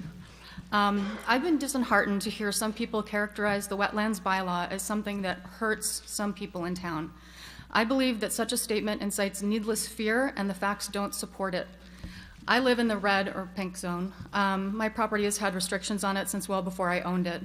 If my neighbor were to design a building project, I would feel safer in knowing that the Concom had a chance to review their plans to make sure that they weren't making changes that could potentially divert water onto my property that could cause damage.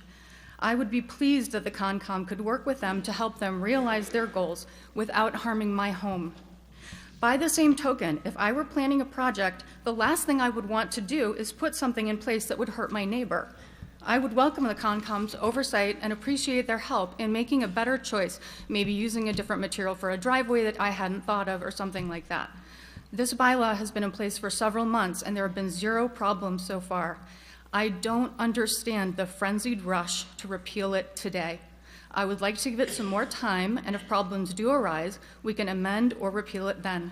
I believe this bylaw helps, not hurts, the town, and I urge my fellow Nahanters to vote no on repeal. Thank you. Yes, sir. Hi, I'm Frank Adira, 16 Lafayette Terrace. There's a great deal of confusion and misinformation. I mean, just listening to the speakers before me, it's amazing. You know, you've all gotten this stuff in the mail, right? I mean, stuff from both sides. And how is it possible that factual information, Alice, you said it, factual information can be interpreted so differently by both sides? I mean, that makes no sense to me. It should make no sense to any of you. I mean, when they talk about insurance, that it's going to raise insurance, well, will it? Won't it? They talk about house values, that house values are going to go down. Well, has it? Will it? That's well, you're answering my statement. Nobody knows. And there's yes and no. And then there's also the impact of the northeastern expansion. I got a letter today that said absolutely will affect the northeastern expansion. All these other communities, did you all get that map? I got it. It showed the pink zones and the green zones and all these communities, all these coastal communities that have already passed a Wetlands Protection Act. Have they answered these questions? Has any of you talked to any of them to find out why they voted a Protection Act? The answer is probably no. There was an article in the Lynn Item from Bridget Turcott. I don't even know who she is, but I read the article, and her conclusion was vote no to Nahant residents, vote no on this issue. Last but not least, according to Kristen, none of you have met with each other to discuss this issue. And as residents of this town, shouldn't we expect that this committee and those guys and whatever other guys and gals meet and discuss an issue as important as this? You haven't met. That's amazing.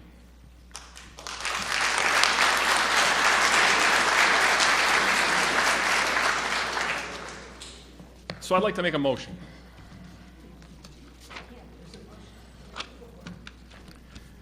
Pursuant to town meeting sections 12 and 41, to refer the matter of Article 27 to a select wetlands study committee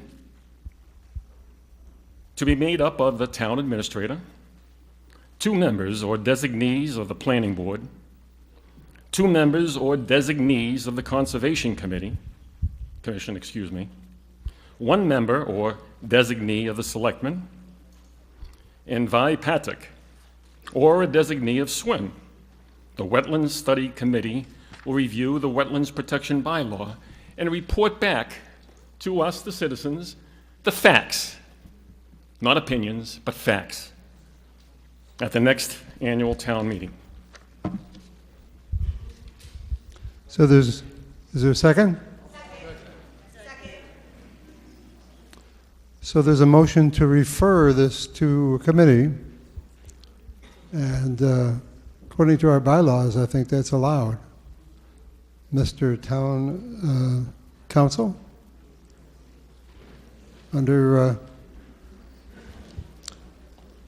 Section 9, when a question is under debate, no motion shall be in order except to indefinitely postpone, to refer, to recommit the previous question, and to amend. So, and to refer, the motions have a ranking in that order. So I think it's been made and seconded to refer, and I think it's allowed under our bylaws. The motion to refer, I think, is allowed under our bylaws. Jeff, what do you think?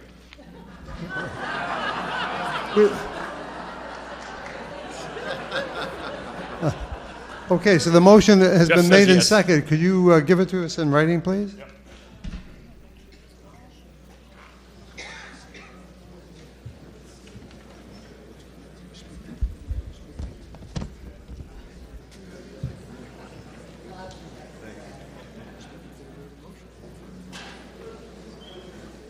Just a second.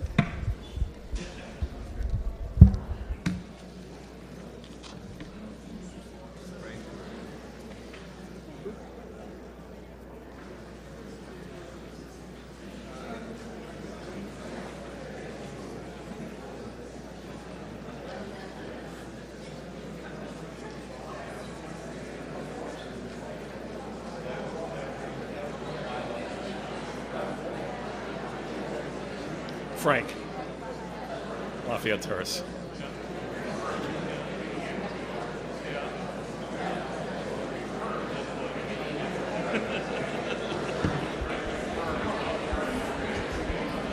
Okay, the motion now before the House is a motion to refer.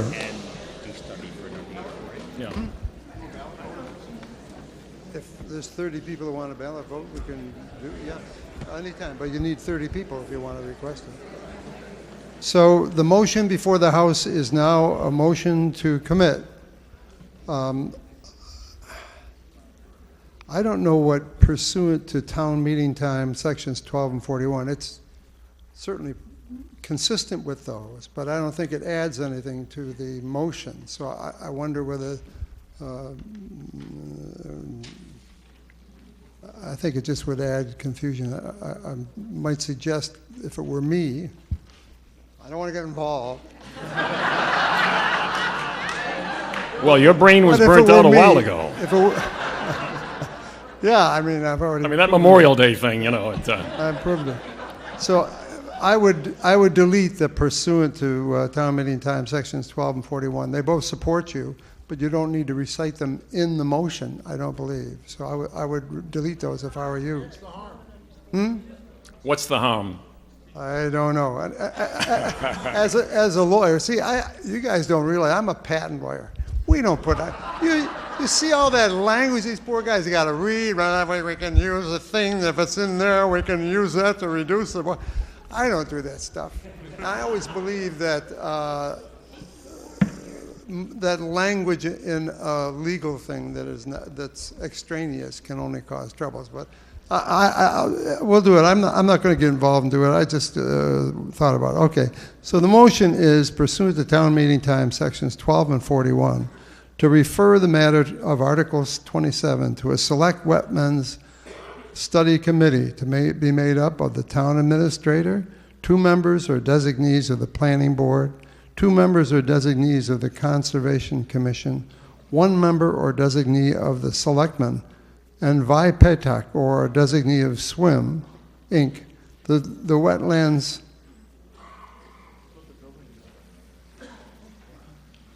I guess the Wetlands Study Committee will review the Wetlands Protection Bylaw and report back to the next special or annual town meeting its independent findings. That's the motion. Yes, sir.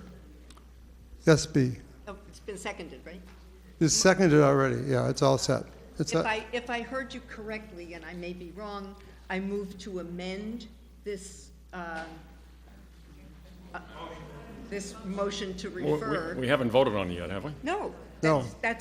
Before we vote on it, sorry, B. Rogers, 44 Pearl Road. Just in case nobody knew.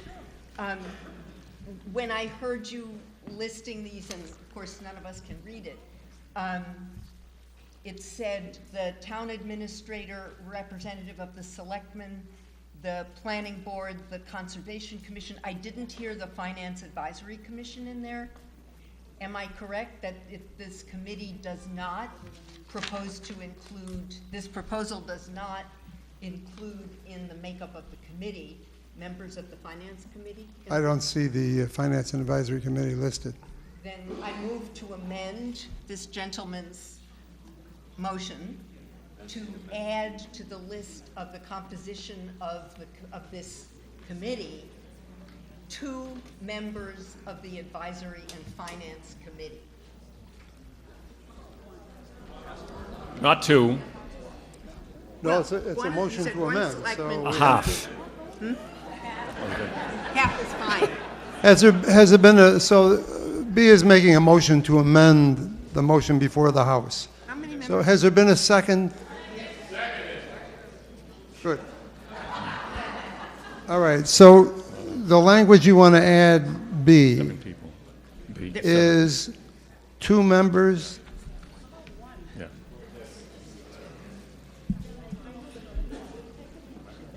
Absolutely, yes. You can take it as 2 members? if you think it should be 3, that's fine. That was his suggestion. No, I didn't say 3.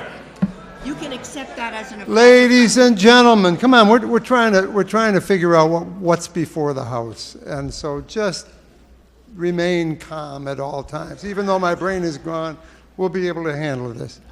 So the language you want, B, is 2 actual members of the FinCom. Is to add that on this proposed committee, Yeah. there be at least 2 members of the Finance Advisory Committee, whatever its appropriate title is. 2. How about 2? Mr. Moderator, this is not a repeal of the act that's on the floor. This is simply a recommendation. And I think if I were to modify, I would say, as we did with all the other committees in trying to get an impartial, and that's the purpose of this committee, is something or a group made up of... She's moving to amend it. Yeah, I'm sorry. Go ahead again.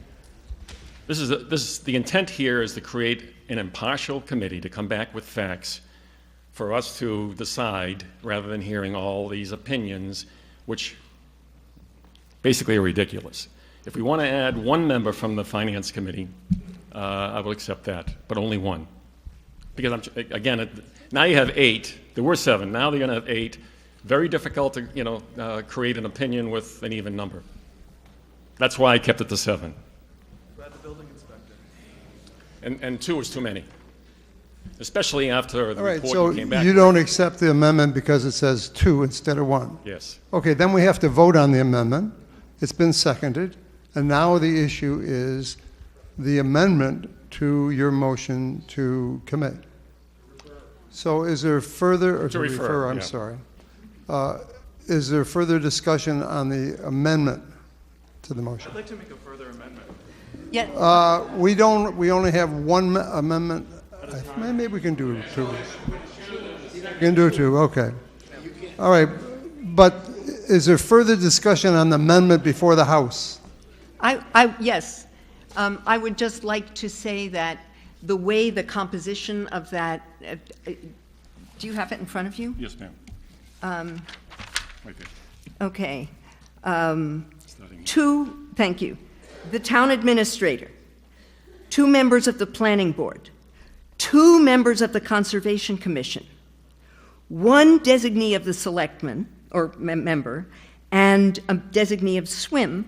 And I am not, just based on the discussions that have taken place over the last several months since the bylaw was passed, things back and forth, I would say that in order to balance the impartiality of the committee as being proposed, that with 2 members of the Conservation Commission and 1 member of SWIM have been very articulate in support of the bylaw.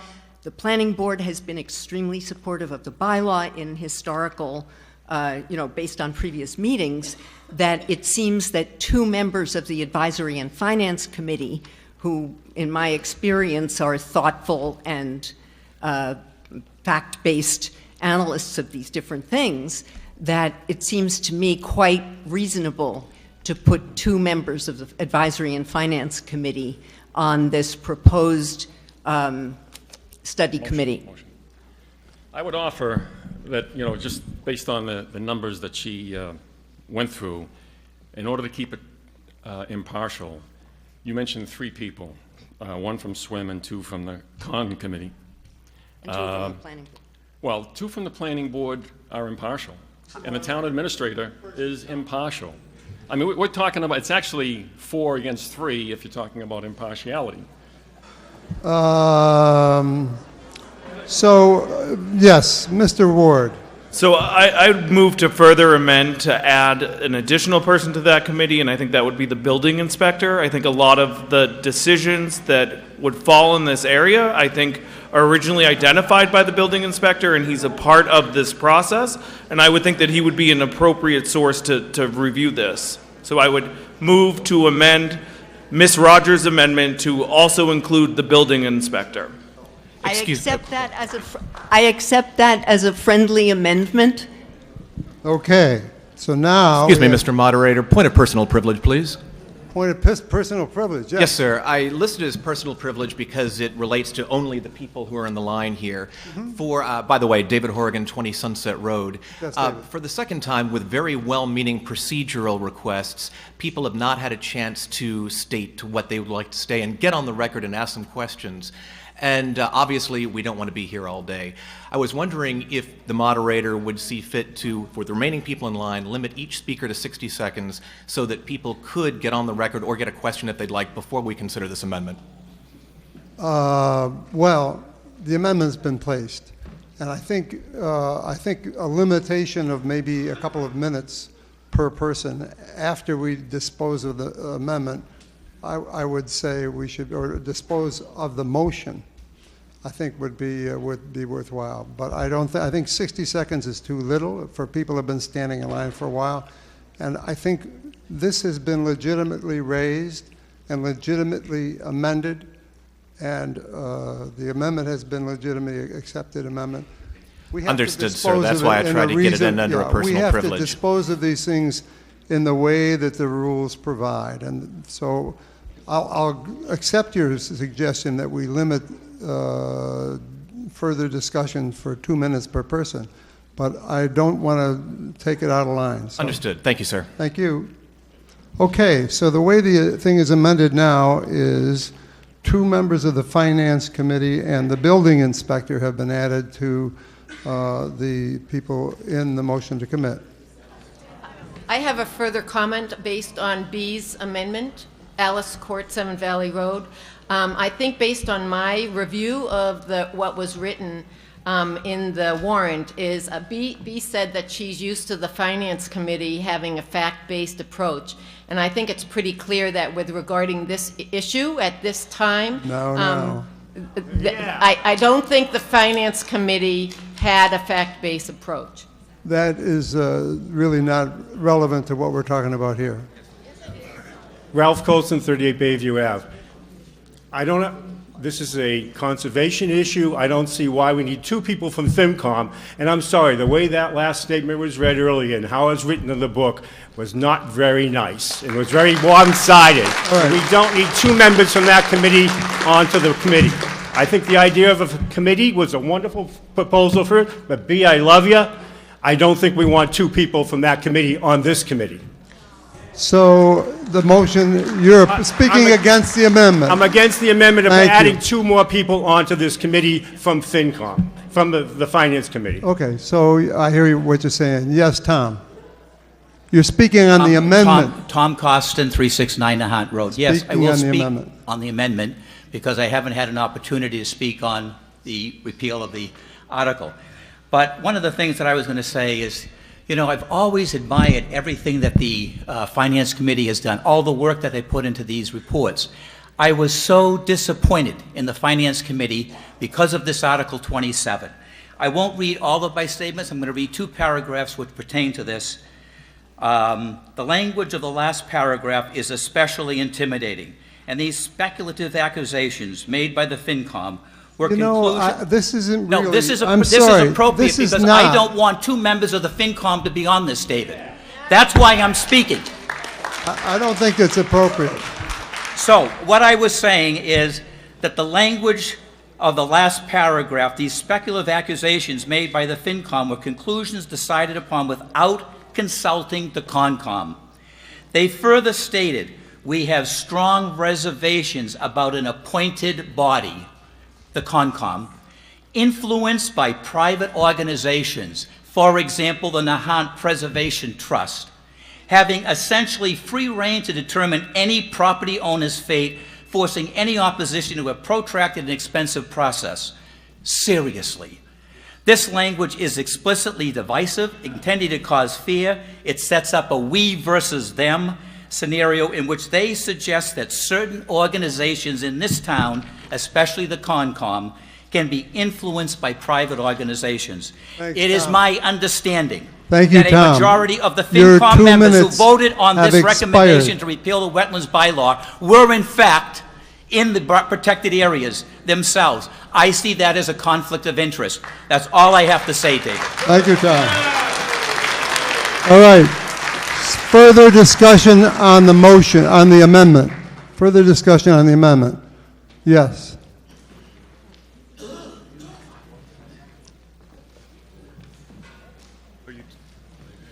So I've been waiting in the line just to ask a question about your rules, Mr. Moderator.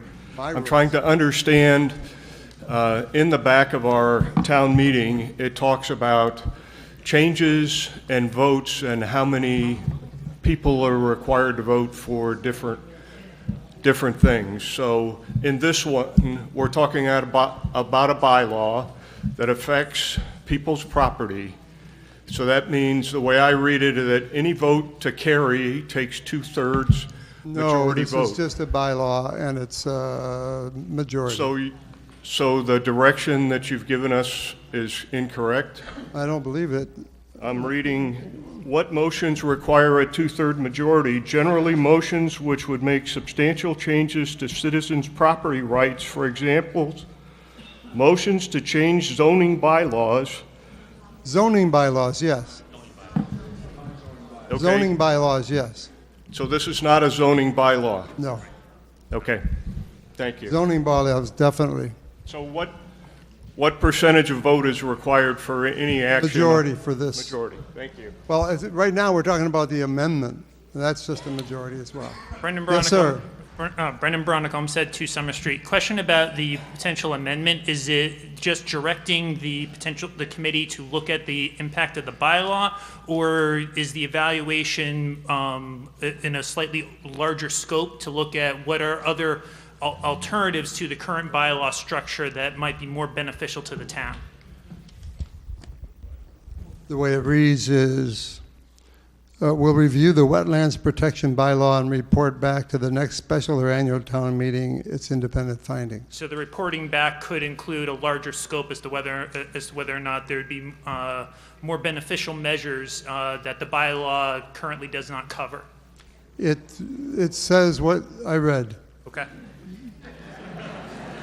Yes. Ms. Tarmy, please. Thank you. First of all, I just want to say I'm sorry that it's come to this.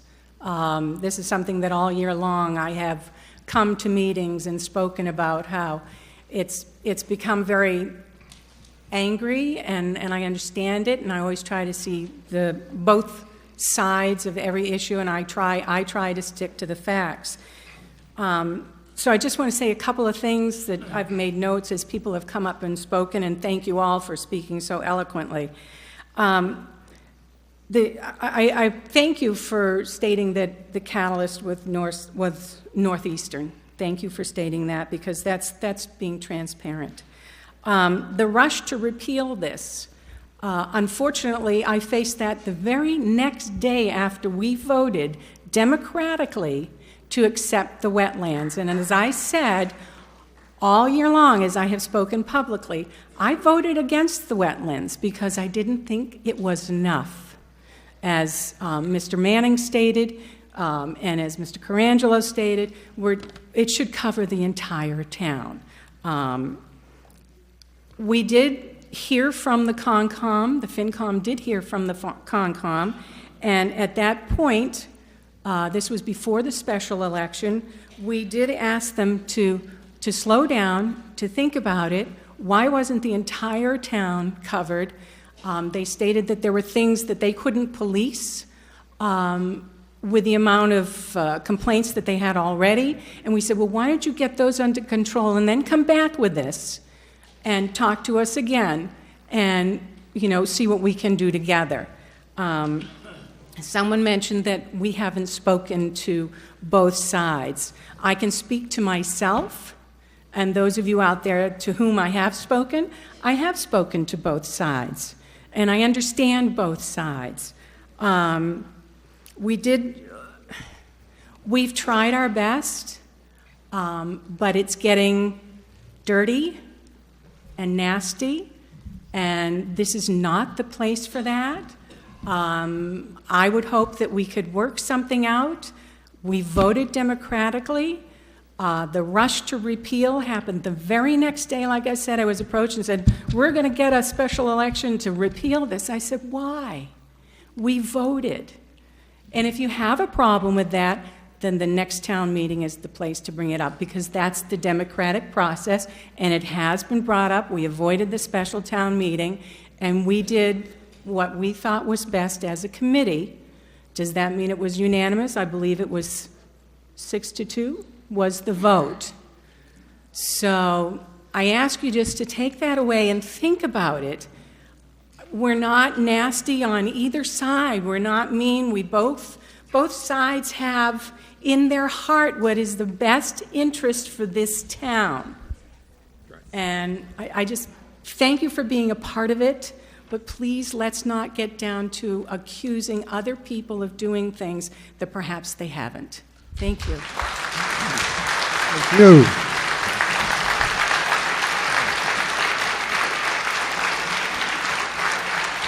Further discussion on the amendment? I would like to speak against the amendment. I was chairman of the Finance and Advisory Committee for some years. As such, I know that whatever that committee explores and reports will go directly to every member of the Finance Committee. So there's no reason to have them part of the committee, because the work of the committee will go to the Finance Committee finally anyway. There's no reason also to say, well, this doesn't include higher elevations. This doesn't include Spring Street or something of that sort.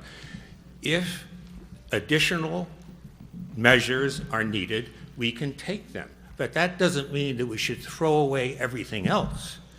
So I speak against adding to the committee, because all the issues raised there will ultimately go to the Finance Committee, and we'll all be back here to discuss it at that time. Thank you. So, yes, B, we have a limit of speaking. I have my amendment on the floor. Yeah? And the gentleman who made, I'm sorry. Frank, who made the proposal, has agreed to accept representation by one member of the Finance Committee Mhm. on his proposed committee. Yes. And in response to that, I will withdraw my amendment if the seconder is willing and allow Frank to modify his proposed motion to So refer. instead of two members from the Finance and Advisory Committee, it would be one member. He said he was willing to accept. Okay, and you're accepting that as a friendly amendment? Is that what you're saying? Correct? Whatever. That, you know, you'd make a good patent attorney, I tell you.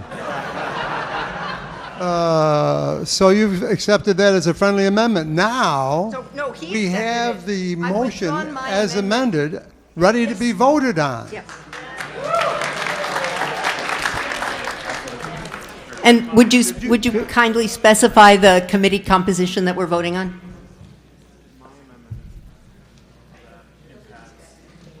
What one was yours? Yeah. So let me read this thing now as it's friendly amended. Motion pursuant to town meeting time, sections 12 and 41, to refer the matter of Article 27 to a select wetlands study committee to be made up of the town administrator, 2 members or designees of the planning board, 2 members or designees of the conservation commission, 1 member or designee of the selectmen, and Vipatek or a designee of Swim Inc., and 1 member of the Finance and Advisory Committee and the building inspector. No, he didn't accept that. No, just the one member from the Finance Committee. She withdrew that, right? You withdrew that. I said, yeah, but the I thought he said whatever. Didn't he say whatever?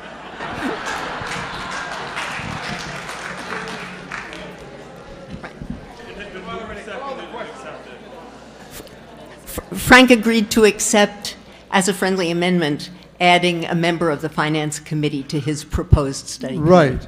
But you had already accepted as a friendly amendment Mr. Ward's suggestion of adding a building inspector. I had, but I said I withdraw my amendment contingent. You withdraw on- your acceptance of his amendment. Contingent. All right. on Frank. Do you accept her withdrawal of your acceptance of your amendment? All right. Well, then we. Then we have to vote on. I move to put. So then we have to make. Then we have to debate the amendment of adding the building inspector. No. We are going to. Excuse me. It's not a no. It's an amendment that's been offered. And it's going to be discussed. Is there any discussion of adding the building inspector to the proposed wetland study committee? Was there no second? Are you saying anything about It was seconded by the clerk. Peggy. So, speaking on the addition, the amendment to add the building inspector to the committee. Can I ask why he's talking?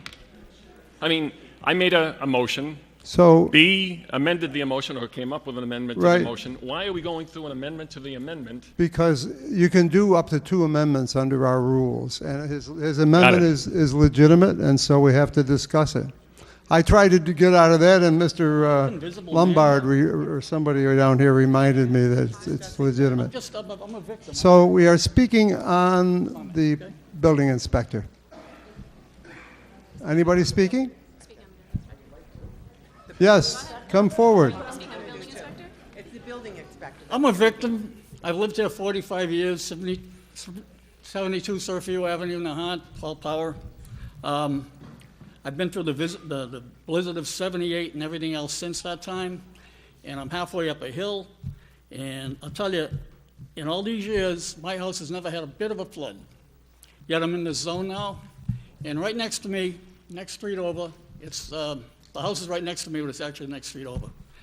They don't show up in the flood zone. So my question is, who put this map together, and what's the logic here? Yeah, I hear you. What that will be studied by the committee that we're putting together right now.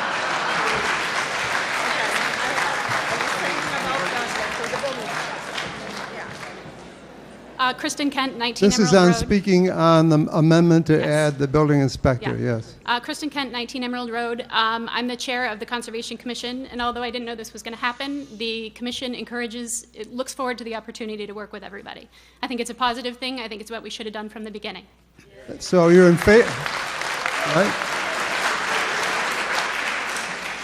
Okay, Jeff Bigler, 8 Little Nahant Road.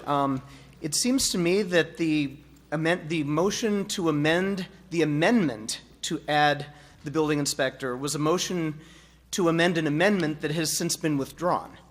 No, it's been accepted, friendly. No, Withdrawn if the seconder doesn't. I put it back. Okay, but it seemed to me that the motion to add the building inspector was to the amendment to the motion. That amendment was withdrawn, which to me means that the amendment to add the building inspector died when the motion was withdrawn. No, the amendment to was accepted. The language of the amendment was accepted. Now we're talking about Was changing. accepted by the original proposer of the committee, or was it accepted by the person who proposed the amendment and later withdrew it? It was That's important. accepted by the person who made the amendment. So the amendment was accepted. And so we are debating, there's a conflict with, people don't want that amendment with the building inspector in it. Okay, it seems to me the person who proposed the amendment didn't understand that that was the language and said that he did not approve of the building inspector, so I think we should clarify that before we move forward. Thank you. Okay, I'll clarify it. So B moved to add 2 members of the FinCom. And that was a change to 1 member, and that was accepted as an amendment to the motion to remit or commit. And in the meantime, Mr. Ward made a motion to amend the amendment in which he proposed adding the building inspector.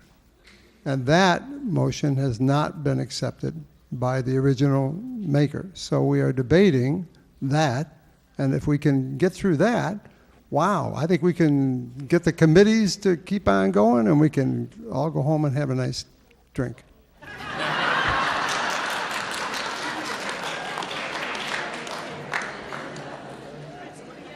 So is there further discussion on whether or not to include the building inspector on this committee?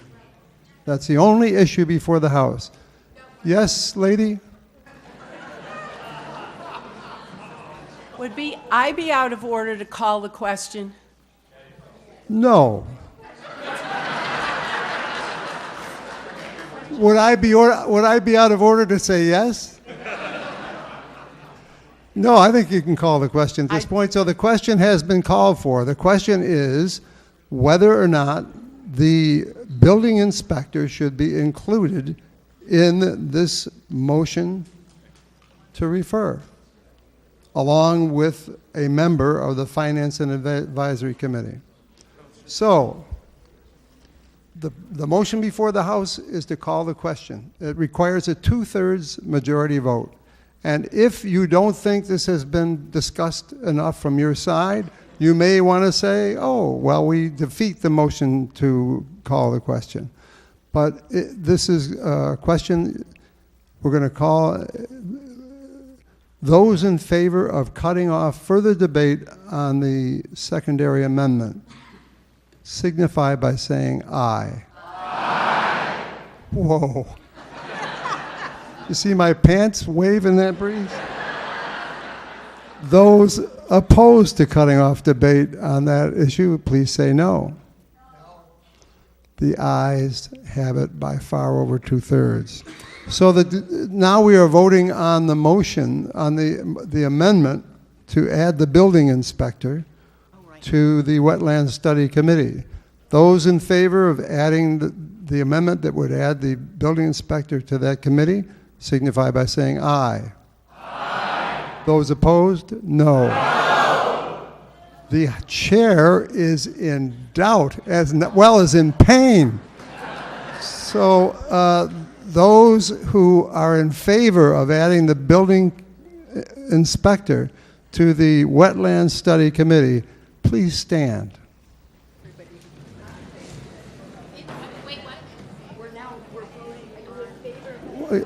I don't blame him.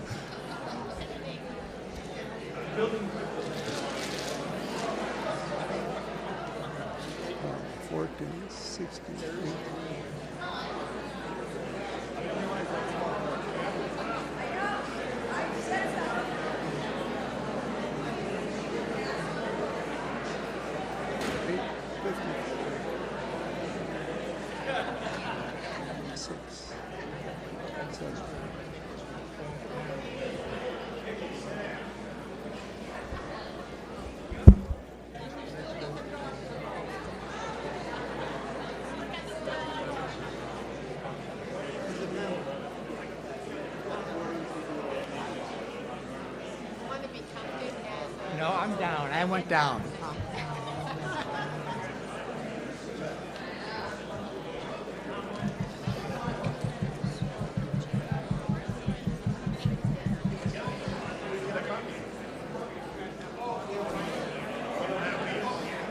We're all changed.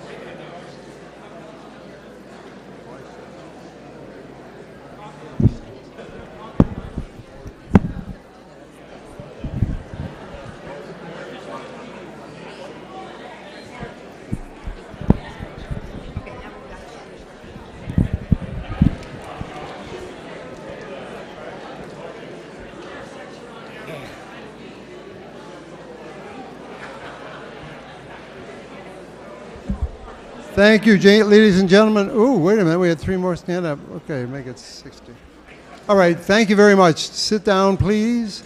And those who are opposed to adding the building inspector, please stand.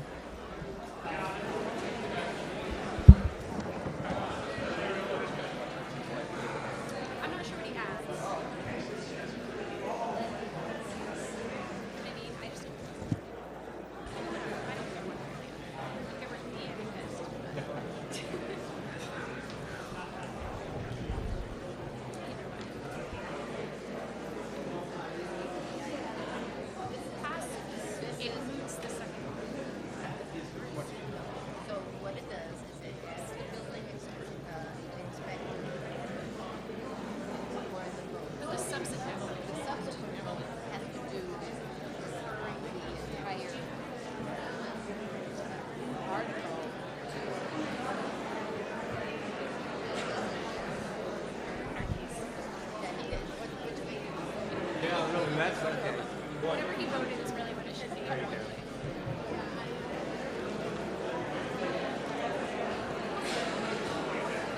would indefinitely postpone the review. I don't think so. That would be my assumption.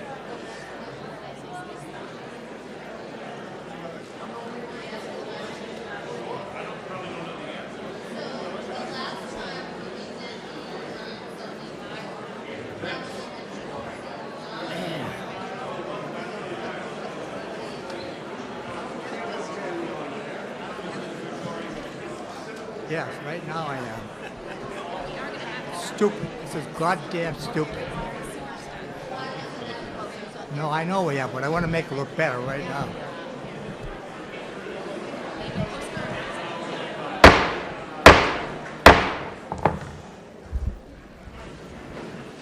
All right, now we have a vote.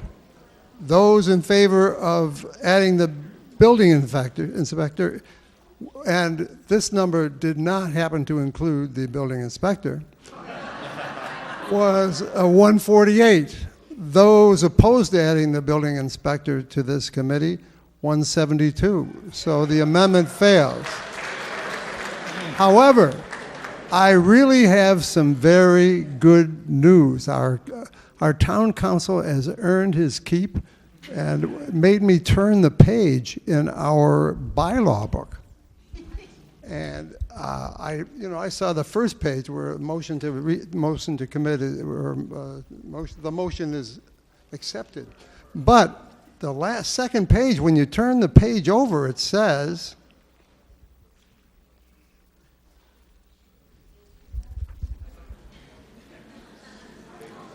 Mr. Moderator, while you're looking excuse it me, up, may I Tom. say it? Tom, you know I love you like a brother. I'm in the middle of something right now. I Thank know you. what to say. While you're looking it up, may I speak? No. Here is what the bylaw says, and we are going to abide by it. A motion to refer, to recommit, and the previous question shall be decided without debate. Without debate. So the motion before the House is now the motion to commit, or the motion to, let me read it. Let me read it so we're perfectly on it. Motion pursuant to town meeting time sections 12 and 41 to refer the matter of Article 27 to a select wetlands committee, study committee to be made up of the town moderator, 2 members or designees of the planning board, 2 members or designees of the Conservation Commission, 1 member or designee of the Selectmen, and VIPATEC or a designee of SWIM, Inc., 1 member or 1 member of the Finance and Advisory Board. The Wetlands Study Committee shall review the Wetlands Protection Bylaw and report back to the next special or annual town meeting in independent findings. Those in favor of that motion signify by saying aye. Aye. Those opposed, no. No. The ayes have it.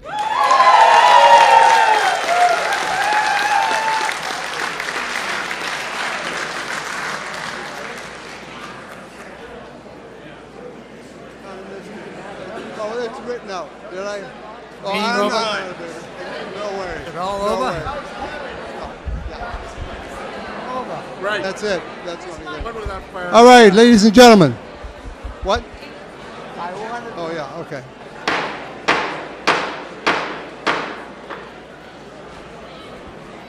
All right. Thank you all. I know there was a lot of restraint and a lot of patience on everybody's part, and I'm sorry that everybody didn't get to speak, but now we go on to Article 28. And Moderator? Mr. Moderator? Yes. May I revisit your ruling on that motion for personal privilege on that for the either 30 seconds or 60 seconds, keeping it brief just to get something in the record? I'm sorry, it's no longer in order. We're done with that motion. I was hoping that the motion for personal privilege would be in order. I understand what you're saying, but we have to get through this, and that's Understood.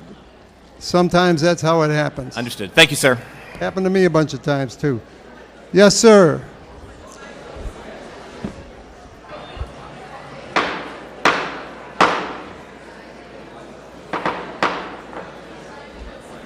Ladies and gentlemen, please, let's resume our seats. We've got a motion with regard to a citizen's petition filed by Scott Bradley. And Mr. Bradley's going to read the motion. Please, ladies and gentlemen, let's give the speaker our attention. I'm Scott Bradley. I live at 33 Summer Street.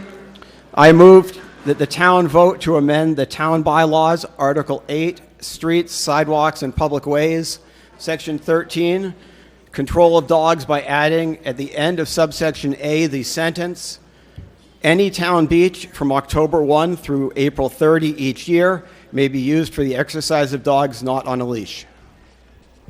Seconded by Mr. Ward.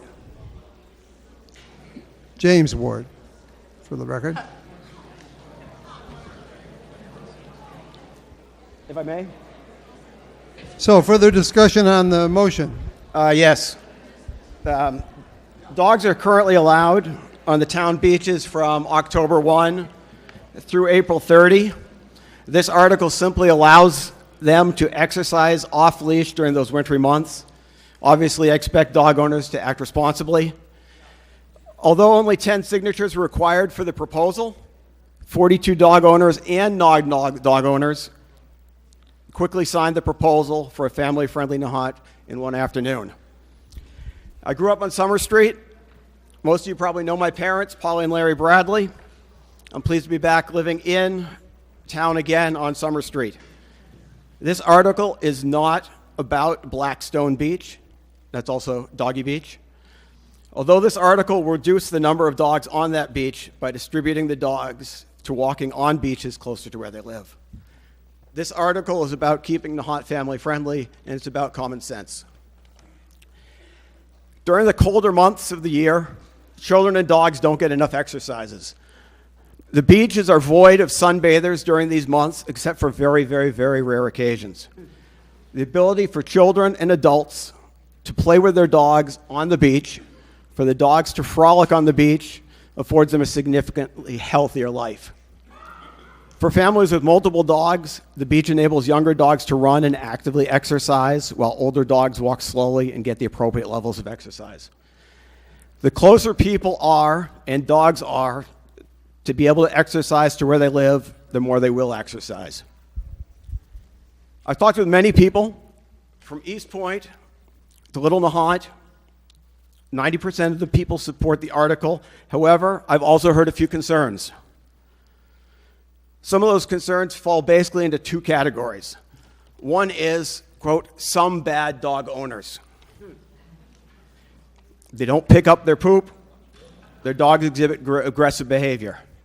This article does not change that there are a few bad dog owners now, and there will be in the future. However, the vast majority of dog owners are responsible dog owners and pick up the poop and control their dogs.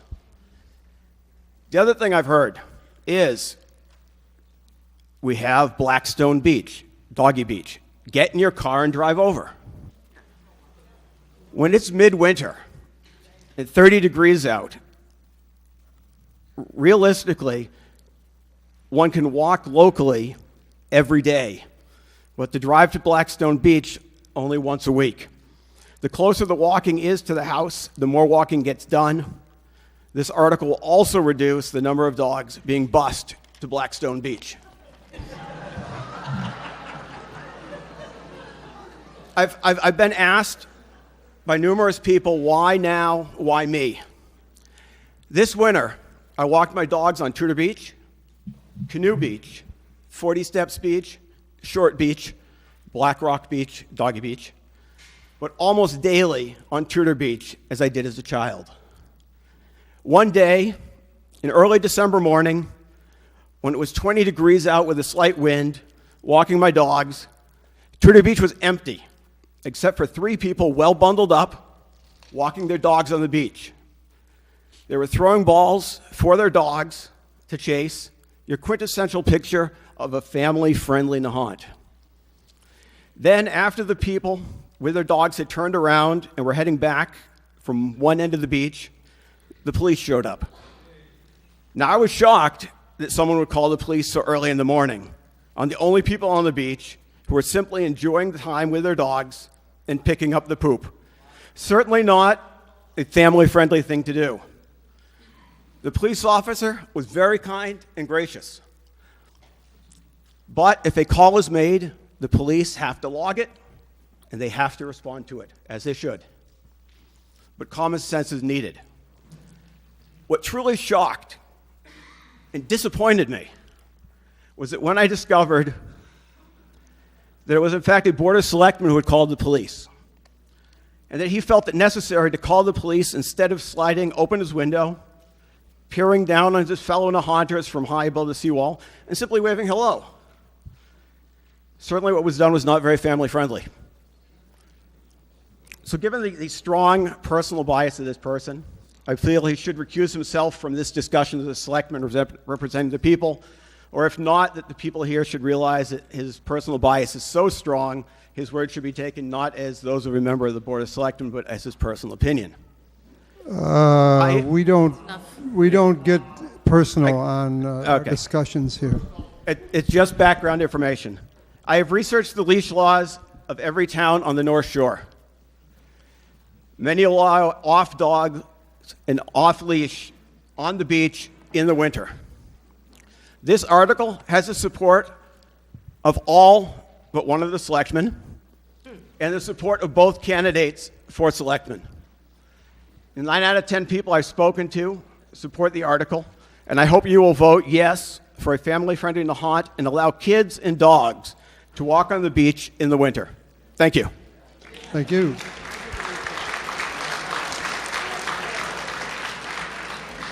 Speaking on the motion, Vi. Vi Paddock, 172 Willow Road. Vi, yeah, get the microphone so it's right at you. Good. Get it pointing right at your mouth. You'll be in great shape. Vi Paddock, 172 Willow Road. Just wants to slide out. There we go. So first I want to say that I love dogs, and I love my beloved dog who is now dead. I really love dogs, and I really understand where Scott's coming from. However, I have to disagree with him for 3 reasons. The first is the family-friendly part, and I, too, have had an experience. My family came to visit me in January of this year, and we were out on Long Beach taking a long walk with our grandchildren, and there were dogs everywhere. I don't know what the rules are for Long Beach.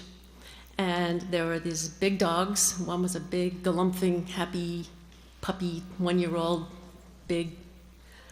And I actually had to do a body block because that dog almost flattened my little grandson.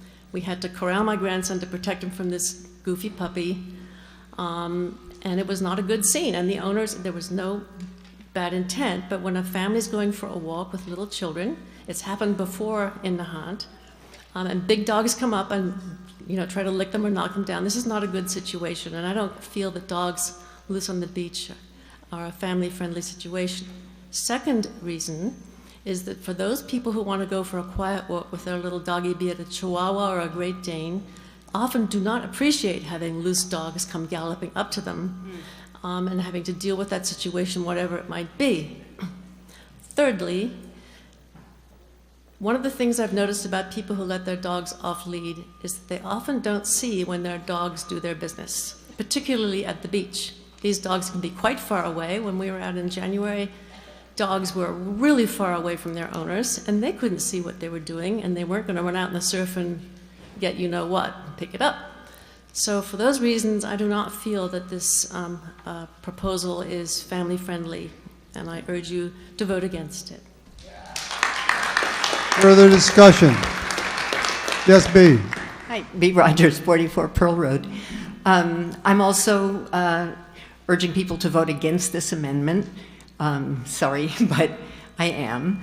The concept that from whatever it is, October until April, there aren't sunbathers is probably true, but there are certainly people all winter long who stroll and walk and would prefer not to step in the middle of some dog business and not be approached, as Vi said, by the dogs on the beach. There is a space for dogs to go off-leash. I feel like I'm in time travel because there was about 10 years, as I recall, when we had a dog article every year. We haven't had one for a while. But I felt that creating Doggy Beach made a lot of sense. It responded to the needs of people. But the assumption that it doesn't matter in the winter because it's cold and nobody's sunbathing, I simply don't accept. I think people use the beach all year round. The argument that it's too burdensome to get in your car on a very cold day to drive across town so that you can walk on the freezing beach with your dog is something I'm having a little trouble wrapping my brain around, because if you can walk on the beach in the cold and the wind, maybe you can get in your car and drive to the beach where you can walk on the beach. But the main concern that I have is that big dogs or scary dogs, that's one thing. Dog poop is another, and it's a real issue. One of my earlier experiences living in Nahant was being on the beach with my daughter when she was about 1.5 or so, and a guy came along with a dog who left a big steaming pile of, thank you for saying, his business. And just merrily, and I yelled, "Hey!" and he was like way too far away. I understand that there are good dog owners, But the fact is, you can't really control what's going on. I think that's enough. I've made my point. I think citizens have a right to use the beaches even in the fall, spring, winter. I guess I got that wrong. And not have to worry about unleashed dogs and uncontrolled dog business. Thank you. So I urge you to vote against. Further discussion? Hi, I'm Heather Goodwin, 22 Breezy Terrace, and calling this a family-friendly bylaw is a little disingenuous because I have a daughter who has severe dog allergies, and before you tell me that there are hypoallergenic dogs, it is to their saliva. So even if a dog licks her or touches her with her nose, she will break up in hives, and it's been like that her whole life. And from my experience, even if you ask politely to have a dog owner whose dog is off leash against the law to like put it on a leash to protect your family, they get mad at you. Also, I love dogs, and if you see me on my walk every morning, I will pet any dog that comes my way, so it's not about not liking dogs. And I'm not going to repeat what the people in front of me said, but here's a little food for thought. Nahant's residence page on Facebook has 2,409 members. Swampscott has 4,796 members. Marblehead has 5,749 members. And Lynn has 12,839 members.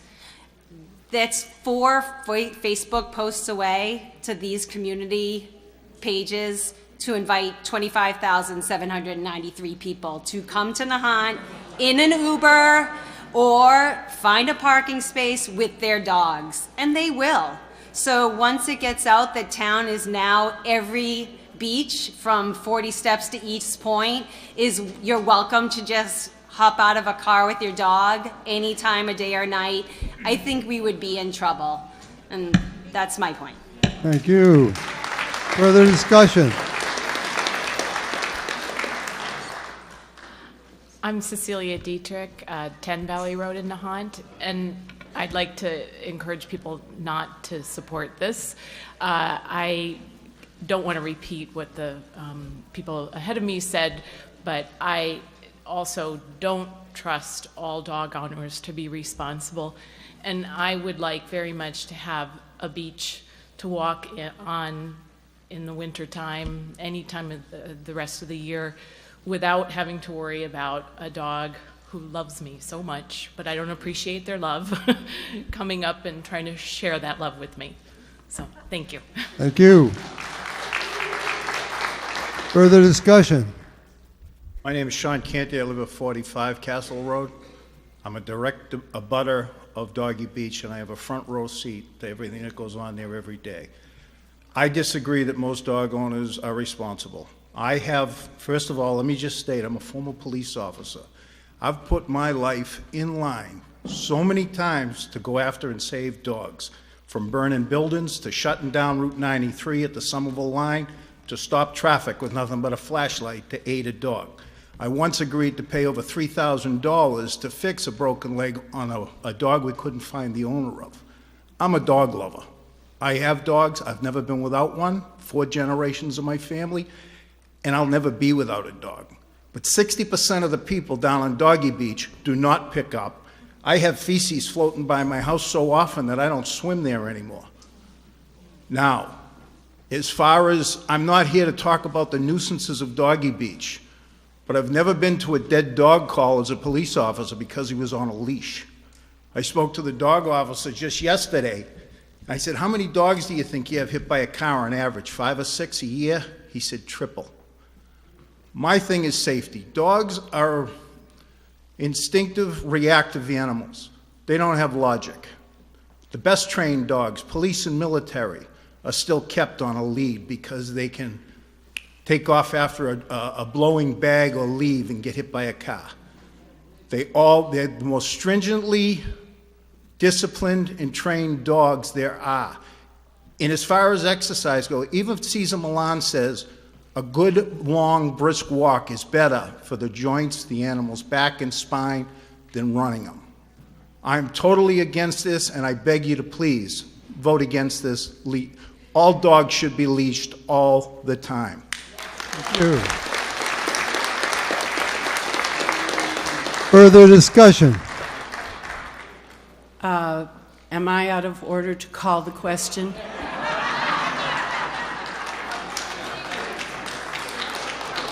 The question has been called for. I call the question. Question has been called for, and so the question before the House is whether or not to cut off debate. Now, we can't debate that, but if you don't feel like your side has had enough discussion, then you can vote against cutting off the debate. It's got to be a 2/3 majority vote. So all those in favor of cutting off debate on this motion signify by saying aye. Aye. All those opposed, no. Unanimous vote. So now we have cut off debate on the motion. All those in favor of the motion signify by saying aye. Aye. All those opposed to the motion signify by saying no. No. And the noes have it. So we go on to Article 29. Article 29. Yes, sir. Nick Bokeman, 333 Nahant Road. Okay, Nick.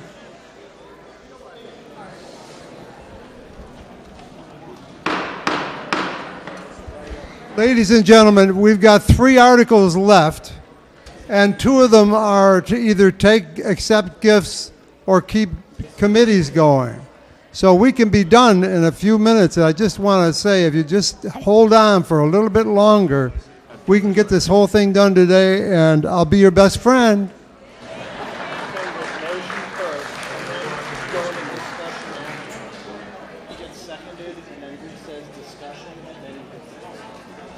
So the chair recognizes Mr. Bokran.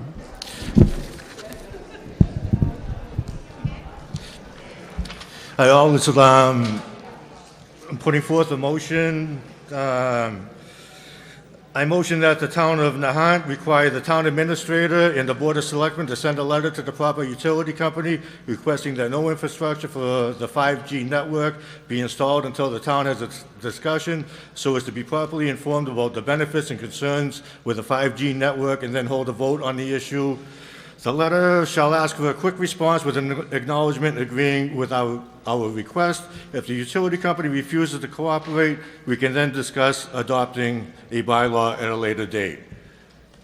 I'd like to continue on as far as discussion. That was actually the first paragraph of what I... So I think second that the last sentence in your motion is out of order. We can't say in this motion what we'll do in the future.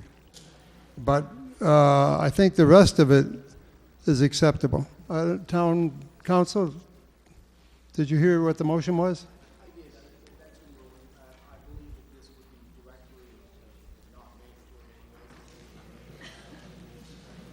Yeah.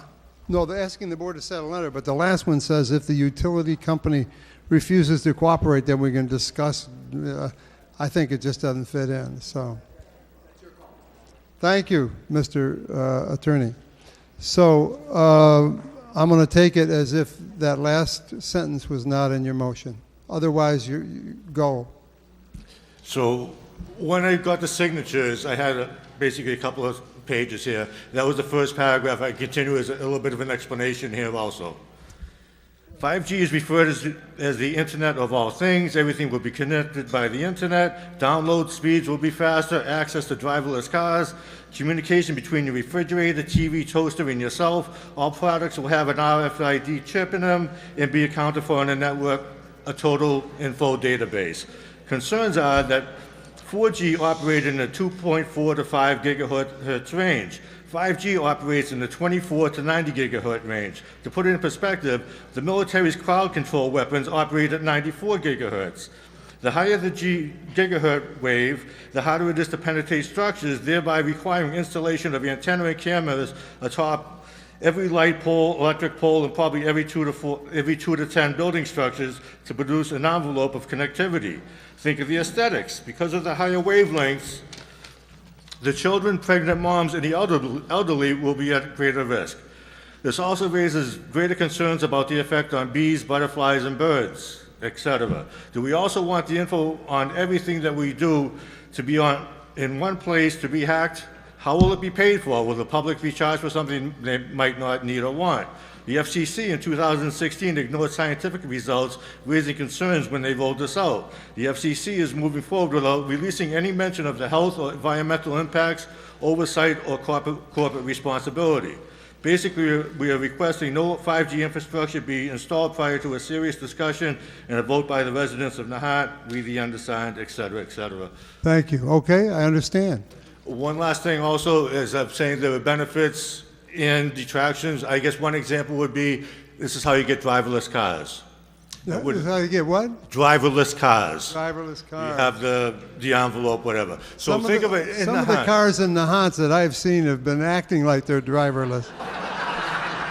So one thing, you could say this is a great thing, but living in Nahant where there's no parking, if people want to access the beach, they could actually use the driverless car, go to the beach, and have the car drive around town while their son-in-law or walking their dogs. Wow, okay. Just a thought. I mean, there's good and bad, whatever. Basically, this is just to open up the discussion. I was hoping not to have the discussion here. There's a lot of folks that are not familiar with the 5G and what it is. I've got a paper out front here with a list of links if anybody wants to go there and get information about it.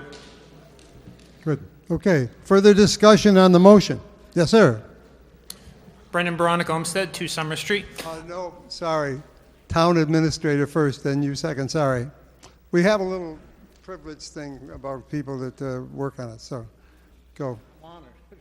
Well, I just wanted to say I've sat down with Nick about this issue. It's something that we're going to take a look at. We're fairly limited on what we can do to prohibit this type of installation.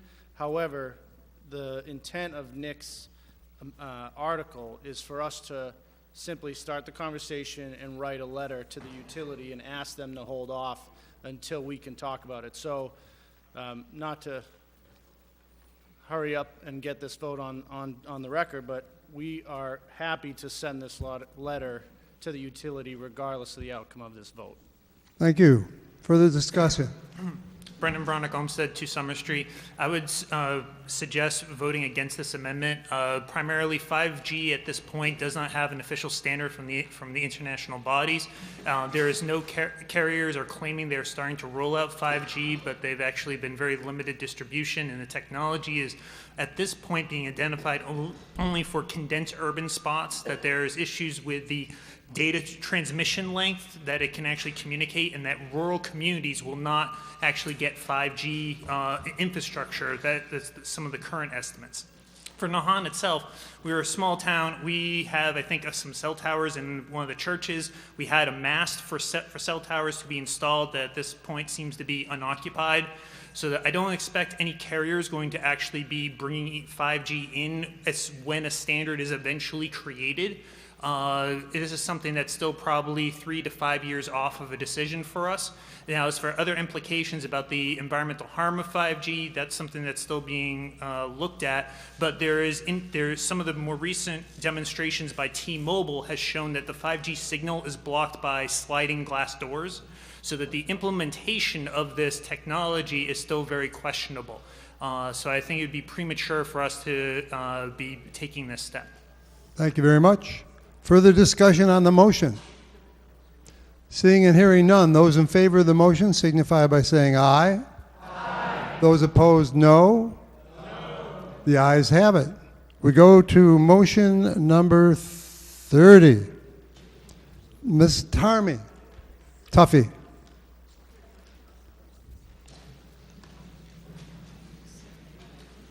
I move that the town vote to continue the following standing committees to June 30th, 2020. Community Preservation Committee, Cable TV Advisory Committee, Veterans Memorial Committee, Sailing Committee, Cemetery Advisory Committee, Coast Guard Housing Committee, Town Charter and Bylaw Committee, Tennis Committee, Town-Owned Land Study Committee, Nahant Alternative Energy Committee, Golf Course Management Advisory Committee, and the Open Space and Recreation Plan Committee, Conservation Committee, Cultural Committee, FEMA Flood Insurance Study Committee, Green Community Committee, MVP Committee, Noise Abatement Committee, Nahant Fire Station Architectural Assessment Committee. Seconded by Mr. Ward. Further discussion on the motion? Mr. Moderator, Lynn Spencer. I am speaking for the Nahant Historical Commission and would like to amend this to include the Nahant Historical Commission. Can somebody second it? It's just a. Ms. Tarmy, is that a friendly amendment, or are we unfriendly to the Nahant Historical Commission? Would really be mean. Is there a reason they're not listed? Should they have been on the second one? Or should they be on 30 or 31? 30? 30, yeah. Yes, so yes, they should. That was an omission. Okay, so it's an accepted friendly amendment, and the motion has thus been amended. Further discussion on the thus amended article? Ms. Spencer, do you accept gifts? Well, wait a minute. No, heck, we have no budget. We are a zero budget committee. Is it a town committee? It is a town and appointed committee. Okay. So if they accept gifts, we could add them to. Let's do one motion at a time. Yes. So, the motion to amend has been amended and accepted, and now we have an amended thing that we're keeping the Nahant Historical Commission in. And Peter. Pete Barber, 22 Emerald Road. The Coast Guard Design and Development Advisory Committee is also not on that list. Was that and we do accept gifts. But they have a budget. We don't, not anymore. And the Personal Advisory Committee is not on the list. Wait a minute, is the Coast Guard Housing Committee, would that have just been under a different name? Because I mentioned the Coast Guard Housing Committee. The official name, according to our town clerk, is the Coast Guard Design and Development Advisory Committee. Okay. All right, can we write that down? Right, that needs to be changed on the record. All right. Admiral. Yeah, the Personal Advisory Committee, is it still, since you got me to volunteer for it, Dave, are we still official or are we unofficial? Let me see. I'll get a report on what you've been doing here. Why is the Personnel Committee not in this list?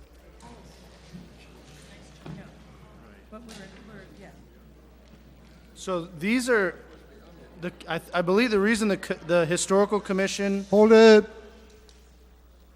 Go ahead. I believe the reason the Historical Commission isn't on here is because they're not an annual committee like the other ones listed, similar to the Advisory and Finance Committee, similar to the Conservation Commission. Those don't need to be reauthorized on an annual basis.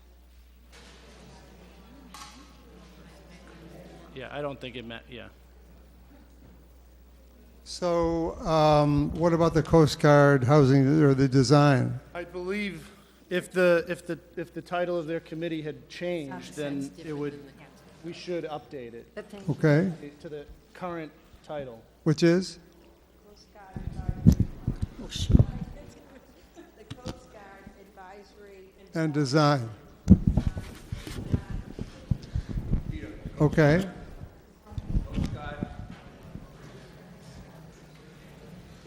So we can get it right. Coast Guard Housing. Coast Guard Design and Development Committee. You know, you guys, I'm getting really thirsty, really thirsty. Okay. So it's the Coast Guard Design and Development Committee. Advisory Committee. The Coast Guard Design and Development Advisory Committee. Advisory Committee. All right. Is the proper name. So, Mr. Moderator, Yes. could I withdraw my motion since we are in a different category? That's Yes, for the Historical we will Commission. take your motion as withdrawn. So the only addition will be the Coast Guard. Would be changing Design- the Coast Guard Housing Committee to read Coast Guard Design and Development Advisory Committee. Okay.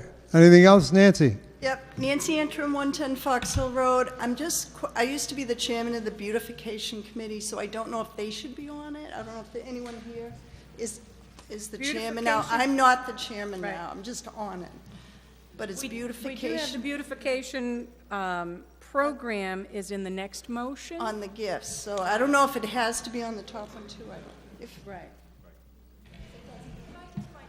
Yep. Of this, the committees that have been listed with. Speak in the mic. Oh, I'm sorry.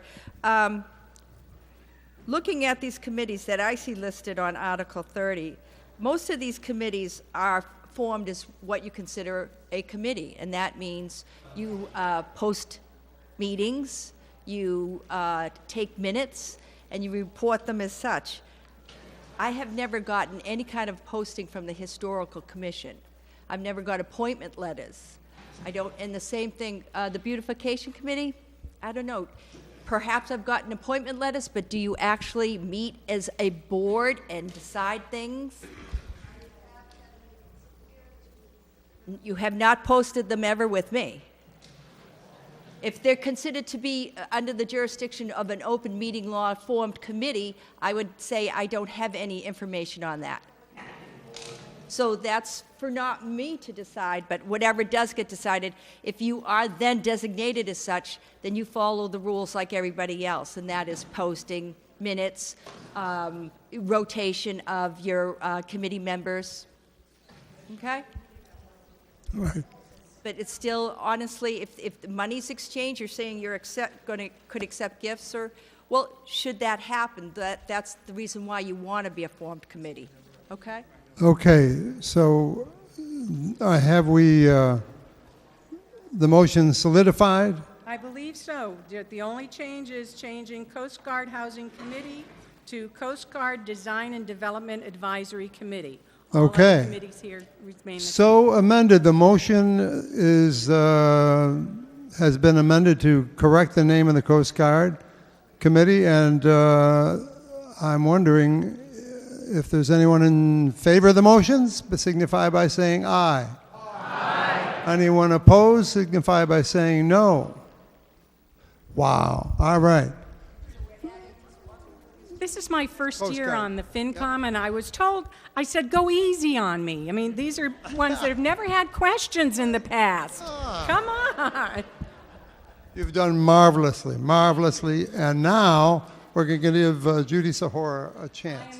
Judy had to leave, so I am reading the final. All right, Please Article go easy on me. 31.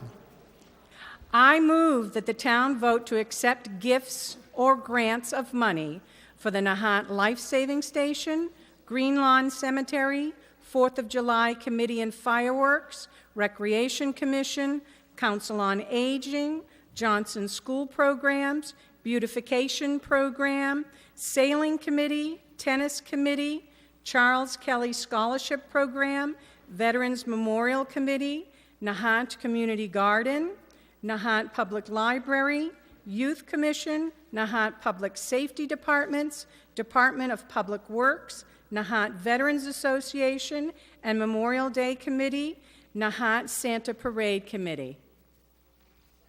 Seconded by Mr. Clausen. Further discussion on the motion?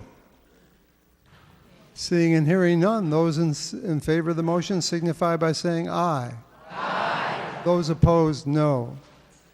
Unanimous vote in favor. Can I say, you guys have been fantastic. This has been an amazing day. We had all kinds of expectations. You guys have been phenomenal. The Finance and Advisory Committee has done an incredible job, and I hate to hear them criticized, but everybody has different views. They've done a phenomenal job, and it stands for itself. Our town administrator wanted to have one quick comment. I just wanted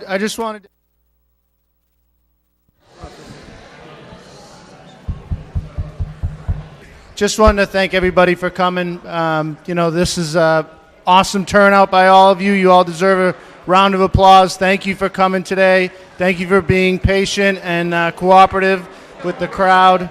And get home safe.